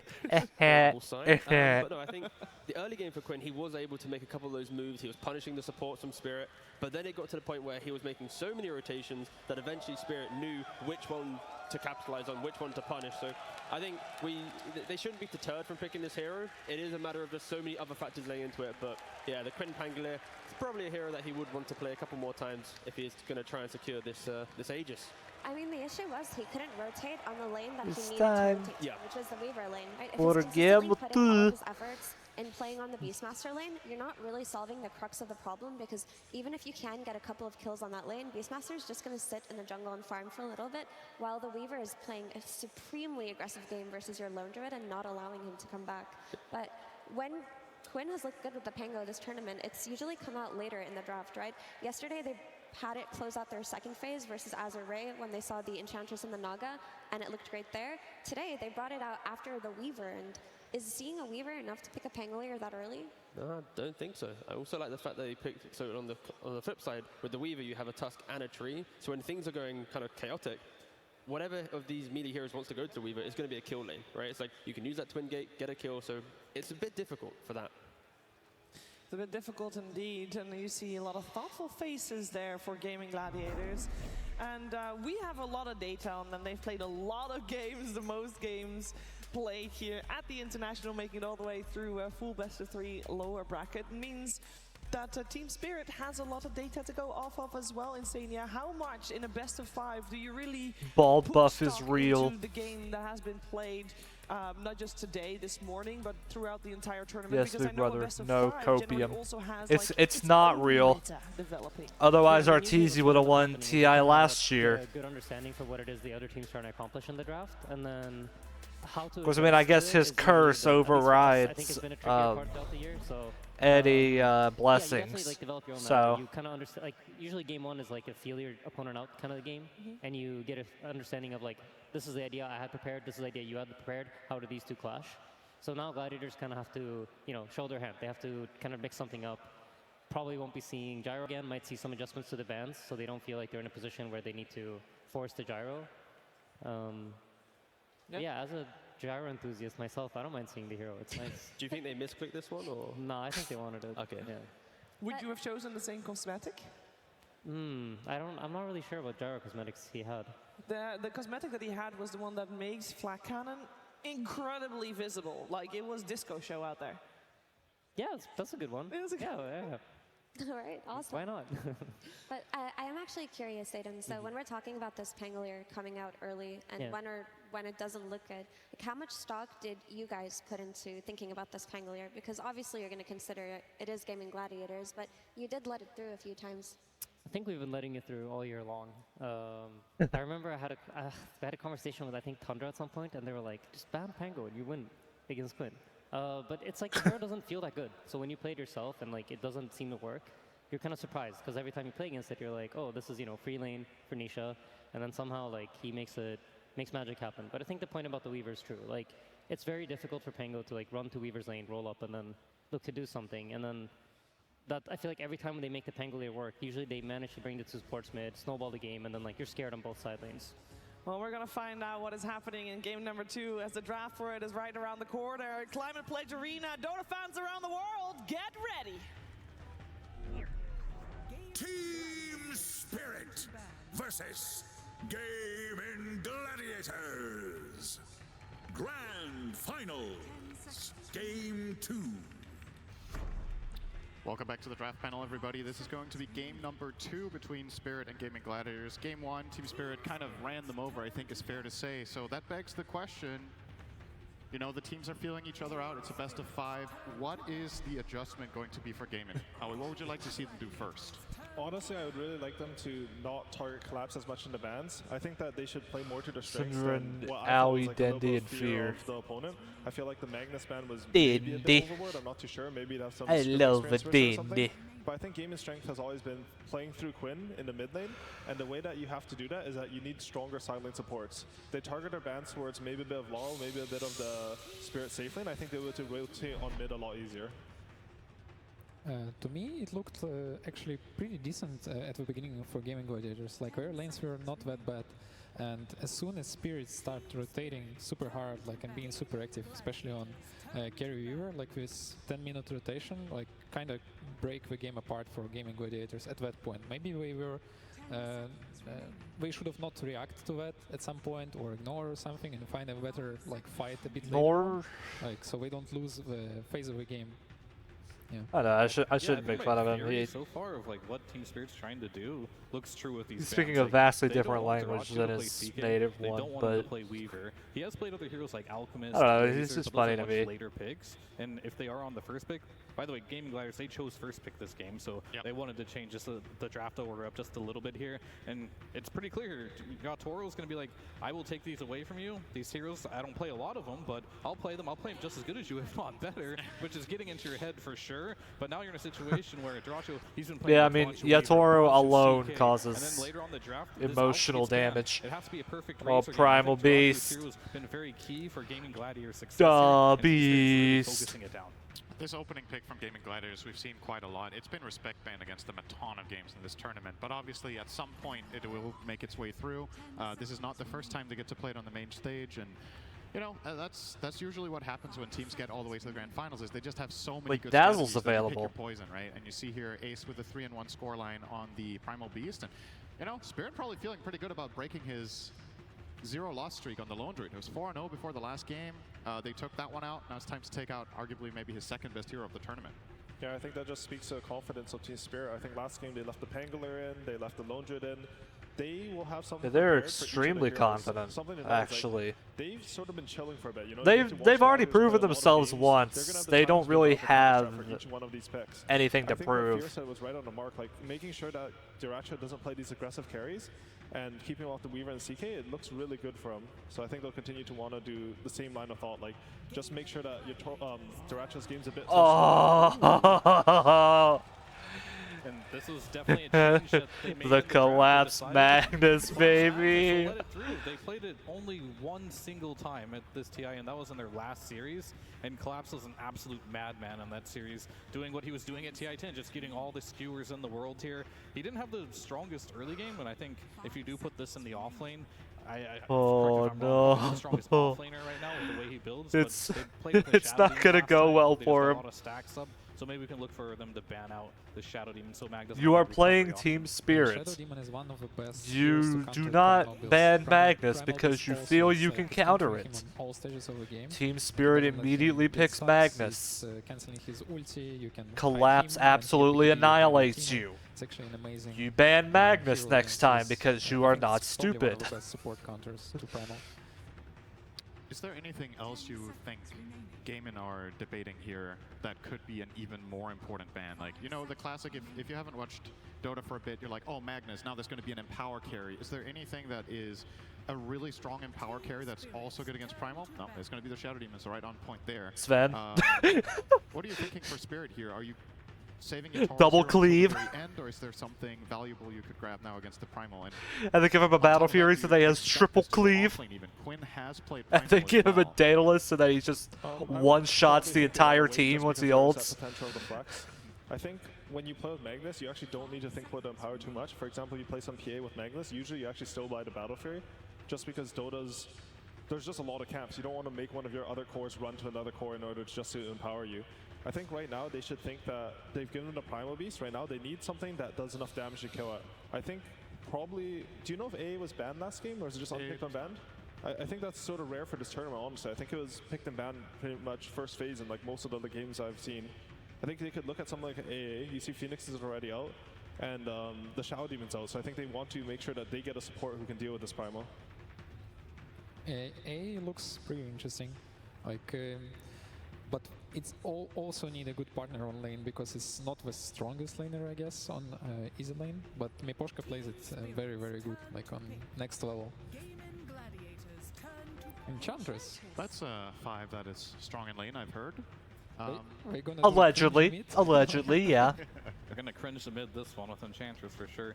This is one of Makosha's like signature heroes. He's really good at this, and I think when you do play a hero like Magnus, who will take a little more time, might be a little bit slower, having that early game pressure can help a lot. And we'll have to see. Like, I believe Baro probably still can play the Magnus if they want to go that route, but normally when you do see it on Spirit, you'll have to automatically think collapse. But will Gaimin also automatically think collapse as well, or are they going to respect it and think that it could be a potential mid laner? Yeah, I think Enchantress is also one of the supports that eventually you're actually the one who can kill the tanky heroes. Miposhka, he pretty much always plays for the Hurricane Pike plus Moonshard and BKB. Like, I saw sometimes Seller, he's playing for like the Solar Crest Pipe, but I usually don't see Miposhka go for that type of build. Something interesting to that point is I was reading over a breakdown of team farm distribution, and for Team Spirit, I think Miposhka has a higher average gold per game than Mira does, right? So it's clearly by design that they're giving Miposhka a lot of space in the game as a position 5, and obviously this, as you guys pointed out, can turn into a carry. Do you think there's like a specific type of 4 that is perfect for that mindset? That, okay, if Ench needs to take some space at some point in the game and get strong, this is the type of 4 you want to pair it with, or is it kind of not really that relevant and you're just counterpicking specific heroes rather than making a duo? I think it's mostly Mira playstyle, like we both share the responsibilities of 4 and 5 in a way, so it kind of looks like we're both playing 4 and 5 and even sharing warding a lot of times, so I think any hero Mira gonna play is gonna fit that role. Yeah, that sounds about right. Like, they just... He plays those. Wow, Tofu's played a lot of Muerta.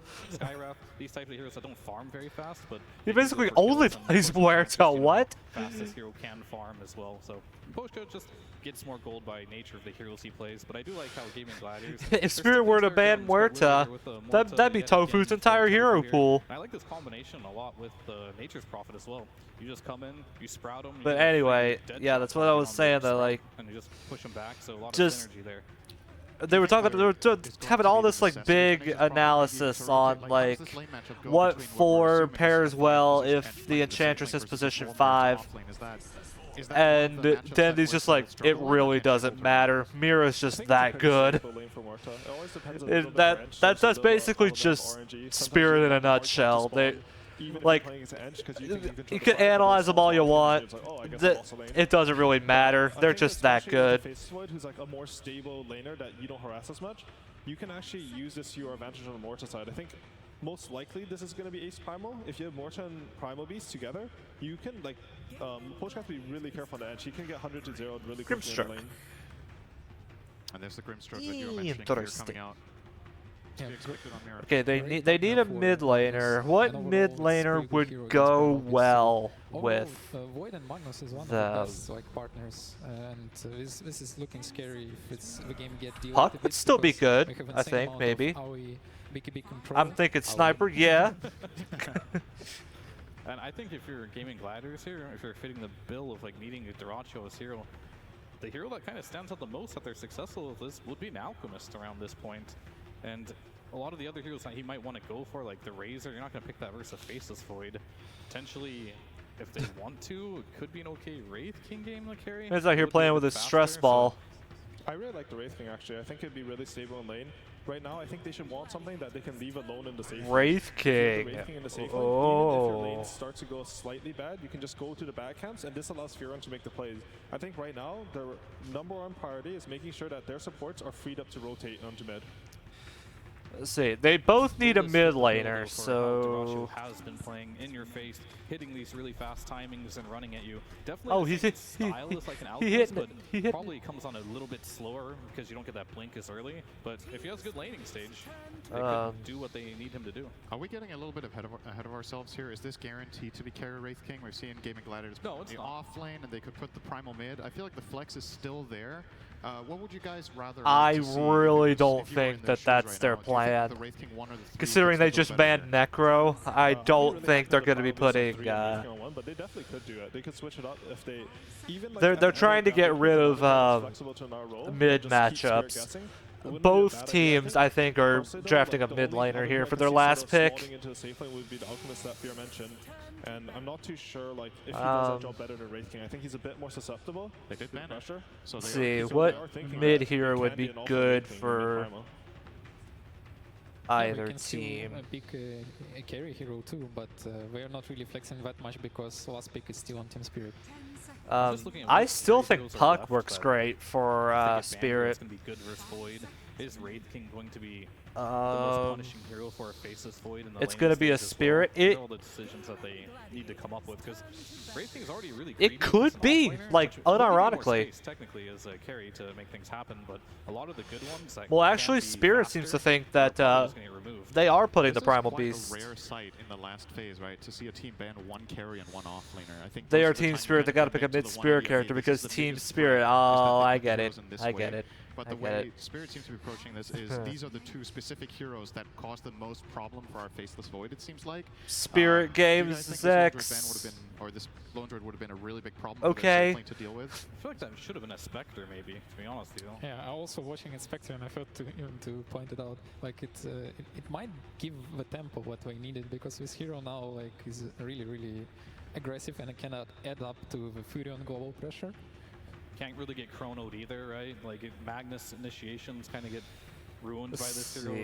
It's a little bit different. You don't have to So hold Spirit once you seems to tag him, think but that still, whenever you think about playing versus the a Primal Faceless Beast Void, you wanna play a hero is that mid. just doesn't show up to the fights with illusions or has 2 lives or can just They, have they infinite banned jump from, like, Invoker. anywhere on the map. They're, So that could be a good but choice yeah, if they do want banned to put 2 this mid Primal into the characters. lane. They're These actually are they're two picking a mid laner now. As well. Both Necrolus and Invoker, I think, have pretty good matchups for Sim.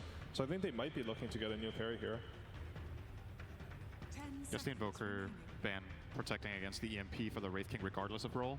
I think it's Morphling. Okay, so they are putting Primal Beast mid. Matches humongous base damage. There's really no kill threat as well with the Magnus against the Morphling, so that does help a lot. And of course, the attribute shift will help if you get Chronosphered. But this hero is slow, and this is not how Gaimin has been winning. Waterman mid. I mean, I don't think they'll do that.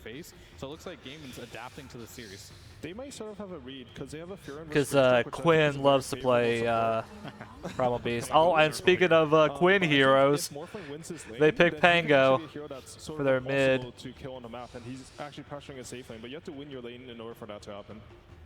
I believe this matchup, the Morphling against Magnus, was the exact one that Spirit played against LGD in the upper bracket. Is that correct? I think that was how they tried to solve Yes, they did. Nothing to say Magnus. Yeah. Do you think the conditions here are equally good? Obviously, Spirit did come out ahead in that game with your Toro and the Morph.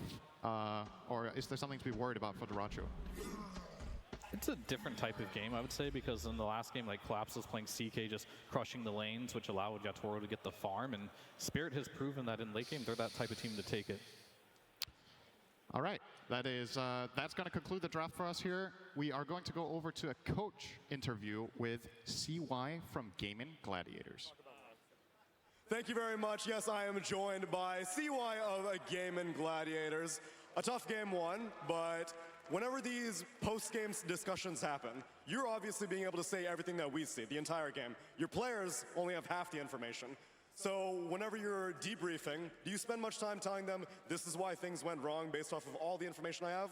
Or do you mainly focus on, forget about it, here's what we're going to do for game 2? It depends a bit. Sometimes you need to readjust like how you value certain heroes, for example in the draft. But it also depends a bit on lanes. Let's say the lanes go bad. Okay, it's reset, go next game, right? You don't want to be too affected by it. It also depends, like this tournament I can hear the communication.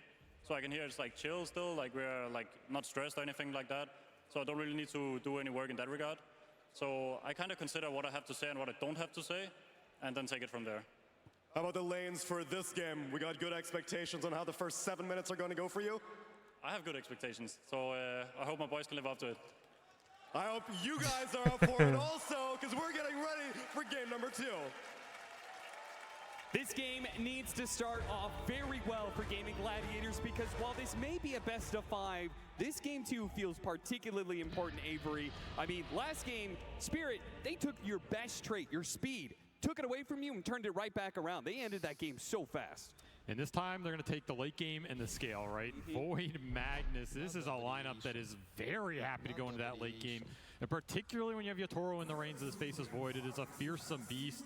This is a strat that goes all the way back to, I remember TI6, TI5 era where people were developing the Magnus. Wings Gaming were a team that took this strat all the way to the grand finals. We're happy to play this Magnus with the Void, particularly on Shadow. So this is a throwback for me being back in Seattle, seeing this once more on the main stage here. We're going to see what Team Spirit can do to get to that late game. Oh, you can ward inside the pits? Gaming, who have continually punished teams know that. for the slowness, for the willingness to go to 60 to 70 minutes. They just don't want to let you get there. But here they've gone for kind of a hybrid draft, right? Going for Morphling in their own hands on Dyrachyo, a hero he is perhaps more infamous than famous for. Yeah, in some sense. Well, I mean, the right kind of performance on a TI final that could change the entire narrative about his Morphling. He's going to try and do just that by taking away and taking down Yatoro's Faceless Void. But there's also some Spirit has a lot of team fight. Yatoro in that last game for a good reason. He had a monster performance. But there's also some other big ones here for Team Spirit. I'm looking at that Maposhka Enchantress, man. I feel like this is Enchantress and Chens, they are really scary in this current meta, even if we don't see them all the time. I mean, we saw the way that Chen worked for Gaming Gladiators, and Maposhka is going to try and make that Enchantress work for the laning phase. Enchantress is a hero both these teams really highly value and contest. It's a hero that's been banned against Gaming a lot, so they opted to take it away here. It's also a hero that can deal pretty well with Primal Beast in those mid games with the Enchant ruining his charge in. I don't know, when I saw that Ench come out, it gave them the tempo they needed with a Magnus opener to feel really good about it, so they just don't fall behind too much on the lanes. And a quick little body block to push it under the tower here to try and secure the equilibrium. Very heads-up play. Dyrachyo read it, got a block of his own, and it will end up outside the tower. So nice heads-up play by Dyrachyo to counteract that as they're going to start 3 top. Maybe looking for a cheeky kill on the Furion, who's TP'd up here. Yeah, that would actually be an interesting idea, but they quickly abandoned that as Celery waves goodbye to the Enchantress as Maposhka heads back down to that bottom lane, which is going to be Ace and Tofu in the Muerta plus Wraith King, the double undead hero against the Faceless Void of Yatoro and that Enchantress. A very deadly lane as well. We've seen a lot of like the Wraith King Dark Willow come back. That was a classic a couple TIs ago. Wraith King Muerta equally as strong. You get the insta-stun into silence, into Deadshot pushes you back in. Your attack speed so you can't fight. Skeletons are hitting you. What did you expect? Very high kill threat on this lane and a lot of pushing power if you start to run away with it. So this is an off lane for Gaimin. They want to go very well. They want Ace to drive the tempo and the objective control of the game, which is something he didn't get to do last time because Team Spirit brought the gank parade to him, right? So that's a big question as well. Do Spirit decide to commit the same resources into shutting Ace down this time around? And does that just inadvertently free up more room for Dyrachyo? Yeah, like I said, Spirit have a lot of team fight, but do they really have much else? Stronger hero in the meta, and there it is. Decent Oh. matchups, and yep. Ace got first blood. Yeah, you said this combo is deadly. Any sort of 4 position that can output some good damage off that Rayfire Blast. You got to be careful if you're a support in lane. Gaming Gladiators will find the opening kill. And this early game is going to be a question for Gaimin in terms of how much they get out of it, because they have the Furion that can TP, accelerate the lane ganks. They have a Primal Beast who can just gobble up runes, gank side lanes very early. He is the king of it. Maybe not a hero we've seen Quinn play a lot, but one he has practiced very well in pubs recently and is very comfortable on. So this could be an incredibly fast early game just in terms of the gank potential, not necessarily just taking your towers, which is also a reason if that Wraith King lane goes really well for Gaming, it's a lane they can easily rotate to. Because again, the kill threat's just so damn high. They heal too much, and now they're going to turn back around with the Nature's Attendants leveled up. And Ace will take a bit of damage as he heads back in, but Yatoro doesn't want to miss his CS. Right now, lanes are going pretty well for, despite that early first blood. We got the Pango taking the top spot on the CS chart. Nice dead shot. Ooh, yeah, that was a nice dead shot. That's a lot of damage. Last time around, right? I think Quinn was struggling to find his check mid. openings. Okay, never mind. This is a hero you can get to I thought something was happening mid, but no. Quinn wants to go with the Primal Beast. You can definitely turn some of those ganks around. I think that's what Laurel's looking more more than being the aggressor, right? I think him just going in these lanes is going to be difficult because you don't have a lot of damage fall, but if Gaimin overextend dives you under one of these side lane tier 1s, then suddenly the Penguin can come in with a counter gank and the Rolling Thunder and turn things around. You're really happy with that type of gameplay here because, again, you're farming it up. You got Magnus Faceless Void. You know Gaimin are going to go into you. This is a hard duo to match up against. You throw that Inkswell on the Magnus. He pulls you closer with the Shockwave. You get hit by the stun, and then that stun leads into a free skewer back. So even underneath your tower, you are not safe. And the Grimshard could be really nice this game as well. Just throwing it on these cores that want to jump in and get the extra, you know, debuff them out, reset the fight or the primal. These types of interactions could help them take the team fights in the mid game when they're likely going to be behind a little bit in terms of the speed, right? Because Gaimin are pulling a decent position out in terms of the laning phase here. Doing pretty well on their cores in terms of CS. He gave him the Harpy. That's going to make a big difference in this bottom lane. He's going to die now, but does some decent economic damage. And he's got a small little Hellbear to work with, too. I mean, it's also just time. Time Yatoro gets to sit down here. Oh. That eventually will kick him out. Quinn amping up the pressure here. Did a lot of damage there. This triple ranged Waven. I mean, this is pretty rare. You get 3 range creeps. He pushed into the tower. Laurel will clean it all up. No roam coming in early here.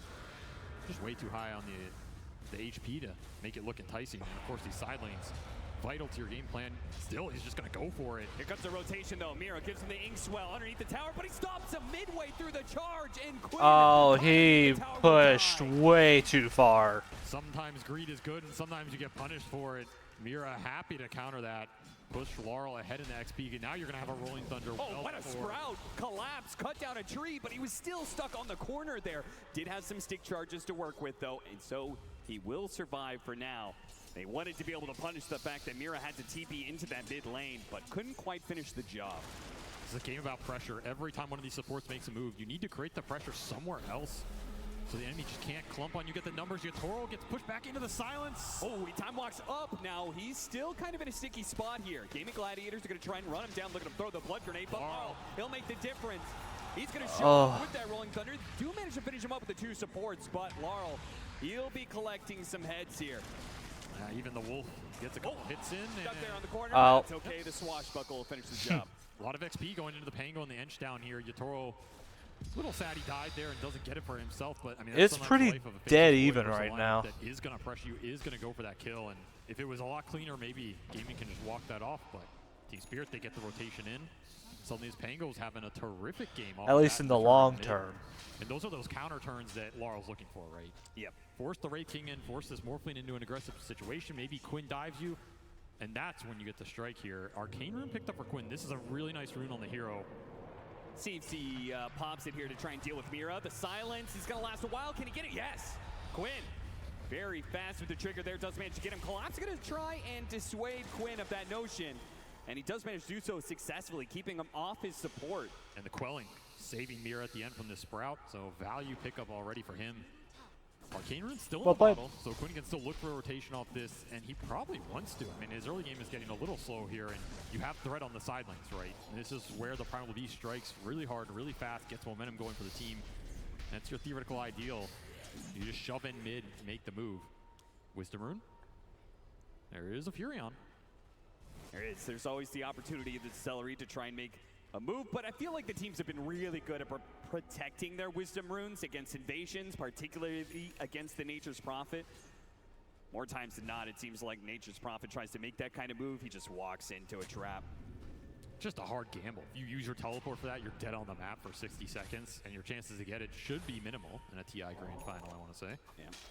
Good D-ward. Laurel's having a great game. Quinn wants to be able to make moves, particularly with this Arcane Rune, which he's going to put to use now. Caught a mid-shield crash. So that ability no longer there with the 2 support locations. Never mind.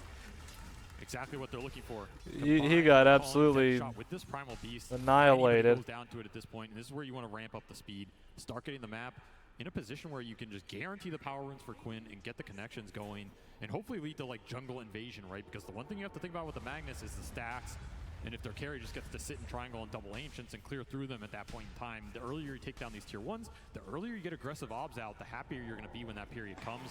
Another power rune should be secure from Quinn here. Oh, these runes are getting a little crazy. Oh, that skewer. He's against Collapse. Oh, wait, is that how that works? From Quinn, blocked out by his own Sprout, though. He's going to try and get to the other side of this cliff. Laurel does hop down. Is that how that works? Laurel showing the power of a non-real hero. It has to do with your actual, like, distance.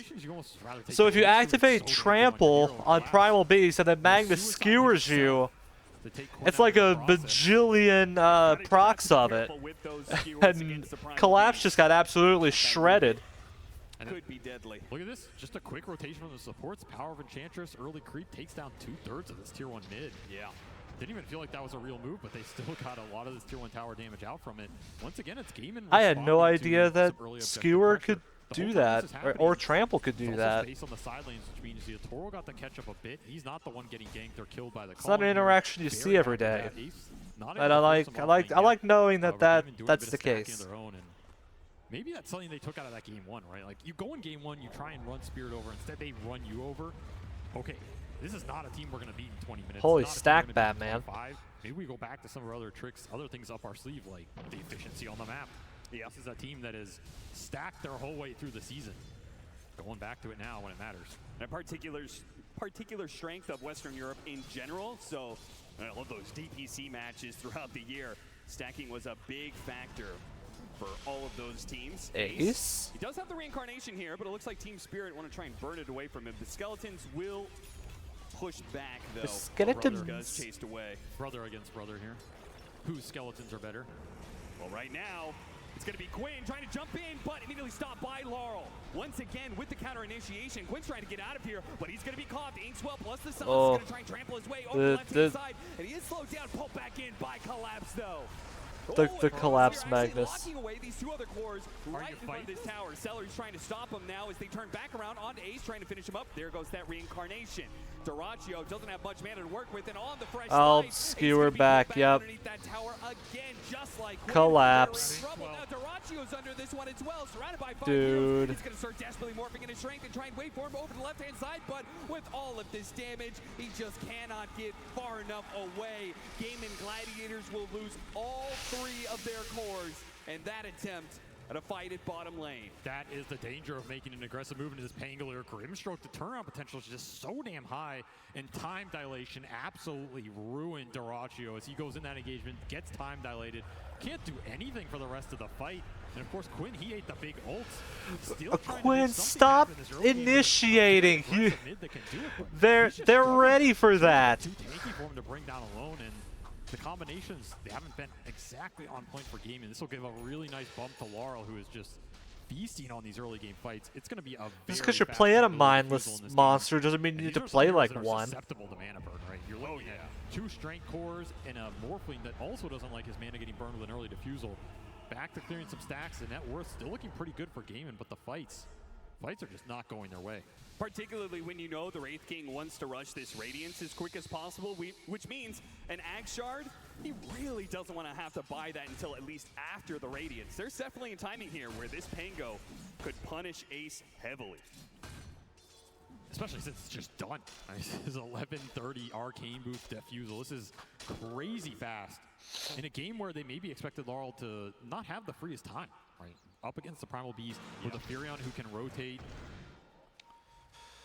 They're supposed to shut him out early, win that lane, and then later on to the game, as a Primal Beast, you could just BKB. Laurel is having a good game, but Look what's waiting for him. Otherwise, Gaimin Gaimin has the lead here in terms of net worth. You can't invade enemy side of the map this early, and Laurel's just going to clear through it all. Diffusal going to help him. This is so big right now. He's got a shield rune to boot. So they're going to be looking to take a fight. It's also going to be the blink timing for Collapse. He's going to finish this off the stack. Just rush it out here. Look for a big blink RP skewer on a core. Continue to slow the pace down here. Spirit are going to be happy to use their ults for big core kills. So the question on Gaimin side is, what do you do when those ults are on cooldown, right? How much can you get off the map? How much can you push the lanes and look for kills? Quinn once more looking for something to get his game going here. Just can't find anything. Oh dear. Dip it away into the trees. They're out of sight from No, that was bad. I'm sorry. And as a result, that's going to be yet another rotation that fails. One way or another, Gaming Gladiators, whether it's running into a 5-stack of Team Spirits and they lose the fight, or the smoke's just not working out for them, so much of their early so aggression much, with this Primal Beast like, has been completely stymied, and now Gaming Gladiators has tried so many times to get gank kills, and every single time it's just not working. Gladiators and all the moves they wanted to make early.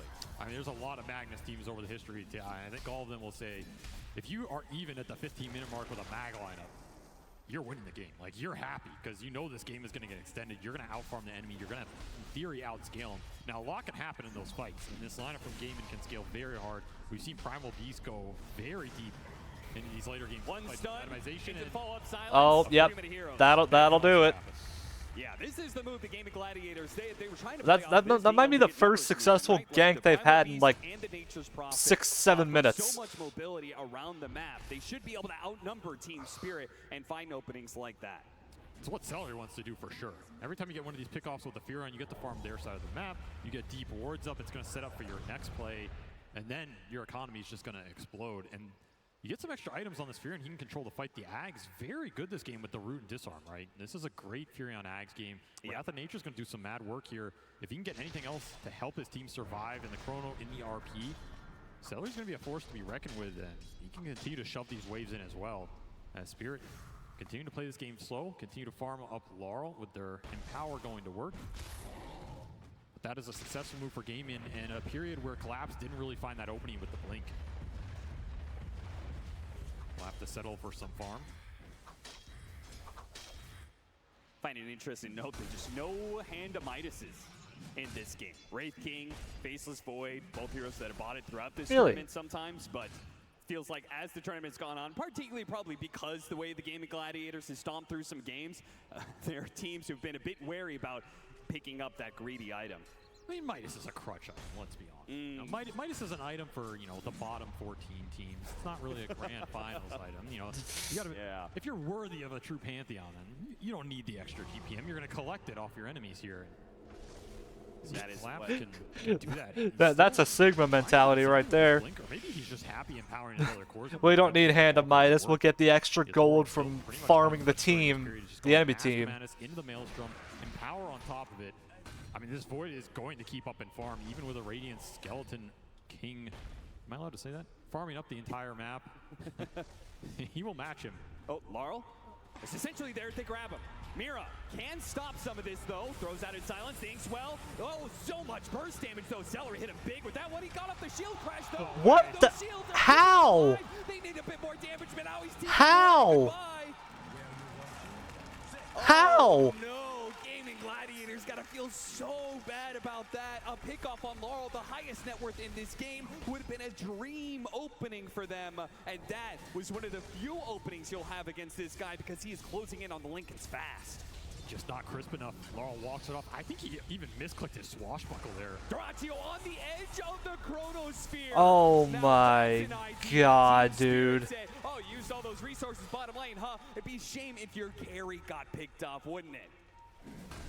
A heavy cost. How did he even get out? As Laurel just plays with his food, and they're going to put those ults to use on Doratio every time. Anytime you can just collect on Morphling in this game, you're super happy about it. Yator will just continue to farm. What? Give me the freebie and back to the jungle.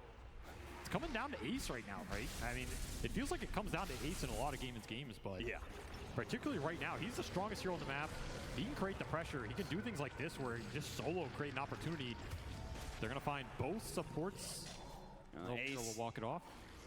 Yeah, no, they won't find both supports. They'll just find Miposhka. Miposhka, again, continued to play very aggressively. I mean, the Treant Protector, he was on Gaming Gladiator's side of the map all the time because he was invisible, but this Enchantress seems to have a similar game plan. He's going to be playing up in Gaming Gladiator's face, and that does, even if it costs him a death every once in a while, it does create information and space for his cores. Particularly when the Chrono and the RP are down. Yeah. This is where Gaming can pretty much run the game to the map, choose which objective they want, and claim it for free. There's no way you're fighting them without those big ults off cooldown or without Collapse being stronger. Skewer on Skewer play.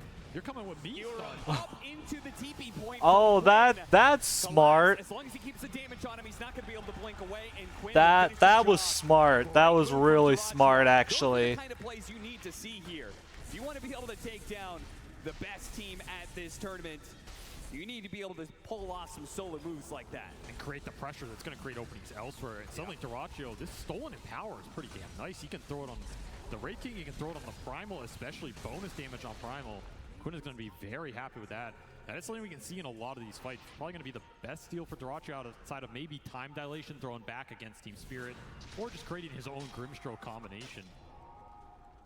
These are good Morphling combos you can use for the fights, and the team, Quinn, starting to pick up the pace and instantly silenced, and a beautiful soul bite, and now it ink swelled up pinball coming through straight into the heart of Gaming Gladiators. Dyrachyo's already burned out of most of his mana, pops his wand, but Dyrachyo, he needs to be able to get away from both Wall and Yatoro. He's not going to be able to. Gaming Gladiators still have a chance, though, to be able to fight back around Ace and his Radiance, but without their carry, it's not Whoa, that damage! How is he doing so much? Around the second one. Quinn's sticking around. They certainly don't want to be giving up Ace like this. Fear shot back. Coming up in 2 seconds here. Yeah, Yatoro says, my cooldown's back. Can push this. Just not enough reach.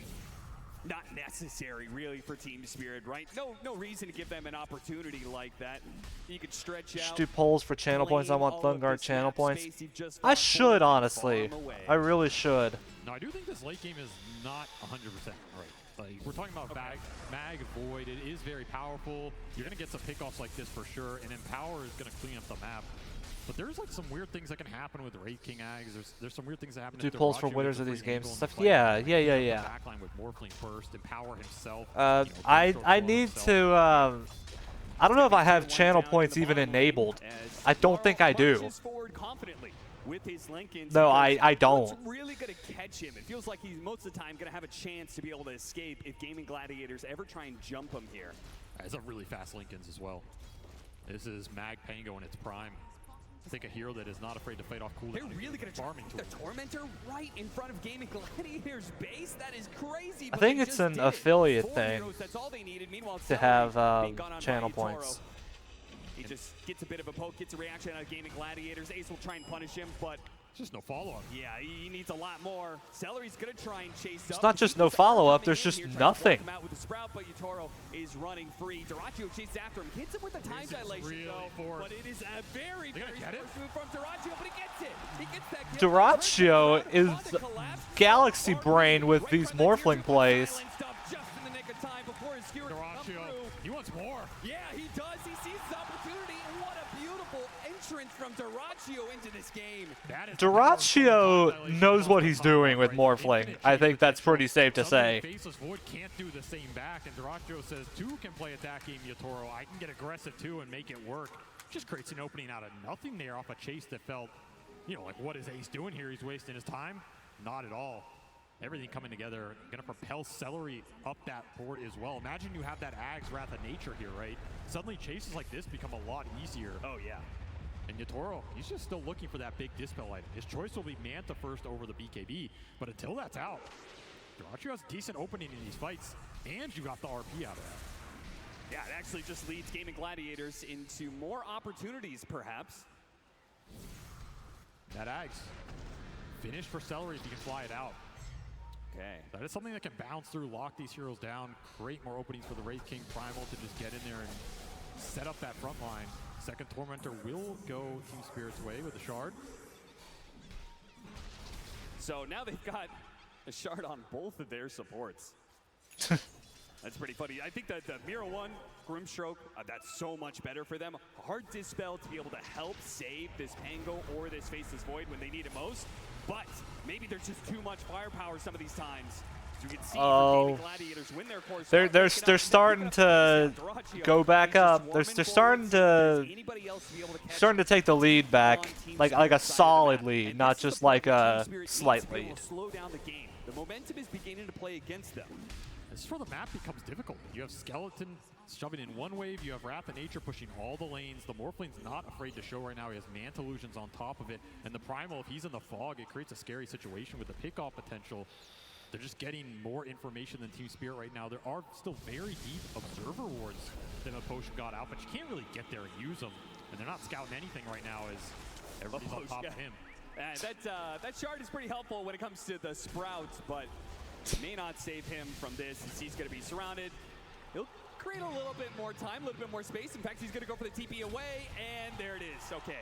They do manage to stop that. That would have hurt Gaming Gladiators a lot if they let him get away from that. Solid space. Yeah, they. Is what he'll say. Yeah, absolutely. Yeah, space created. Space created. As Collapse will finish Harpoon. We take those. So he can't really deal with time dilation in the fight if it comes out. This is a very aggressive item. He can lock people down, guarantee the skewer better. But if the fight starts on him, it could backfire. And Quinn's still working towards that heart. So Gaiman looking for the next big damage items that are going to let them ramp this game up. And of course, Ace still sitting top and pretty here. He's the big objective driver. So if he decides that they need to force tier 2 or go for Roshan, where they want to fight and how, it's up to Ace right now as he is the front line. Yeah, it's a 2K lead for Gaming Gladiators. It's they get the right kind of opening. They could translate this into a quick Roche take.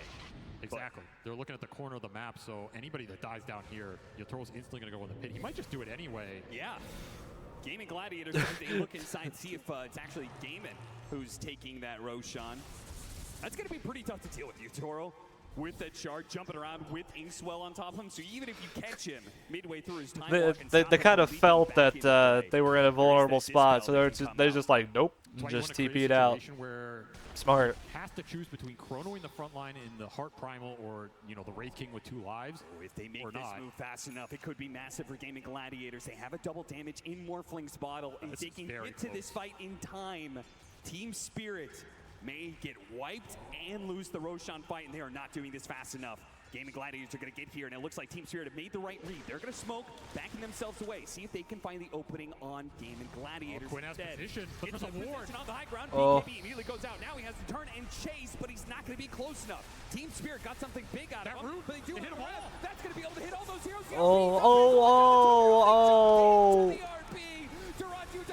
That was so badly timed for Gaming Gladiators. Yeah, you're not going to win a team fight against this Spirit lineup. You're just not. Oh, it's Gaming Gladiators who had an opportunity there to be able to upset, but now just what they feared the most, which was losing a fight and giving the Roshan to Team Spirit. That just occurred. Yeah, they threw that lead away so hard. Well, they still have them off cooldown. But damn, what a heads-up RP from Collapse. That is a team fight salvaging RP as the Wrath of Nature just got them all on the backside, and Dilation was thrown out early here. So right there, it goes on Quinn, but that opens the fight for Duraccio by a decent margin. Just didn't, I don't know, I mean, he just RP'd him. There's no way around it. Yeah, they only had one stun. He's just RP'd him. Just like a complete misread of the situation there. Maybe thought the stun was going to latch and be longer, but there's a lot of bailout here, and the second that goes wrong on the Morphling, this fight's just completely over. Yotoro's going to clean house.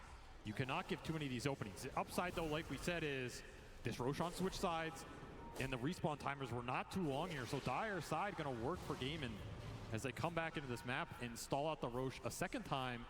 I think you just man up for it here because RP and Chrono are on cooldown. Yeah, 100%. And Team Spirit, I mean, it would be a pretty bold move to try and take this fight without their ultimates.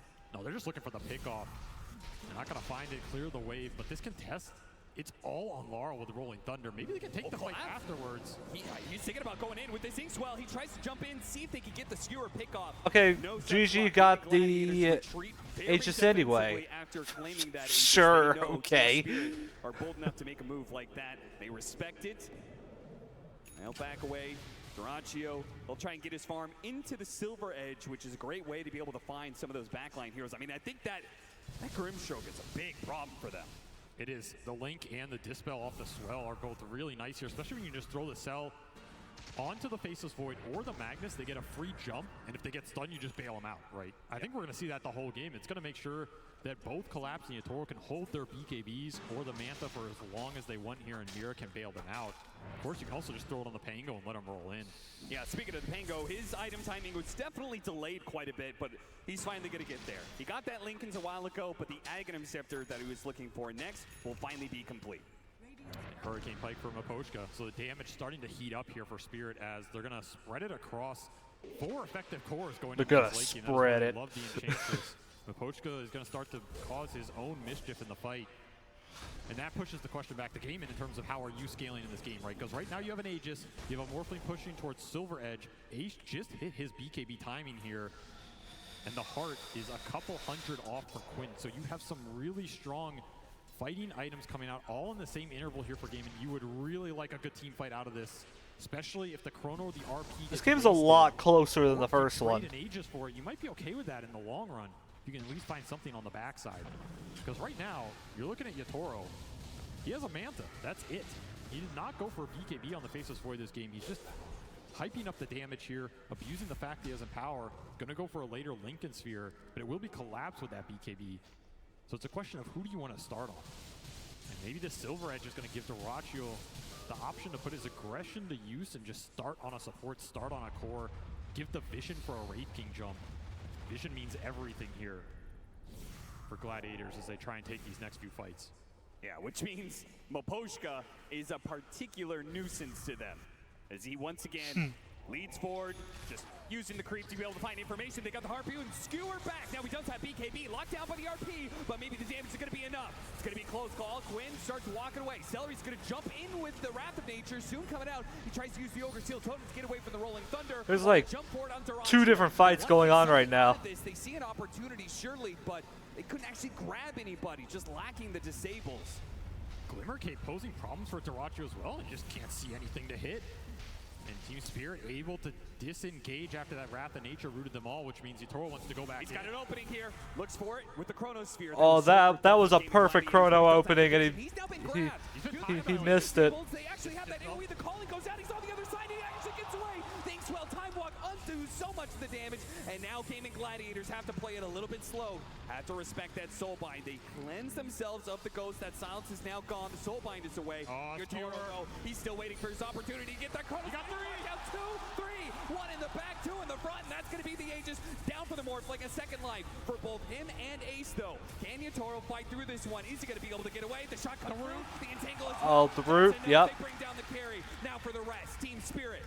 Playing back into this one, the Inkswell, now Skewer, locking them together. Laurel, maybe he can fight this one out. Dyrachyo waveforms over it, trying to separate from his team a little bit, make sure this Swashbuckle doesn't heavily decimate them like it does Tofu. On the back lines, Ace trying to chase down the What is even happening right now? Dyrachyo dies as Laurel, he does manage to finish him off just on the very tip. Just enough to be able to get that kill before he falls. Collapse tries to skewer away, but locked down by Quinn in the end. Cannot escape. GG won. That's what happened. On the side of Game, and a buyback from Celery gets another Wrath of Nature through. That fight lasted so damn long. And of course, you had the Aegis on Dyrachyo, the Reincarn on Ace, and Quinn just abusing this heart regen on the backside of that fight. The Chrono was absolutely beautiful. And you should say buyback on Celery? 3 lives. 3 lives? Yeah. Game of Gladiators just brought more numbers than Team Spirit could possibly even dream of. It's like an 8-on-5 here, right? Yeah. So you kill 3 or 2.5 in the Chrono, you're going to take Ace on the other side, and they're all coming back. I mean, that's exactly what you want to use this Ace. And they're all coming back! Create a situation set the fight up towards the end, the ultra on cooldown, and you just get an even man fight. And that is when Dyrachyo can start to clean house. This Morphling, he does some serious DPS, but damn were those Inkswells a problem. They were catching so many heroes. Collapse gets to survive the entire fight, just right-clicking people the entire time. And I thought Laurel was maybe going to carry the end of this. Pango is doing so much DPS. Yeah, but him and Collapse, I think, saved so much of this fight, because if Dyrachyo managed to live through it, then who knows how much damage they do while Team Spirit is dead. But the fact the Morphling is gone, there goes a decent amount of their pushing power and threat for the high ground. Instead, it's the Furion and the Skeletons that push out. You know, the Ace who collects it in this race good on him. into a straight carry Lose a team fight, but you're still laughing and smiles. You have help to do it. That's the attitude to have, honestly. So you cannot mana burn him out, and he's going to be a problem. He's going to deal enough damage, create enough threat that you're going to have to think about him first, or at least maybe skewer him in deep, take him out for free, and think about when you commit the Chrono or the RP, because it's not so straightforward anymore. You can play off some Pangolier pokes, but the damage in the front line is coming through for Gaimin right now, and a lot of it does come down to Dyrachyo. How does he find the angle into the fight? Who does he start on? And does he get caught in those ultimates? Because this Morphling is still incredibly susceptible to time dilation post Manta. He's susceptible to just getting ulted without that morph going out. If that happens, so much of your DPS goes out the window. suddenly that long fight is no longer favorable for you.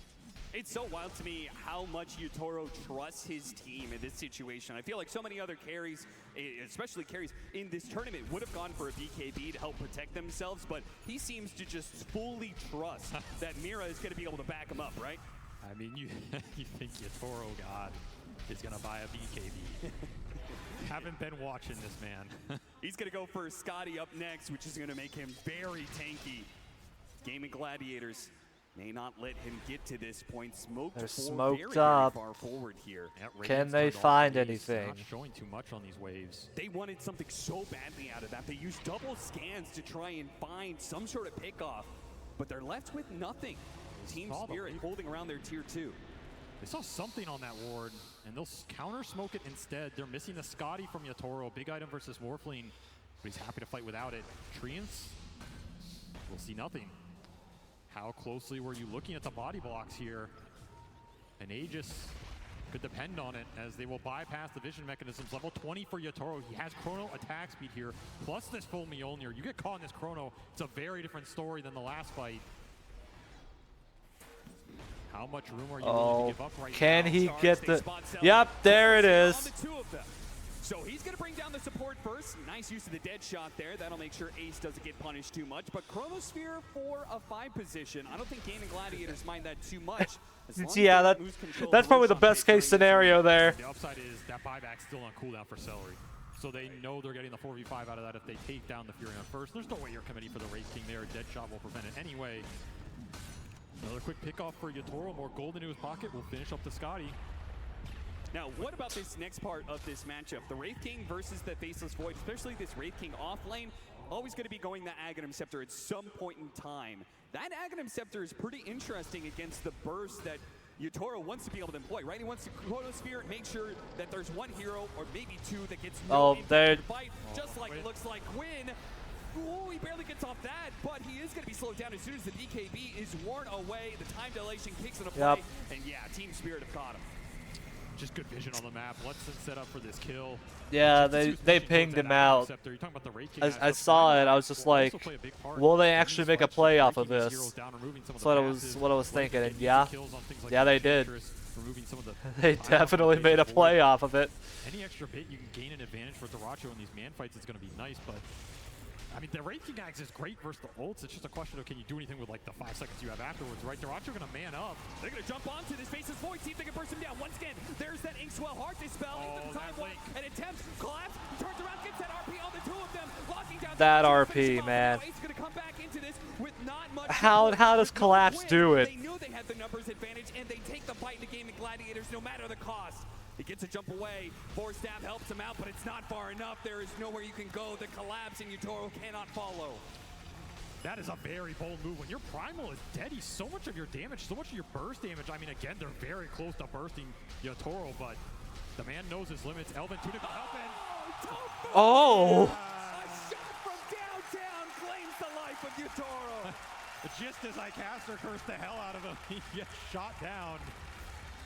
Well, the man knows his limits, but I guess not every limit in Dota. The Tormentors are new, we'll cut him some slack, but what a find from Tofu.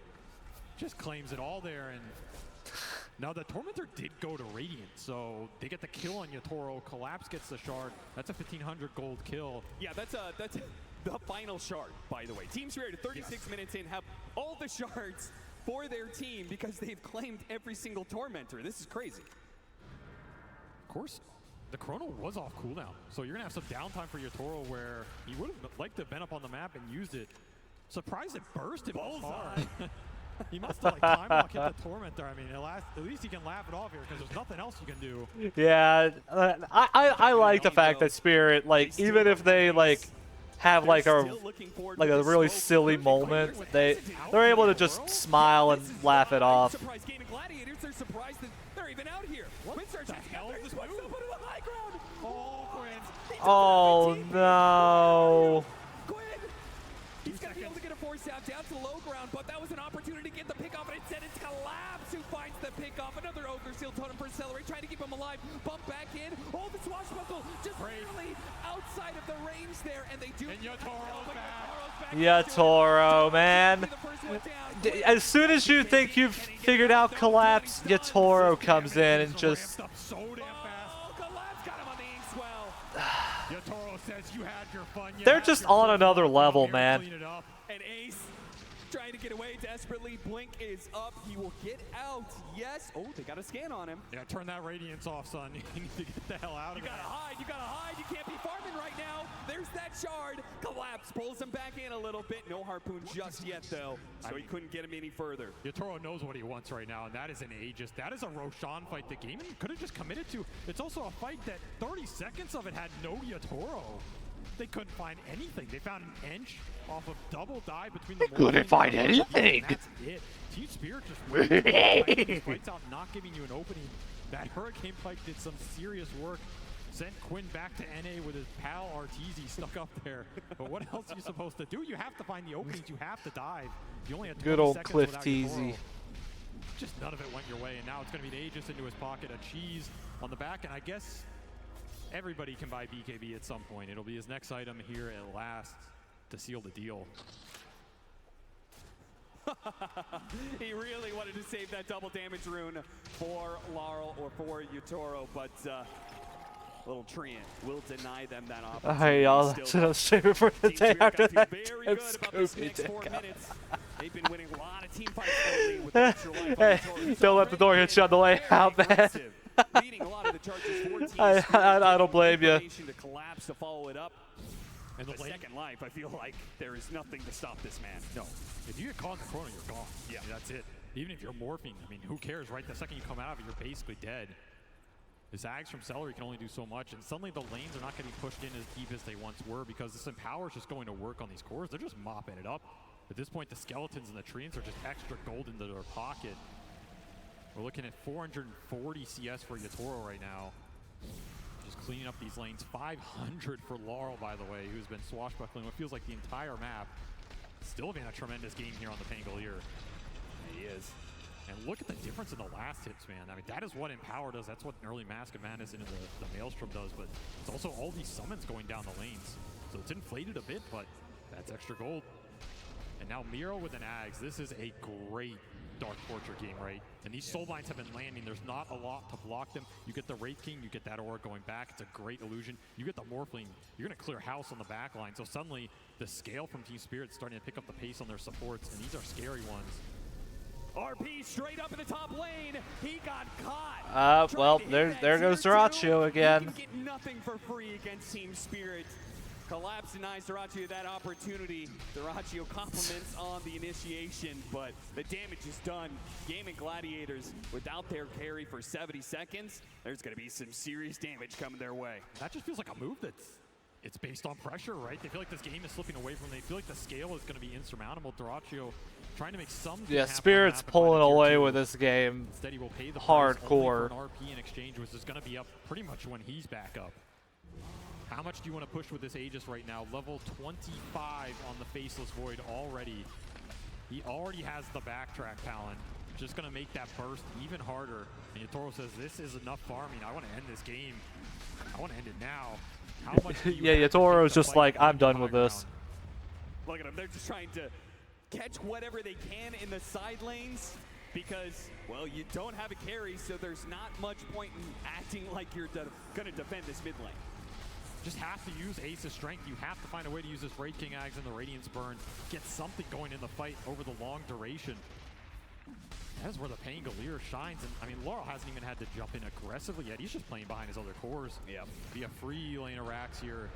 They're going to go for number 2. Duraccio, 3 seconds on the spawn. Butterfly completed for Yatoro now. No MKB in sight. You're going to have to do this the hard way. Just charge in and hope it goes your direction. Checking it out, seeing who's TPing in. Toro with the Lincolns. He's got an extra line. Do it, Yatoro. You know you wanna.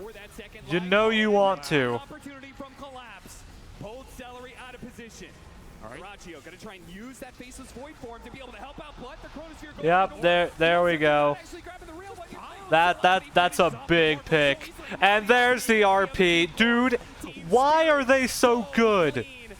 Why are they so good? Doesn't really do anything. Ace just pops his BKB on the second life. They do manage to get another pick here on his salaries. He tries to jump forward. They've got nothing left in the tank on Gaming Gladiators. They are all going to fall. They're going to throw their damage around. The Chiefs actually getting popped as Collapse got a little bit low, but into the fountain Laurel goes. He's going to get a rampage, maybe a double. No, Tofu's going to deny him that. They're going to call the GG unless pulled back in. No, this one is second rampage to finally close it off. I mean, why not add to his total? Double rampage there at the end. Yeah, that's. More to the stat page here. I mean, how do you win? How do you win?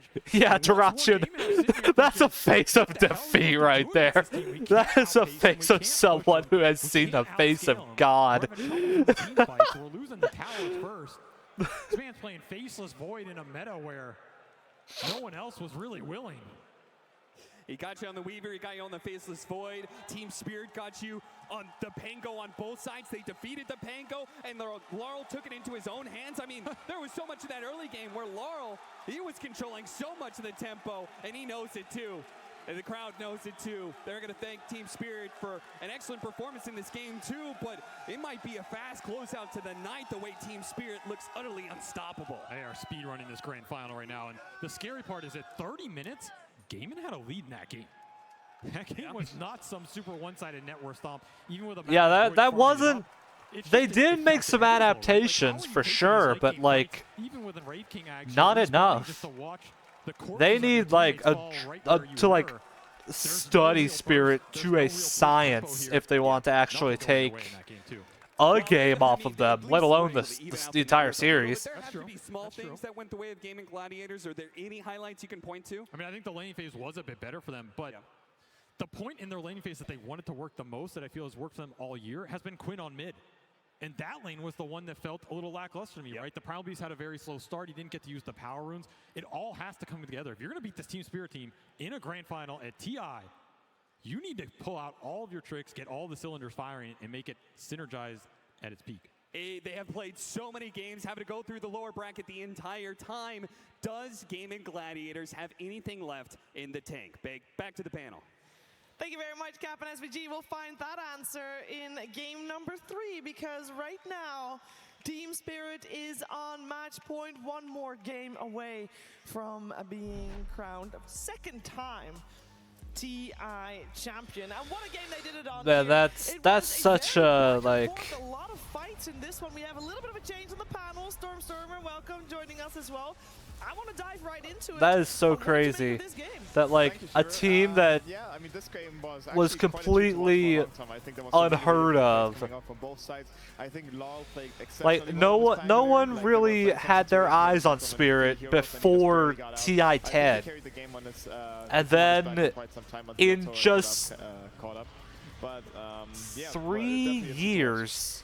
Yeah, I mean, for Law at least, they're knocking on the door of being the second ever 2-time TI champions. On land, and it's like he had Diffusal, he had Links like pre-20 minutes, and it was just an incredible. That's start. insane to me. So like, yeah, OG, they were in like a tough spot before TI8.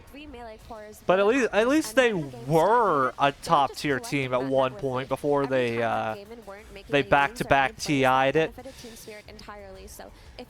No one knew who any of these guys beyond Miposhka were before TI10. So it made it so that Gaming Gladiators couldn't ever really look for those fights later on as the net worth lead was built up.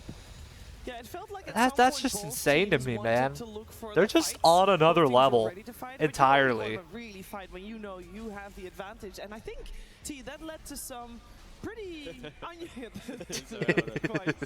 cool. But it led to some pretty that was a cool snipe though. Happening because we had both teams trying to surprise the enemy team in final locations. Yeah, it happened a lot. You had in the bot side of the map, you had like this awkward Roshan where Spirit started it, but they weren't. All right, so I'm gonna take a quick bathroom break. Poshkin's just free farming top lane, hitting a tower, and then the rest of Spirit's just slaughtering the entirety of Gaming Gladiators. So I feel like this entire game was Gaming trying to construct a fight where they could survive the big spells, while Spirit was always chasing. Oh look, we have our spells available. Let's just win every single fight because we know if we have the chrono, if we have the RP, I shall be right back. Just crush every single engagement. Yeah, and it's hard because they didn't really have that overwhelming teamfight ability on Gaimin, because even when they did have that Aegis on Morphling, they couldn't really ever make anything happen. The fight that they did finally manage to force versus Spirit when Morphling had the Aegis, and they tried to burst the Faceless Void, they couldn't, he time walks away, he chronos. They end up killing the Void in the end, but they didn't really get much in return. I mean, they traded off one of their heroes, everyone else disengaged, and they couldn't turn that winning fight when they got the Void down into anything because they committed too much and they didn't get enough back, and that really was the story of the game. Yeah, it really, really was, and I feel like we saw Team Spirit. You know, okay, so for people that have been following their vlogs, they have a lot of them. They show a lot of their in-game communication of their vlogs, and those fights that we see them take here on the TI stage, they seem very calm and collected. Stormer, there's like, oh, guys, I killed that dude. Yeah, well, I got stunned, used my ultimate. Oh, he used this whole. It's like they're, you know, like you're walking in a park, it's like, oh, bird.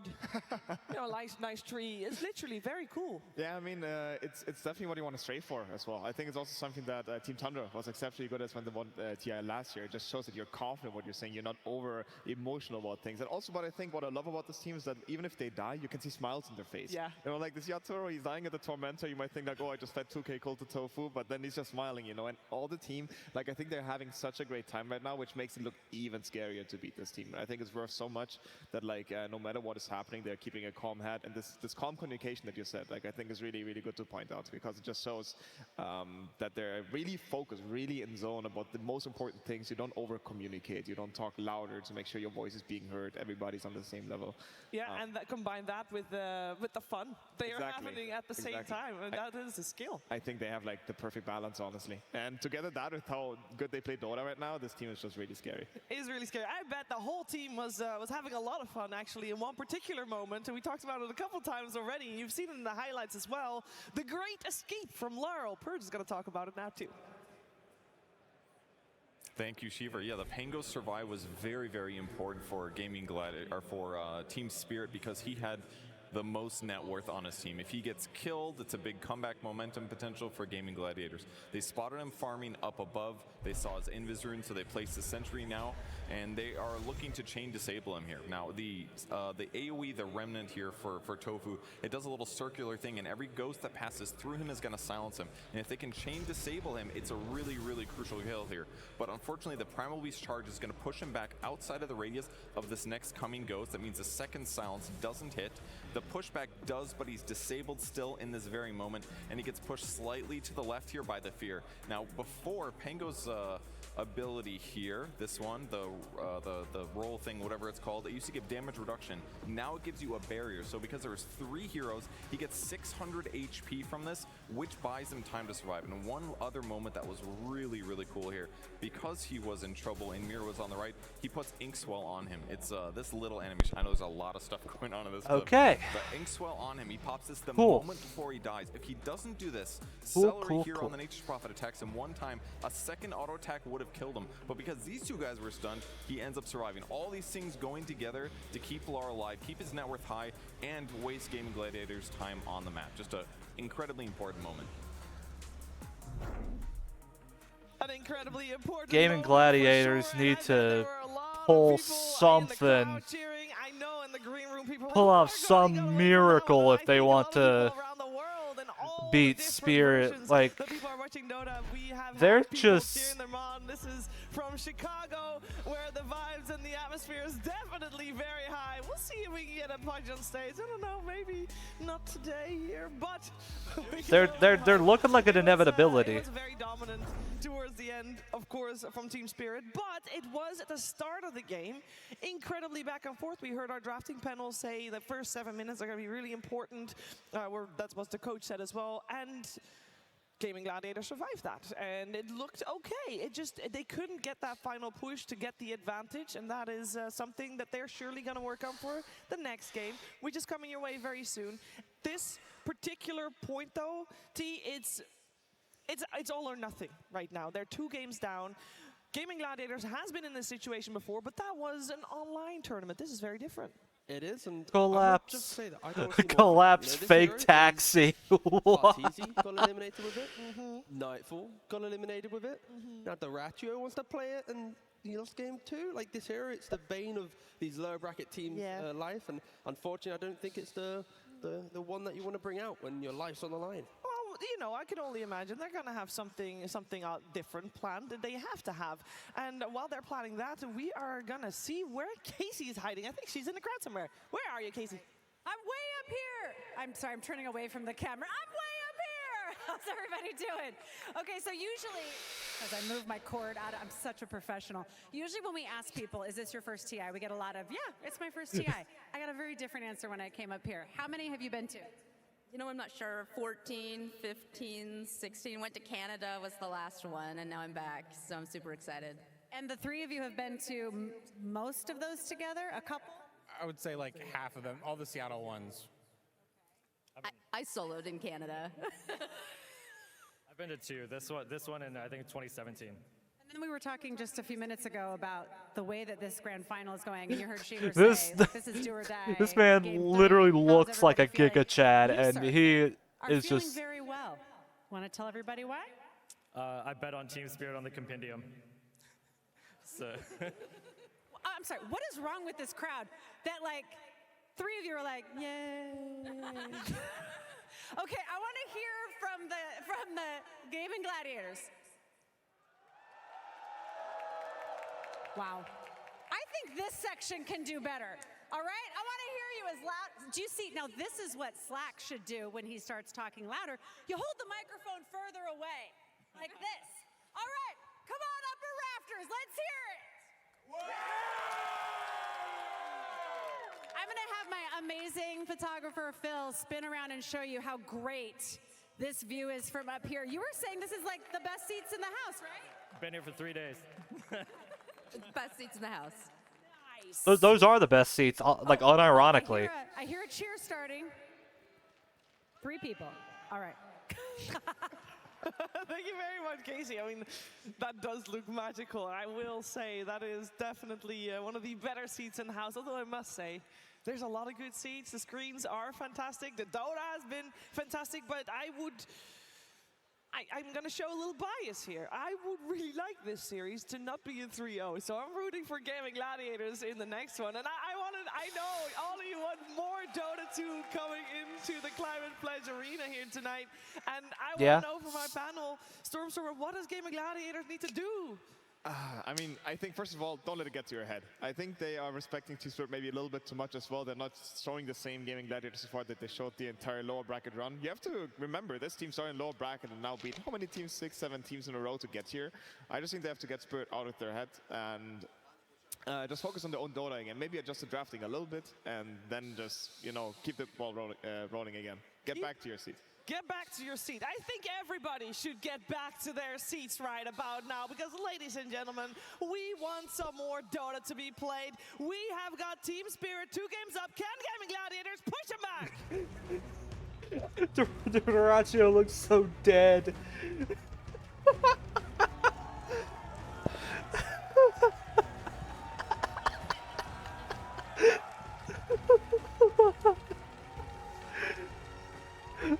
That should not be as funny to me as it is, but he looks like Yatoro just killed his entire family.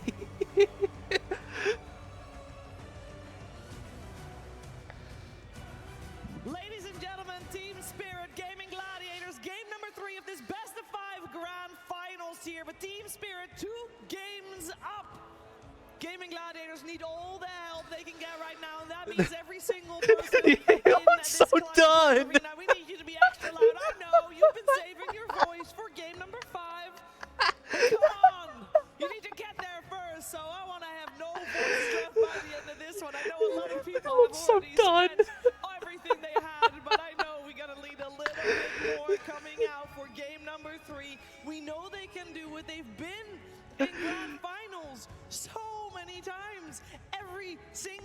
Is anyone in the chat talking about how depressed Dyrachyo looks?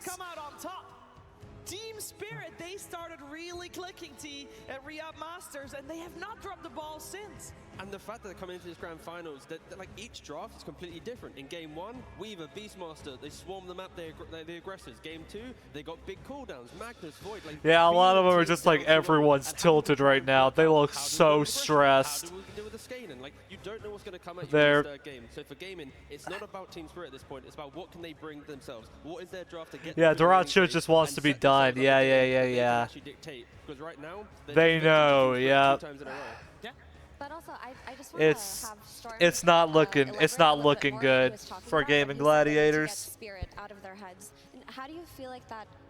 What does that mean when you say that the enemy team is in your head? Are you drafting differently? Are you playing differently? Can you speak to it from your personal experience? Yes, I think both of it. I think like I think first of all their gaming players should just play the heroes that they're most comfortable with. That they don't like, for example, draft heroes because they want to block pick them from the enemy team or stuff like that. They should just play their own game, regardless of who they're playing against. And I know that some players on gaming, like, it is good to have healthy respect towards the enemy team on Team Spirit, but I don't think it should like affect your own gameplay too much. You should respect what the enemy team is doing. You should know their strengths and weaknesses, but it should not cause yourself to have more weaknesses. If This that makes is- sense. Just basically reset. Don't care who you play against. Remember all the games that got you to this point, got you through the entire lower bracket to this game 3, and make it like a home It's run fucked again. up. Gotta remember as well, Team Spirit, when they won TI10 back then, right, they were also 2 games ahead, and then it still went to a 5-game series against Yes. PSG LGD back then. So this is not over yet whatsoever, and I hope Gaming Gladiators also have that in their head right now. Nah, I'm But, like, pretty sure it is over, given how depressed all of Gaming Gladiators look. I forgot just now. Bad memory. LGD. Okay, okay, what's LGD, right? And now they're here again, so it is a longer day for them, but I all just hope they, like, whatever it was, they got the energy running again, and they just go into it right now. Yeah, we're gonna find out. Can Gaming Gladiators force out the next game, or will Team Spirit be the 2-time champion? Now let's hear it for Game 3. Team Spirit versus Gaming Gladiators. Grand Finals, Game 3. Welcome back to the draft panel for game number 3, everybody. This is everything on the line for Gaming Gladiators. Down 0-2. Team Spirit have been crushing so far. Seems like they have all the answers. They have all the strategies that they need to become champions once again, just like back 2 years ago. What do you guys want to see Gaming Gladiators? I feel like I'm repeating myself after game number 1, but it really is the story here. How can Gaming Gladiators dig themselves out of this strategical hold they found themselves in? Honestly, I thought their draft last game, they had a really good shot. I think they identified that they want to target a little bit more of non-collapse heroes. They let collapse heroes Magnus, and I thought that it was not a bad idea. I don't think collapse had the usual Magnus impact. Maybe he didn't need it, maybe he didn't get there. Tofu was able to pick up an early So Yosef there. let me see those predictions. I just want them to do that, but there was a time where, like, Yeah, everyone's voting Team Spirit. They're I don't know, the guy's too good. He had too good a game. I would like Gladiators get back to the idea of super pressure, super tempo, crazy, super fast, super strong lanes. I think that potentially might work. Yeah, something like this. I mean, you need to risk at some point, right? You're 0-2. They definitely have it. Like, how they do you definitely even gave a very good fights in both games. Like both games, they actually gave good fights. They had good lanes and stuff. Yeah, but this last game was rough to play after some point because Void Magnus is just too strong. Like when it's come to late game. So I hope this time maybe we just go super tempo.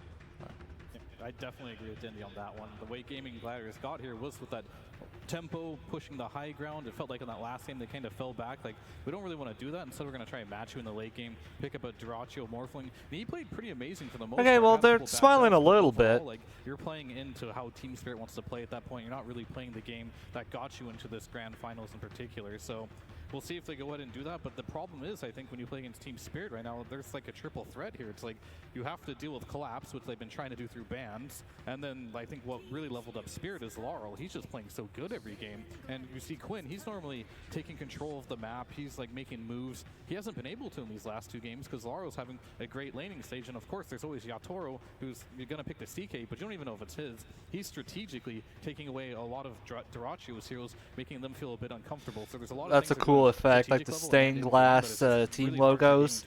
So, what do you think, Gaimin, if we want to see this early aggression from them, what is the first pick of the game? Do you just go for the celery ench here and you're like, okay, full focus on early laning stage and putting that pressure? Your Chen was obviously banned that you've had a great success with in that macro strategy.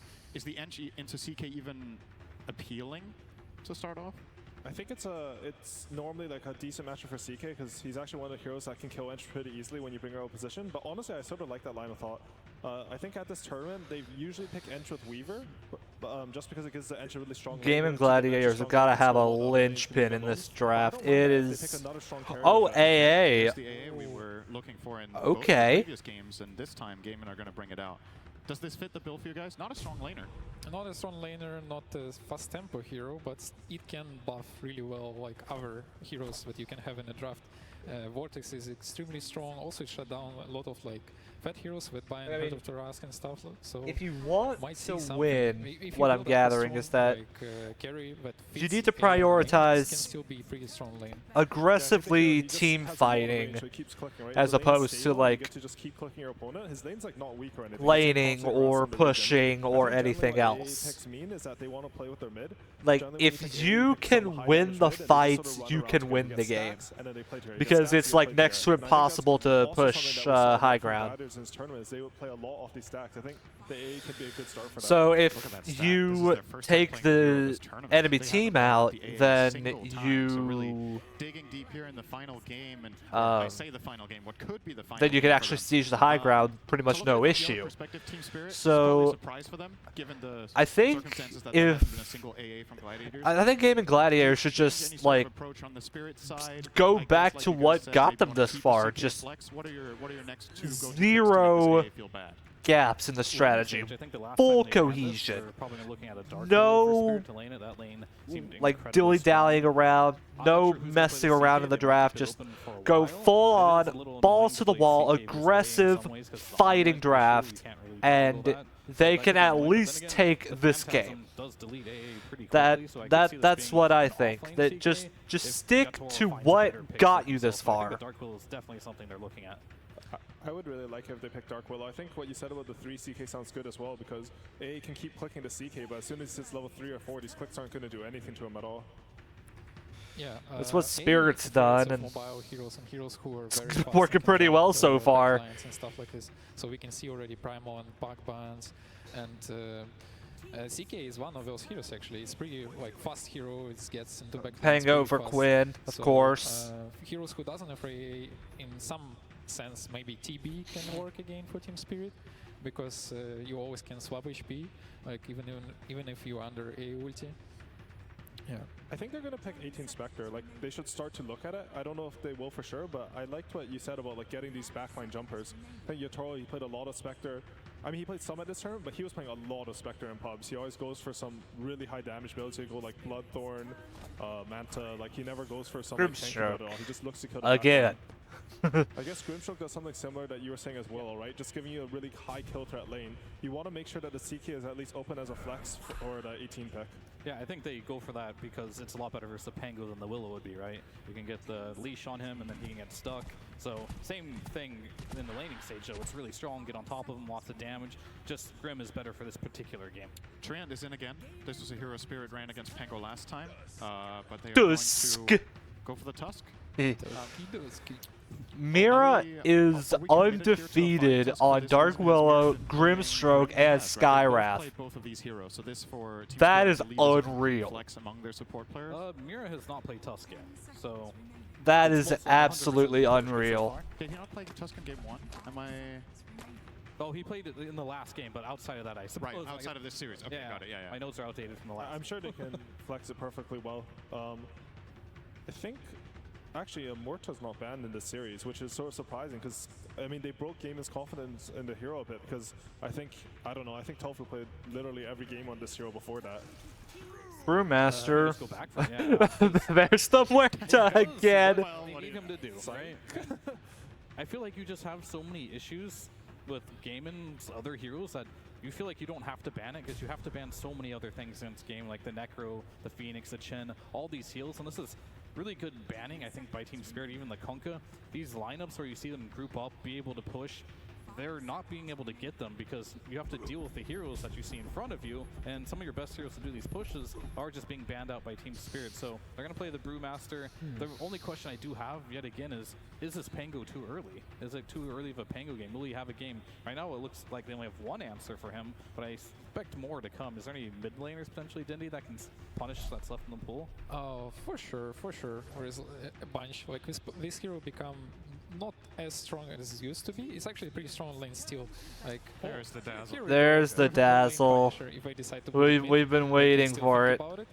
It's weird Although to see wait, sometimes healers picked into A, but I think the purpose is especially like having this. are they playing mid dazzle?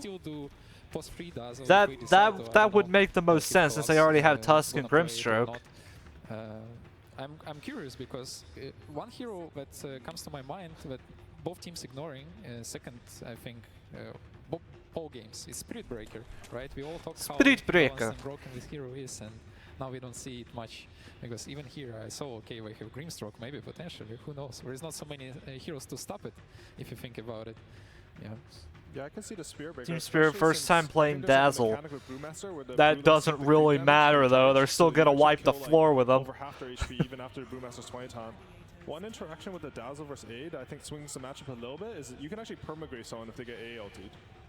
As soon as you hit 18 on Dazzle, so it's not as much of like a...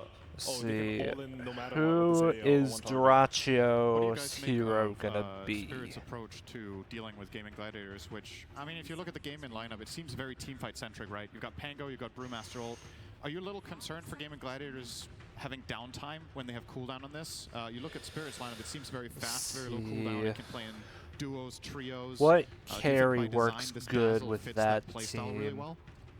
For sure, and I would add up here that both previous game and this game so far, what bothers me in Gaming Gladiators draft is... What are the good really carries in this tournament? If you look at Team Spirit lineup, we already have two. It's mainly been strength like carries, game, so... This is one of the most important things that you have in your lineups. So not only like big cooldowns like on Brew or something like this, but also like saves. I think it's often can be like game changer. Speaking of saves, I think Gaimin probably needs to ban Centaur in this game. This could be a really good hero. Like you see the roll come out, you see the split come out.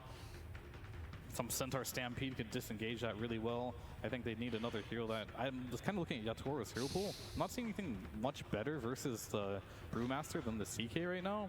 Potentially it was like a Morphling, but then you're playing versus AA, Weaver's band. It's like a Night Stalker. Carry? Yeah, I think Nightfall pulled that out a couple hits. I could actually see Yatoro playing in a game like this. It's actually a really good Night Stalker carry game. Agree on that. That looks amazing if we go for it. It's very hard to play with this lineup so far against Night Stalker carry.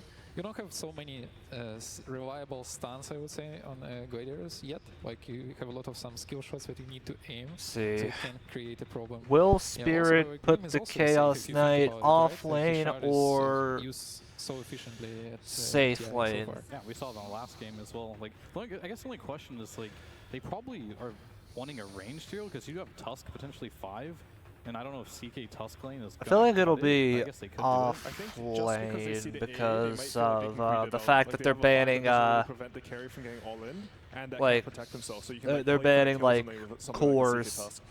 I could see them just go for the or just carries in general. They have really strong lanes that way as well.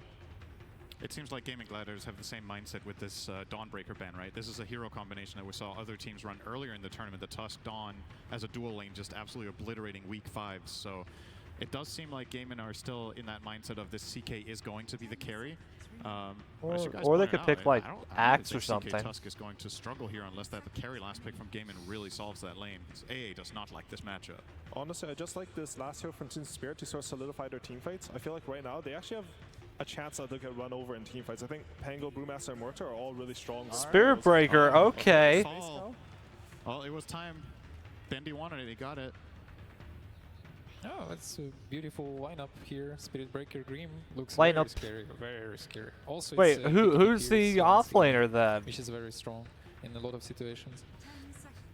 Yeah, I think the carry pool, I think the troll being banned and the void kind of can signify that you want this. Is it Spirit Breaker? Is he the off lane? Which Brewmaster, I guess you have a Dispel, which helps a little bit against that if you can get it off on time, but we've seen time and time Or is again it in the late Tusk? game, it doesn't really matter. You have like a BKB, Octarine Core, and like a Refresher Orb, so you can't really deal This with that. draft So is this has weird. been a collapse special throughout like the See, entirety who's of a this TI. and he's Duraccio really good at it, and it looks character pretty scary here. I will say the that game he lineup can play? it looks I pretty mean, good though so far. I think whenever you play against oh, Dazzle, Spectre, yeah. commit on him. I'm actually a big fan of that pick. Spectre. Gonna round it out with a Spectre, so giving maybe some skirmishing potential to Gaming Gladiators. You have a carry that can join globally. Was this just a matter of, okay, there's nothing left? Is the lane going to be okay? Yeah, honestly, I'm really worried for Gladiators. I feel like every time I've seen Spirit Breaker have a good lane, this hero's like the most unreal imbo of the patch. Yeah, Spectre A is one of the best combinations in the game for ages, and I don't think anything changing in that, because both heroes complement each other very well. But at the same time, the lineup on Team Spirit looks crazy in late game if it's the game D-Ways. Both lineups look crazy late game. Seems like we're grasping. Are we grasping at straws for Gaming Gladiators? Is this actually going to be that difficult of a safe lane? Or is there maybe some sort of hope with rotation from maybe a gating where it could offset this balance in the top lane? Can you leave Brewmaster alone for a minute to try to help? Or do you need to get really creative? I think a lot can happen in this game, and I think a lot's going to come from the mid lane. And can Quinn get rotations? And can they abuse Laurel this game? Because I think Laurel is very exploitable in this game with A ult, Spectre ult, and if he feeds a lot of net worth back, that could be a way back into the game. Yeah, I can completely see that. If one lane start getting pressured, like you have the Spectre to add on, the Pangolier probably is going to be the strongest hero in the game when he gets his role. So they do have a lot of angles on Gladiator to snowball off that. So I guess, I mean, not to sound like a broken record, but we're very focused on the laning stage, as per usual in this series. If you're in Quinn's shoes in this game, obviously you've had a couple of games that did not go according to plan, right? Let's talk a little bit about the mentality of him going up against what we assume will be a very unfavorable matchup against Laurel and the Dazzle. What do you think Quinn is telling his team right now? Is it, all right, I'm going to be struggling, but I'll come back, or I need help for sure in this game? It's actually not that bad for Pango. It's one of the better heroes to sustain against Dazzle, because you have 2 jumps to jump away from its poison attacks. So I think Quinn is extremely experienced and he will be fine. All right, guys. Yeah, Quinn plays a ton of Pango. He knows how to he knows his way around the character. If it is the same for their coach, Silent. Thank you very much. I am joined by Silent of Team Spirit, where around 2 years ago, you were in a very similar spot. It was Grand Finals, TI-10 in Bucharest. You were up 2 games. Now a lot has changed since then, but it hasn't changed for your team. The energy from 2 years ago to now, does anything feel different? No, I think we feel the same. You need to be focused and play till the end. It doesn't matter lead you or losing. Same. You don't like to, okay, we're leading it to Aero, we can make some YOLO plays. A championship mentality through and through, but I know one thing that's different. 2 years ago, you didn't have a crowd. But this time,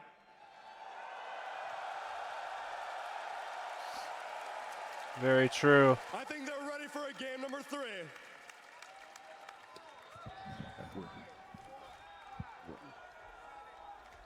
And we are certainly ready for a game number 3. Who just like swallowed something? Am I going crazy? I just heard someone go like. Oh. Here in the Cathedral in Seattle, we may just be witnessing the final game of the Grand Finals, but I'm sure a lot of us hope for so much more. And that all depends on Gaming Gladiators. I mean, they have been the ones to run the gauntlet through all of these majors. They were looking like the best team of the year until they ran into Team Spirit. Until Team Spirit ramped up in just the right time, shown up for championships. And they have only lost 2 games in this entire Okay, it's off lane Spirit Breaker. Okay, that makes sense actually. Yeah. Gaming Gladiators can do to halt this momentum even just a little bit. You have to play Dota. There's no way around it. You have to put Collapse on a playmaker. And give them a taste of their own medicine, because you came in with a plan, but everybody has a plan until Team Spirit punches you in the face. And right now you're laying on the ground trying to figure out what the hell just happened in the first 2 games. your plan did not work. Whatever you thought it was going to happen in the games 1 and 2, it fell flat. So right now, Team Spirit are in control of this draft meta. They're in control of the series, and they're dictating the pace in these games. They're dictating the team fight. So you have to meet them there and beat them. You have to outplay them. You have to start winning these team fights, scaling into the late game. You are not going to run this team over, which means you got to find some more momentum going past that 30 or 40 minute mark. It's not been Gaiman's MO this entire lower bracket run, but hey, you're in a dire situation at Grand Final. You don't have another chance here. You are at the total limit. So figure it out fast, make the adjustments, and get cranking. This is a draft that is heading in that direction, right? A lot more team fight, a lot more scaling presence. Spectre AA here designed to put Yatoro in a tough position. We've seen the AA be a counter to CK for a lot of this tournament in terms of limiting the lifesteal interactions. Of course, it can also have a huge impact versus the Dazzle as this game progresses into the late game. So I think these are much more even lineups in terms of what happens past the 40 or 50 minute mark. There's not some crazy inevitable scale outside of maybe Dazzle Spirit Breaker doing crazy Dazzle Spirit Breaker things, and Celery in trouble in the bottom lane, and that is going to be your first blood. Collapse will claim it with a bash. Of course, a little luck goes a long way. A classic Team Spirit strategy going back to their first TI victory. It's already not going well. Duraggio even like taking himself outside the lane to block the hard camp, because this lane is already going a little bit awkward for them. The mid lane's not looking much better. We're 12-4 on Laurel over this melee. Range versus melee matchup, it's not a fun one. You should expect the Dazzle to win, but Laurel is already taking commanding lead. And then we've got your Toro, 11-2. Now the Brewmaster is keeping pace, but he's certainly not slowing down the carry of Team Spirit. So Gaming Gladiators got to be able to halt this momentum a little bit further here. Bit of damage onto Ace. They're turning it back around, but Tofu's here to be able to help him out. Nice shot to get the extra bit of damage on 2 heroes. Yeah, double proc, win the war of attrition. I think these silence can go fine for Gaiman over the course of the lanes. They don't look too terrifying to me. I think the Brew can fight back with the help of Morta. Just a very tough hero to trade into. That mid lane is what I'm worried about though, right? It's Dazzle versus melee. I mean, Pango has some escape mechanisms, but if you get some roam going through with the poison adding up, it can be deadly. Every single time Seller wants to be able to stop that hard camp opportunity, he does risk getting gone on by Mira and Collapse. This time around, he's fine. The shard Hey. out as he's pushed underneath his tower. Just try and get his They high-fived each other. In this lane, boost the XP up for both heroes as they both really want and need it here. You're not going to be able to shut Collapse down, which, I mean, that's a worrying factor, right? A Spirit Breaker with absolute free farm, it's going to have a fast Midas, is what Collapse is going to have here. He's going to have his choice. And it'll be quite powerful going into that mid game. So you got to be able to strike back in these small skirmishes, get the ults up, particularly the Brewmaster Primal Split, the Rolling Thunder here, very powerful spells if you can get them fast. And of course, AE Blast coming in on top of it with Vortex amping up all this magic damage. And put that mini haunt to use on the step. Real quickly, want to give a shout out to our observers, our hardworking observers who have been keeping us. Let's go, observers! Ace, maybe in some trouble here. Maposhka, he's trying to dodge all of these ghosts. He doesn't want to lead the calling. He'll take that extra bit of damage to try and risk it, but he does end up falling as a result. And now Ace, he'll have some helping hand from Tofu. Beautiful dead shot to push him back in, and Gaming Gladiators, a very clutch fight there for them. Tofu and Ace get a big win in their off lane. A little bit of life here, just a little bit. For them for a lot of these series, they're very confident in what Tofu can do in the early game, and now he has some roam options. I don't think you can leave Ace in the 1-on-2, but if you can get some breathing room like this and look towards mid, maybe you can get some damage poke, help skew this lane back in Quinn's favor, because he is still getting known. 31 and 10 on Laurel, almost doubling Quinn up here. He got the courier as well. Quinn with a slight misstep will hurt his regen fairing. That just means more pressure going to build up between Laurel and his melee foe. Just not much you can do against the poison touch here. Yeah, this is looking like Quinn kind of needs one of his supports to die just to refill that bottle, and Celery may grant him that wish. He's going to get a double blood grenade before he goes, so this may be a fair trade-off if Duraggio can claim his life, and he does manage to get it. It puts an early level into Can he get collapsed too? Honestly, I think No. Celery's okay with that. No. Solo XP for Duraggio. That's on fine. Spectre. He gets to collect all these creeps under the tower without any pressure. Pretty happy about that exchange with a very defensive-oriented lane where, what are you doing aggressively with AA Spectre? It's all about getting farm and XP down here. And there's that TP rotation to fill out Quinn's bottle. And try and help with the 6-minute rune. see if he's able to do so. But Team Spirit not going to worry about the runes here. Instead, they try and win this offlane situation where Ace and Tofu were doing pretty well for themselves. They bring 3 heroes to the matter to bring down Ace if they can get him. Slowed down by the blood grenade. They only need a couple more hits. They've got more blood. Where that came from apparently gives them over that Lotus, and that's enough. Evasion with the haze, enough for Ace to just walk it off here. I lied. They do care about that power rune because they brought Collapse to secure it. Not just that, but also the kill on Quinn. That's just going to secure the double check for Laurel. He's going to walk all the way top and get himself a shield rune. Putting this matchup to good use, giving Quinn a taste of his own medicine here with the roam. Maybe not expected out of the offlaner, but that is a hell of a rotation from Collapse and gets a lot of momentum going into this Dazzle right now. And this is a pressure point you're going to have to respond to. This is a hero that scales very hard in Dota right now. Pretty strong early game for Team Spirit. They're going to look to try and fight back, but Quinn with a nice rotation, just eyeing Yatoro up here. Yatoro. All alone. That's a nice pick. If you're just going to keep dying in your lane, you might as well rotate out of it, even if it means you're doing it pre-level 6. So as you can see, anybody who shows up in the mid lane is going to be run over by the Dazzle, especially if you get the extra vision of like a Tough Snowball or the Spirit Breaker charge. You just can't get away from this Poison Touch hit. So no, especially with these wards behind the tower already. Deep observer for Team Spirit behind game in tier 1. Collapse having a chuckle about that. yeah, that was all because Quinn tipped him before the charge even completed. Quinn knew what was coming. He could do nothing to stop it. Well, could have picked the real hero. It's always an option. Just saying. 4-4. Damn. 7.5 minutes in. Do we trade off Wisdom Runes? Yeah. Yes, that was the one upside of, you know, them going on mid. You guarantee the Wisdom Rune trade, which Celery's definitely happy about. I mean, you're saying he's like happy to soak up XP here, but it is a weird position for an AA who'd rather just be pulling if nothing else is happening. Okay. Duraccio low to the bottom lane, but a really good use of the dagger will get him over that little cliff area, and Tofu can get some damage back in return. No threat of anybody dying, but a decent punish, and will allow Duraccio to clean up some CS. But he is being pushed out of lane. Mira's not giving up on it just yet. And Maposhka even rotating down here, potentially throwing that Inkswell into the Breaker. I mean, this is a combination we also saw when Breaker was hot that last patch. The Team Spirit were very comfortable playing. The Inkswell Breaker across the map, giving you the guaranteed setup. This is what the CK is designed to help facilitate. Push the lanes in with CK illusions, be a ghost on the map, and all of a sudden you get one pick off and your map just collapses, right? Well, on the flip side, Gaming trying to do something similar. If you can set anything up with a Primal Split or the Rolling Thunder, then suddenly Duraccio can come in and clean house. And this is a smoke designed to find Yatoro, but nobody's home. Yatoro. They juke him out with a Phantasm. He sent it back instead. Quinn and Ace will bite down on that, but it doesn't matter too much, that bait. They still get some pretty good damage onto the tower. One thing to note about that Inkswell combination of the Spirit Breaker. Han? Thought they were going to go on to Mira, but Mira's going through the portal. They don't have a stun to stop him. He gets the other side. Duraccio pursues. Dagger does hit him. Yeah, he's pretty damn slow, and he's going to hit him with another dagger.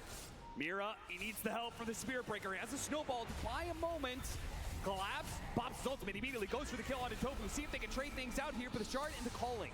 That actually protects him there. Collapse doesn't want to trade 2 for 1, so he's going to go ahead and give up on that. They cannot afford to give any more kills to this Duraccio Spectre. Gonna rotate Laurel bottom. They really want to punish Duraccio. Oh yeah, the cavalry's arrived. Charge in, chaining the stuns and adding up on the damage. Spirit Breaker got that 5% buff. The movement speed as damage got buffed up by 5%. That was enough to bring him back into the meta, but then that's even more if you add in this Inkswell movement freaking speed pig buff. pole. It's a deadly combination for a reason. I like that rotation from Laurel, though. That's such a heads-up read there. You can just walk down the lane. There's no vision here. They probably had a read because Celery's been mid the whole time, right? It's going to limit where your observers are going to go. Just gets a really cheeky kill on the Spectre. Nice shard to buy some time. Good driving by Quinn. Gets around that little speed bump in the way. Hopefully Duraccio can finish him up, but not quite. No, Shalgrave comes in for Law. Perfect timing there. Quinn does manage to get some decent damage on Toro, and Ace is here. He makes the difference. He makes it so Team Spirit can no longer fight bad. It's an overwhelming amount of team fight that he'll put to work to bring down Yatoro, and it looks like he's going to chase down Maposhka. Mira really trying for this one. He might just get himself killed in the process. Will it be good enough? Maposhka still dies, and sure enough, Mira, he's going to be in trouble as well. Good use of the shard, blocking him out, but he still falls. Cannot stop. Okay, this is probably the best start that Gaming Gladiators have had this entire set. If they can keep this momentum going, that's their big strength, is their momentum. If they can keep the momentum going, this is a win, but And then Ace is just on a hero where even if his lane phase wasn't spectacular, Spirit, in this game, they're just built different, man. If there's one team that can stop momentum, it's them. So. Right? Yeah. He goes in with a Weaver, goes in with a Faceless Void, gets what he wants and gets out. This game, Yatoro finds himself in a pickle mid where he just can't escape, pays the price. An 0-3 start for Yatoro got up here. Perhaps one of the rougher early games we've seen from him the entire tournament. That is a very good position for Gaimin to be in. It's going to shut down a lot of the pace. Marl's going to have to pick up that little bit of slack, right? Yes. He's going to have to step in with this Dazzle. But the Dazzle, I feel like, isn't a hero you really want to utilize just yet. Feels like that Aghanim Scepter is such a key timing. You can't afford to delay that by getting into some risky engagements. And this hero is like Tinker in some ways. Like his first item, kind of easy to get to. You're a powerhouse when you get it, but then you fall into a valley, and it's like the next 2 or 3 you have to get to before you really come online the ultra late, and those team fights start to become impossible for the enemy. That is a period where Gaimin can strike with this Radiance. Are they gonna try something on the collapse? And just take the team fight to Team Spirit, which is where, again, no. You have to meet this team. You have to be willing to take the 5-on-5s and win. I think it was a little too obvious. Go for the other first. Smoke across the map. They failed to get the initiation on Collapse. We're going to try and join Quinn for the power rune. Quinn's going to need that help too. He silenced up the poison touch. The Inkswell's on top of him, but he does manage to get away with the swashbuckle just in time. The charge is going to complete. Collapse, he's got his ultimate. He may not even need it though. The poison touch slowed him down so much. And Potion is getting a TP out the shot. Oh, it's so close, but it runs out. It doesn't get there in time. This is the bad fight for Gaming Gladiators. Too many to count. And that is a Midas Chaos Knight coming in and cleaning up the enemy carry there. Yatoro gets some XP, a much better turnaround for him as opposed to the last River fight where they're still missing that tier 1. So maybe a smoke and connection that Quinn and the gang just didn't expect, considering, you know, they're missing that objective that went down in the previous fight. Yep. But it seems like Team Spirit take advantage of that bit of an overlook from Quinn. And now Collapse, highest net worth in the game, but Gaming Gladiators don't want to slow down just yet. They still have that Rolling Thunder, didn't use it in the last fight, so Tofu and Celery think to themselves that if they can get the right kind of initiation here with the Rolling Thunder, they can follow it up with the Ice Blast, but Yatoro, he's in the staircase, it's going to be very awkward. The Soulbind does actually latch onto the two of them. As okay, Please tell me they're going to hit him. They barely got it. That barely worked. It wasn't even the blast, it was like an urn tick or something that got him in the end. Post that grave. That was a nasty soulbind, something they're going to have to think about with Duracho haunting in. They will find the big pick. Ace is so close to his Radiance, he could not afford to get picked off here. So at the first sign of danger, he uses his Primal Split. Though you could see the Spirit Breaker is a pretty good answer to those Brewlings. No threat of dying here, but something to think about later into the game. I mean, normally the Dispel and Tornado is a problem for this hero, but doesn't look like it so far. And like you said, Radiance 300 off for Ace. He just wants to get his big item and get the farm rate going. Still having a very good game on this Brewmaster. Yeah, considering the Lone Druid game where he was so close to the Radiance for so long, I don't think he wants to risk that happening. The Radiance is an incredibly powerful item in this meta. It's better the faster you get it. In a lot of those games, Ace just didn't get it at a time where he could take the map or the fight. Okay, they had a bad fight, but Gaming Gladiators, they're not out. They still have a slight lead. They've actually taken a tower this time. I really feel like if Gaming can get a fight going in the next 2 to 3 minutes here, they're pretty favored, especially with Diffusal and Radiance coming out at the same time. This is a huge damage power spike. You want to get something going with it, and you want to get it going now. They go for it. The Radiance is complete, though, on Ace, but they know the Primal Split is on cooldown. Yeah, this is a beefy target to just go into, especially when you don't have the global ability to connect. I mean, how much does Collapse think he can chunk through here? Tofu just left him alone. Tofu was needed to be able to disrupt this combination, but now Ace is left alone. Speeds himself away. Somehow the Inkswell didn't go off in time, but Poshka didn't pop that one. And Duracho was like, okay, now it's my opportunity. Duracho, turn it around. Almost got him with a fear shot there in the left-hand side, but Maposhka still dies. Collapse still in trouble, has a charge instead. Opts for the TP out, but that doesn't make it. Calculations not on point here. Yeah, okay. The other side of the map. Maybe he didn't have a good target. Actual signs of life. They will collect a 3x recon. That's important kill too. Gaining Gladiators with the Ice Blast on top of Laurel. That's good to see, actually. Much needed to be able to buy Yatoro time. Now they've both fallen. And now you're invading enemy triangle. This is where Gaming want to strike. They want to strike hard on the map right now. Gain a lot of the momentum in this game. They have the supports to follow up on the core initiations. They have a crap ton of damage in the tank as long as they can see heroes. And with Darachu able to join any of these goes, suddenly this map has collapsed pretty fast for Team Spirit. And Ags on the Dazzle try and stem some of this bleeding, but right now this crowd, they want to see a game 4. They want to see Gaming strike back in this game 3, and they are delivering. Yeah, I know I do. Are all Gaming Gladiators fans. They might just be Dota fans who want to be able to see more from a grand finals between these. Yeah, that's honestly me. I really don't particularly care who wins this. I just want to see some good games. They have to play this clean. They need to be able to get good executions, but they can't afford to use any. I like both teams. Oh, that was a good ice blast. Looking for more. The Dazzle was shown there. Quinn getting in front of him. Blocks him out with a swashbuckle. Slows him down with the inhibit from the diffuser plate. Allows Darachu to do the damage. He pops a shallow grave. Laurel, he really wants to finish off Quinn. Will he get that kill? The poison touch. He's got a regen. A Lotus given over to him as well. Good plays from Gaming Gladiators. Give him the extra bit of regen he needs, and now he can pop. Oh, that was close. For a full heal. Max efficiency right now. All Team Spirit can do is cut some waves with their double Midas heroes and go late. Because right now it is all Gaming on the momentum chart. And a full Vessel was completed very fast here from Tofu. That even gives you more damage. Vessel plus A Blast is nasty in these team fights when you're throwing the vortexes down, particularly versus Dazu. Oh. Get that going. Yeah, you've got Dazzle, you've got the Inkswell heal that would have been a factor if it wasn't for all the anti-heal they have, and then also the Chaos Strike, that lifesteal that the Chaos Knight is so dependent on. And there is no downtime for this lineup. Look at him, burned out of mana. Yeah, this is what I was talking about. If they just play hyper aggressive, go all in on fighting Spirit. That's what they're good at. It's just running people down. Just lean into that. Don't try any fancy strategies. Just stick to what got you here. But he was spotted, and he will be brought down. This Brew Spectre combination working wonders right now. Ace is 5-0 and 10. Completely unstoppable. And you can't bring the CK in to really help you here. The Brew is just great versus the hero with the Radiance Burn, the AoE miss. He has the evasion that Yatoro can't pierce. And not to mention his ult, you can go in, start messing up these CK illusions. Yeah, with Radiance and the Dispel, this Chaos Knight's gonna be... So, what are your options? I mean, you have to just wait until Yatoro's ready to fight, I think. You have to split the map with the Breaker, and this is where Gaming can continue to try and pick you off, put the Vessel to use, put the Radiance to use.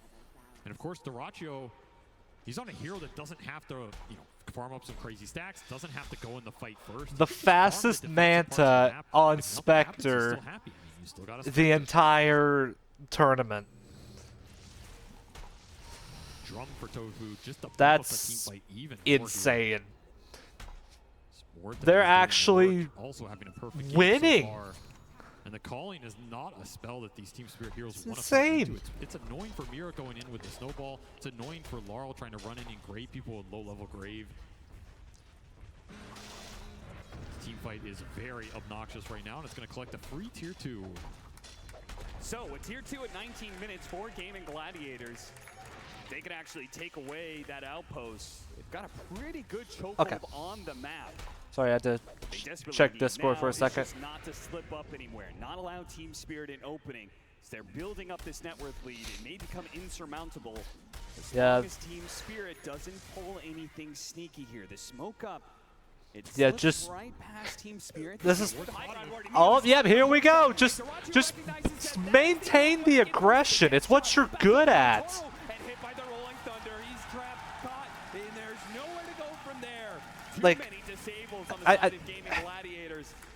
Just run at them. It just works. It's what got you this far. Stick with it. He had it. Oh, he had it. Yeah, it was a BKB. He disassembled in body. He just didn't want to pop it. He didn't have Phantasm. There's no turnaround there. Yeah. He'll choose to save it for another day. That is the 5th death. I think we're playing a little too carefully the first 2 games. Now that they've 20 minutes on the dot, they're going to use the couriers to use the Aghanim Shadow. I guess when your back's against the wall and you have nothing left to lose, that's when you do your best work, I guess. pretty damn nice. So you make your best plays. Dispel these melee heroes when they go in. Still, I feel like if you're Team Spirit, you're trying to wrap this game out right now. And that is a big paradigm shift from games 1 and 2. Yeah, how do you wrap, though, against a Spectre and, well, you got this Quinn. He is running around with a Pangolier. You're not going to be able to solo in a lane for very long. It only takes a few seconds for Gaming Gladiators to spot the opportunity and jump onto yeah, they're running them over. That's what they've been needing to do. That's what they've been needing to do.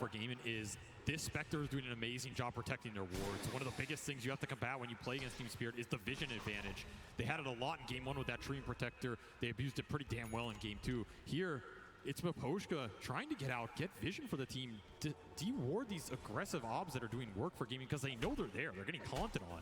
Yeah. But the cooldown's just so damn low by the time you're back up, by the time you run there to try and gain anything. They're ready to jump on 95%, 96%. Yeah, see, this is what happens when you stick to the game plan. By a large degree, they're continuing to build the momentum. And he can continue to build the single target items since Ace is built the Radiance, so he could just focus on being able to take out a support in a second. He's going to build into an Orchid up next, so now if you're spotted anywhere on the map, Dyrachyo can guarantee that the Grimshoke dies, or the Tusk dies, or maybe even some of the cores. He's going to pop it here, looking for Mira. They just get the vision on him. They'll spot him now, and there it is. They jump and there it is. Try to put to work, but it just means he's going to be dragged back in. He does manage to get a shard, but unfortunately, Dyrachyo doesn't care about your blocks there. The Ice Shards does nothing when he has repathing. Spectre's totally okay. Totally fair and balanced character. I mean, what can you do once she gets farmed up? How do you counter that? All three of these cores are just building for the genuine question. How do you counter a farm Spectre? Collapse will try and find a pickoff on Tofu, and this will combine with Miposhka, so they strike back a little bit on the map. Much needed. And finally, they're getting some deep vision out as well. You look at these dire obs. It took Miposhka a while, but these are some visions they can play around at least. Though, of course, the second you get spotted... It's Miposhka somehow doesn't get spotted by Quinn there.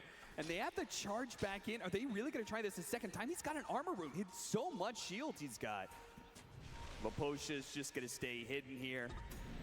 The charge canceled by the Spirit Breaker. Rolling Thunder very far away.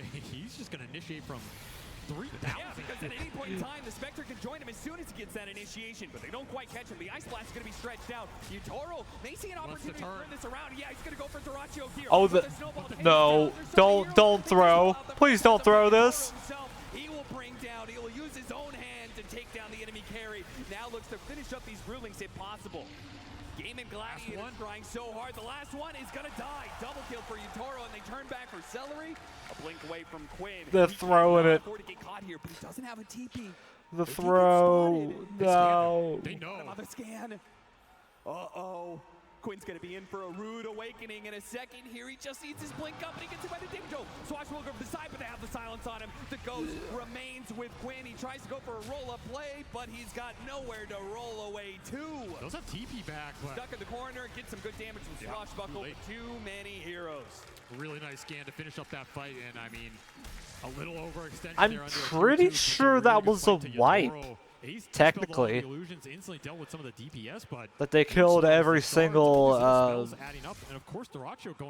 Gladiators member. The damage that's been working for you. Downside of this Orchid build, right? The pickoff game is where it's strong. The 5-on-5, this Orchid's not doing anything for you into the early BKBs here. Team Spirit strike back, and just like that, somehow Utoro is top of the board with from 05 to highest net worth. This Midas in the hey Scarlet on the map right now. Perez 56. Scarlet _ Perez 56. How you doing? The hidden Tinker. This lineup is going to start ramping up pretty damn quickly if you give them the space to work with. And right now, they've got 3 cores farming in 3 different parts of the map after a successful team fight. Gaming Gladiators, they cannot afford any more slip-ups. They've got Roshan still to be taken here at 25 minutes in. It's also time for Miposhka to de-ward. one of the problems they were facing earlier in this game. Suddenly he can run around with his courier, place a bunch of sentries, make sure there's not the deep vision that Gaming were playing off of earlier. So now it shifts the onus back onto Gaming in terms of you got to make an aggressive smoke, get vision back on the map, and keep setting up these pickoff plays for Dyrachyo, who's the one maybe getting picked off here. Zator just walks in blind. Get a 3-second stun, pull him back in, but the Oh. Silence is doing a lot of work. Quinn tries to roll up, but collapsing. Oh, that's a good ice blast, actually. Roll up, snowball onto Dyrachyo. This- Toro's in big time trouble. They give him the shallow grave. Okay, shallow grave. That's only really going to buy him some time, though. He's still going down. Laurel. And look at that heal. That Aghanim Scepter with so many units around him. It's so much heal. He is not going to die so easily. Gaming Gladiators thought they had an easy target. Meanwhile, fight to the bitter end. He'll bring down Dyrachyo before he finally falls. Collapse stuck, though, in the silence. How are you? I'm good, Scarlet. How are you? Laurel was too tough of a nut to crack. That looked way closer than it should have been. Right? These inverse heals are doing mad work at the end of the fight. Have to respect the burst that can come out from this Dazzle when that A blast has been used earlier on, but still great team fight from Gaming. Started out with Yatoro just walking blind into the triangle, and they were ready for him. Shadowblade did not help him out in that type of fight, and that Ice Blast, it was a beauty from Celery. Landed on pretty much How many everybody, games do you forces play? to A lot. disengage, and the calling silenced Mira on Just the jump, pretty much right? whatever This is the I problematic feel like playing. aspect of this support matchup. When you go in with the Tuskar, this AoE silence clips you. Your team fight's just a nightmare. Beautiful shards on the flip to block off the pandas from Laurel. Another really heads-up play, but damn, the damage is already done at this point, and now it's just a matter of cleaning up, which sounds easier than it actually looked like, right?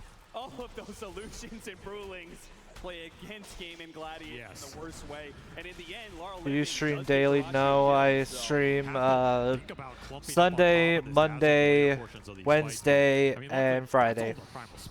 The second ace comes out, he's still full. He's still got Manta Radiance. He's ready to party. He's going to slap some extra kills down for the full team wipe here. Just when this game was slipping up a little bit of momentum, Game and Strike back, get themselves a full 5-man wipe into the Roshan. We'll put an Aegis out on Quinn here, who's slowly getting towards that Ags. That team fight definitely helps. Still 500 off here, but that's going to be a large damage ramp as the Shadow Step comes out. Look, Dyrachyo's trying to do this solo. It's a bit dangerous. Collapse. They're going to try to turn back around. They do have the Ice Blast. Oh, Ice Blast. That's a good Ice Blast. Oh, but it's not like it matters. Dyrachyo's still going to go down.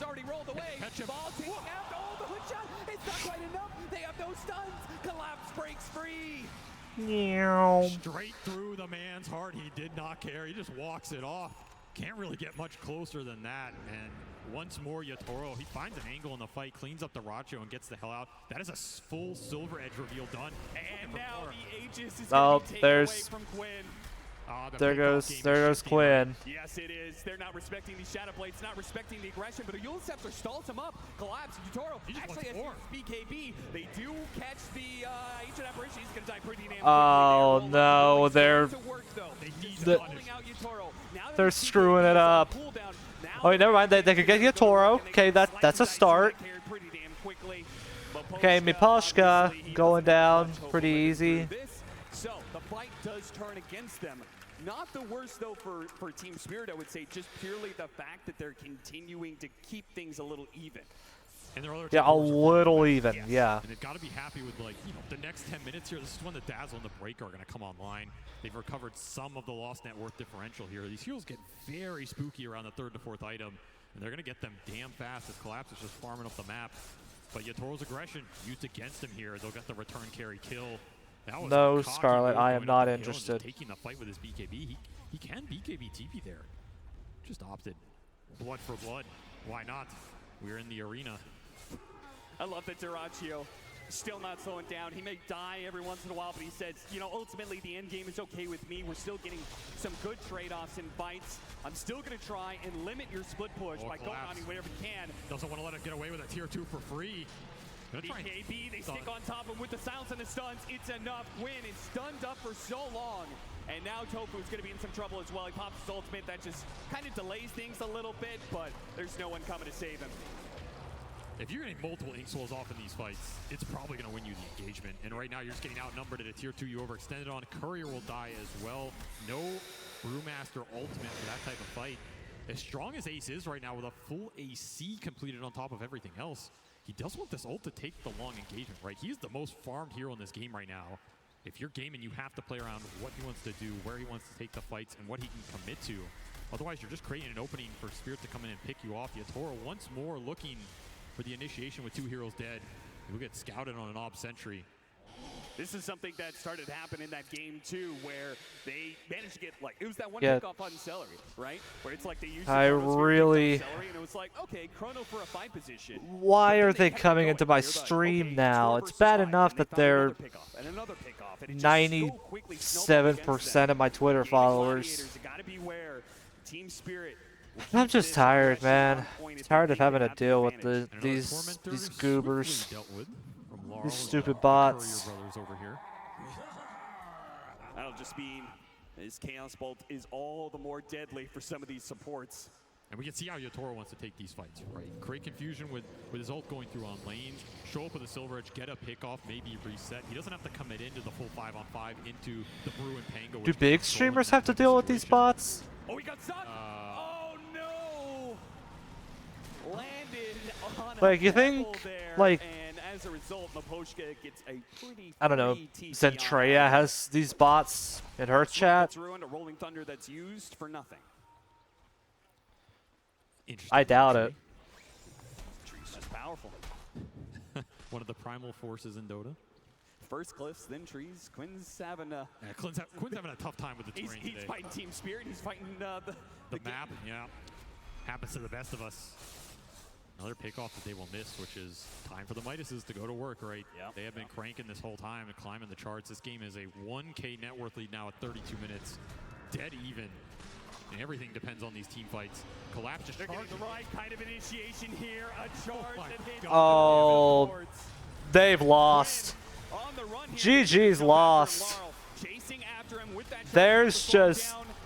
This is just too much damage, man. There's... Team Spirit have changed this game. The narrative was supposed to be Gaming Gladiators controlling and seeing if they could end it, but Team Spirit have turned this all back around in the space of just this 5 to 7 minutes. And this is the Spirit Breaker problem. What happens when you enter the mid game and this hero starts to take over the lanes, get mega farmed, and suddenly one charge, you're down half your HP. Inkswell just makes this combo even more oppressive. The only real answer is you just start the fight on your terms with the Primal Split going in with a Haunt and delete the supports. Create a situation where you have numbers advantage, and even when the charge comes through, you don't care because you have the longevity and ace to deal with it. If you're just getting caught in the open like that, it's a death sentence. And right now, Collapse is just running the map, literally. He is getting 6-slotted very fast. And the question is, do you have good late-game answers to the Spirit Breaker here if you're gaming? Outside of tossing him in the air, dispelling him before BKB, not really, right? None of those traditional answers like a Shadow Demon or the Soulbind, which is on Team Spirit side. Yep. And that'll be a problem, especially if Collapse is able to use that charge to kill those Growlings. That charge damage is pretty heavy. 31 to 22, 4,000 net worth lead for Team Spirit. As they managed to turn this game around and continue to dodge attempts by Gaming Gladiators. You could see the window's been taken out of the Gaming Gladiator sale. Duracio's not playing with that same kind of fearless that he once was, where anytime a hero showed up, he would just instantly jump and see if he could get the kill. Yeah, the map has just gone dark. Yeah. Right? You have one defensive off Okay. of your gaming, but those days of where you were picking people off on Spirit side of the map have come and gone. You're now entering their portion of the game. You kind of have to get around this. You can go late here. Spectre plus the Brewmaster, especially with how much farm Ace has found in this game, are going to continue to scale pretty damn hard.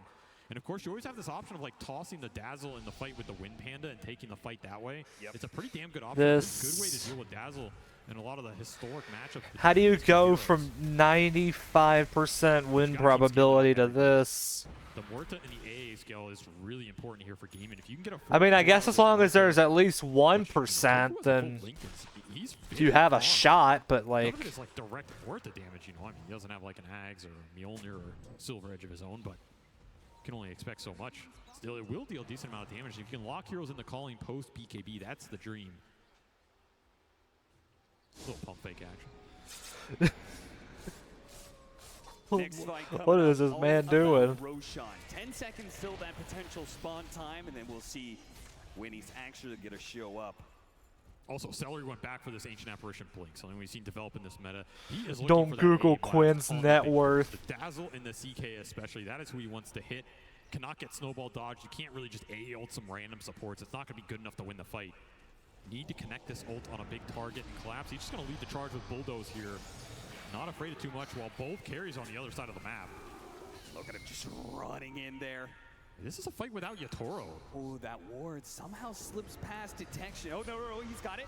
Brace Lincolns gets him with the dispel. Oh, but it is going to cost Celery in his life. He does have flyback. He's going to play for it. Quinn off the mark there with his this is so unfortunate for him. BKBs that are resetting a little bit. Celery, he's going to try and walk back into this fight. He's got to be careful, though. He may get caught by Collapse. He spots him. Down the A again. The tower. Yeah, that Ancient Apparition's gone. No more Ice Blast for you to be able to use. Ace has to use his ultimate. He knew the Yatoro was gunning for him there, and he could have been chain stunned up. Now they this back is away. just Primal Split being used. If they can get everybody out, upsetting. it's a Team Spirit. Collapse is making that momentum though. Push back by the Void Panda. Now hit by This the is Orchid. just sad to watch. It's really, really sad to watch. They were doing so well.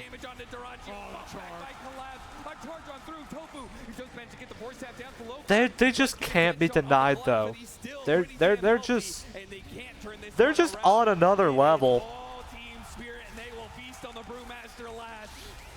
Team fight decision making just off the charts here. I mean, the kiting dealing with the ult, they just make it look way too easy right now. And so many charges going through from Collapse. He is looking for the high five, and he will get it here. That was a fight for Roshan, but it is now a fight to hit high ground. I mean, that's a fight for an Aegis. Uh-oh.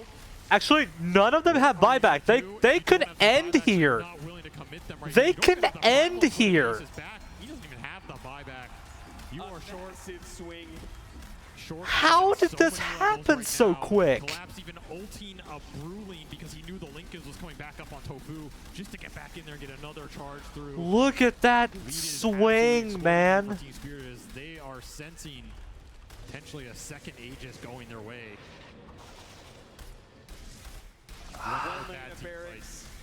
And a Roshan to take. Team Spirit, they still have time on the clock. 30 seconds left on the Brewmaster's revive. That is more than enough to get this Aghanim Scepter and a Crystallis. They were winning that fight. Now they've got like 10,000 more gold of items to be able to use.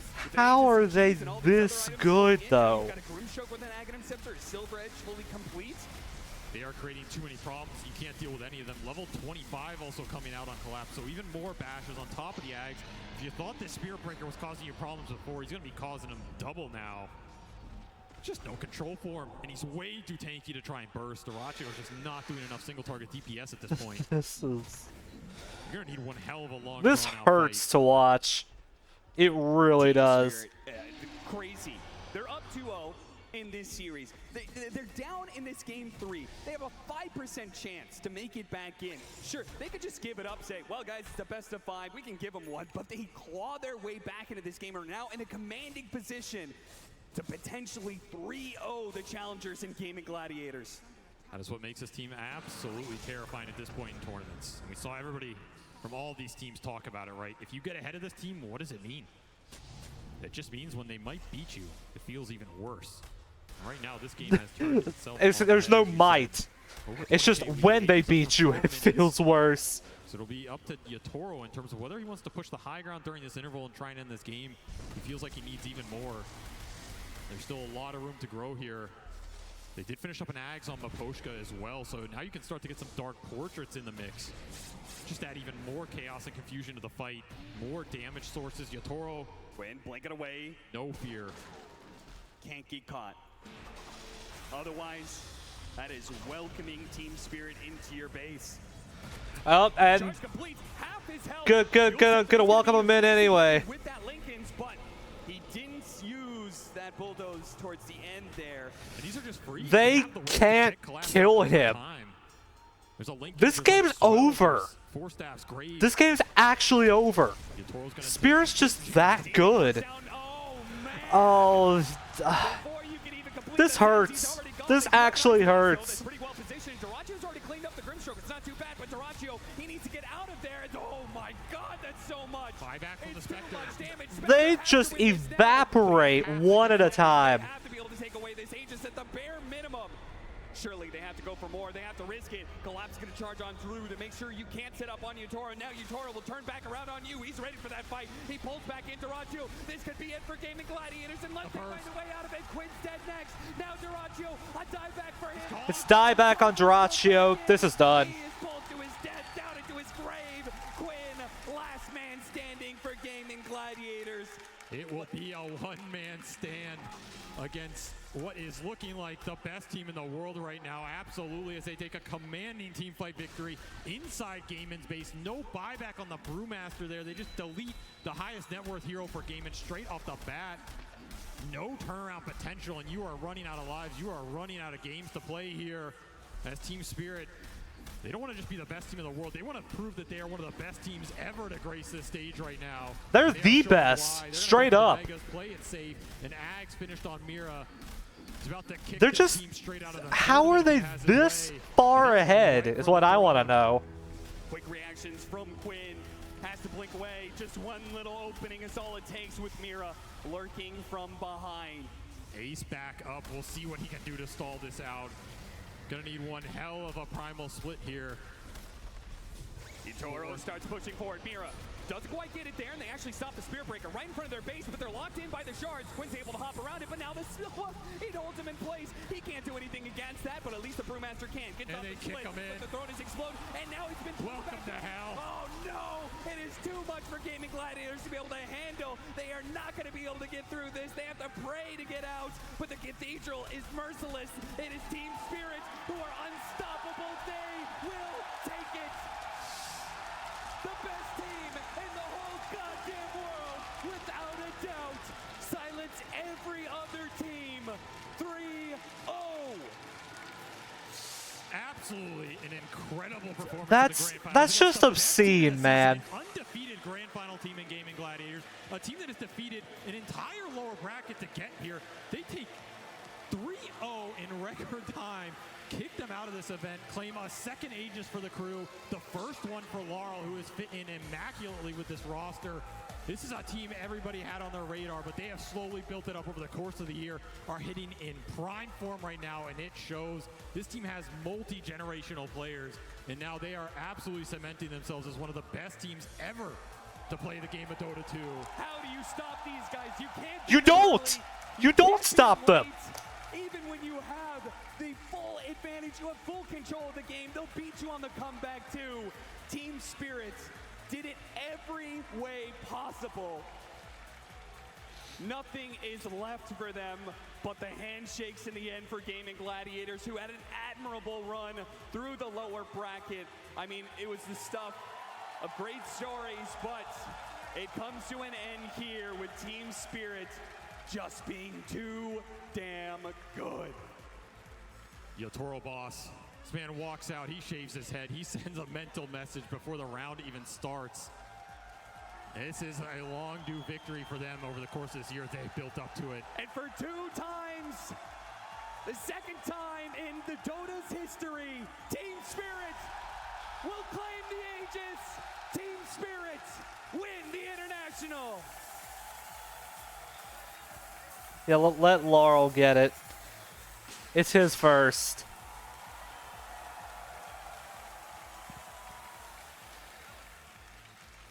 Wow.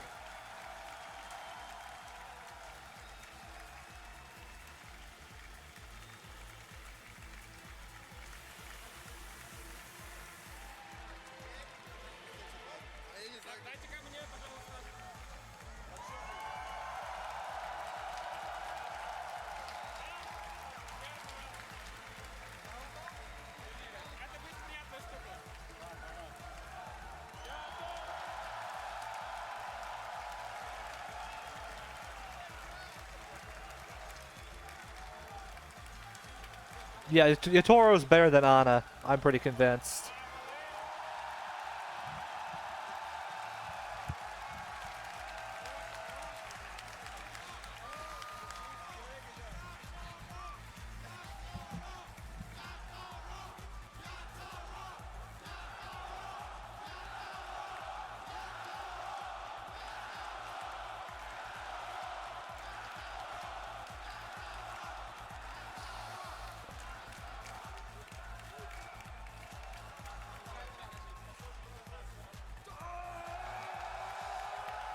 I feel like Yatoro, he's like actually the best.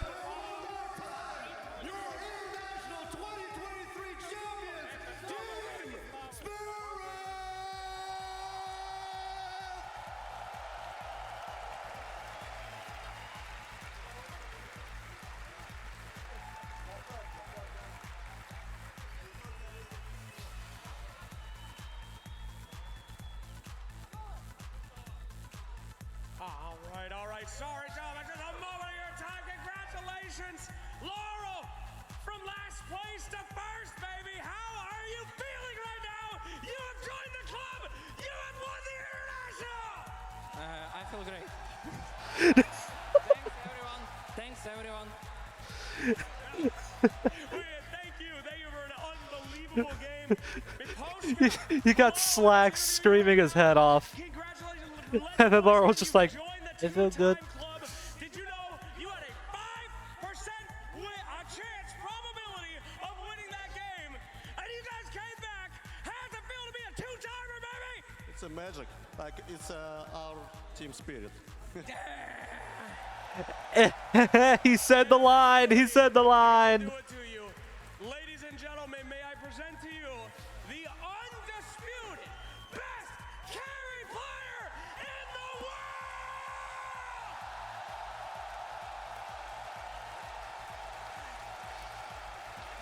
Yeah, I mean,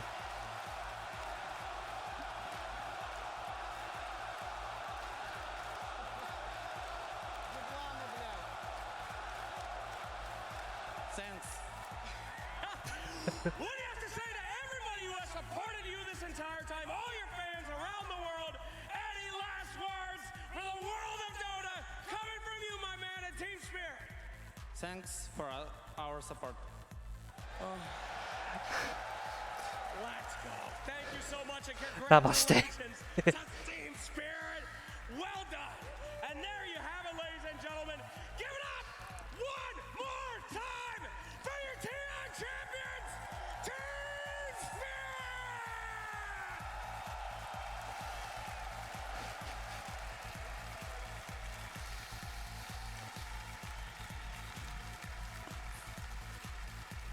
They have done it! 3-0. Team Spirit demolished their opponents. They left no space for Gaming Gladiators in that grand finals. And I mean, this will be a moment that will go down in history. that's One of the just- most dominant teams in Dota 2 history. Gaming Gladiators came close, but Team Spirit, the ultimate raid boss selfies need to be taken. That Aegis will be pictured a lot tonight. I'm joined here by Lacoste, Effie, and T-Gov, and we're here to talk to you about everything that we missed. If we missed anything, I don't even think we missed anything. I think Team Spirit, Lacoste, they are amazing. Absolutely, this is the team that they didn't get the chance to They're experience. they're just different. They wanted, and really glad They're just different. They could honestly 3P. I would not be surprised if next year they defended the title. They could honestly do it. They could 100% do it. That's what Dota is about, having fun and winning some big money. Oh yeah, but my God, what a team. I mean, they are magical. I feel like the only other team in the history of Dota that embodied this kind of resilience and passion for the game was OG in their former run, but this Team Spirit, it's like we haven't seen anything like them.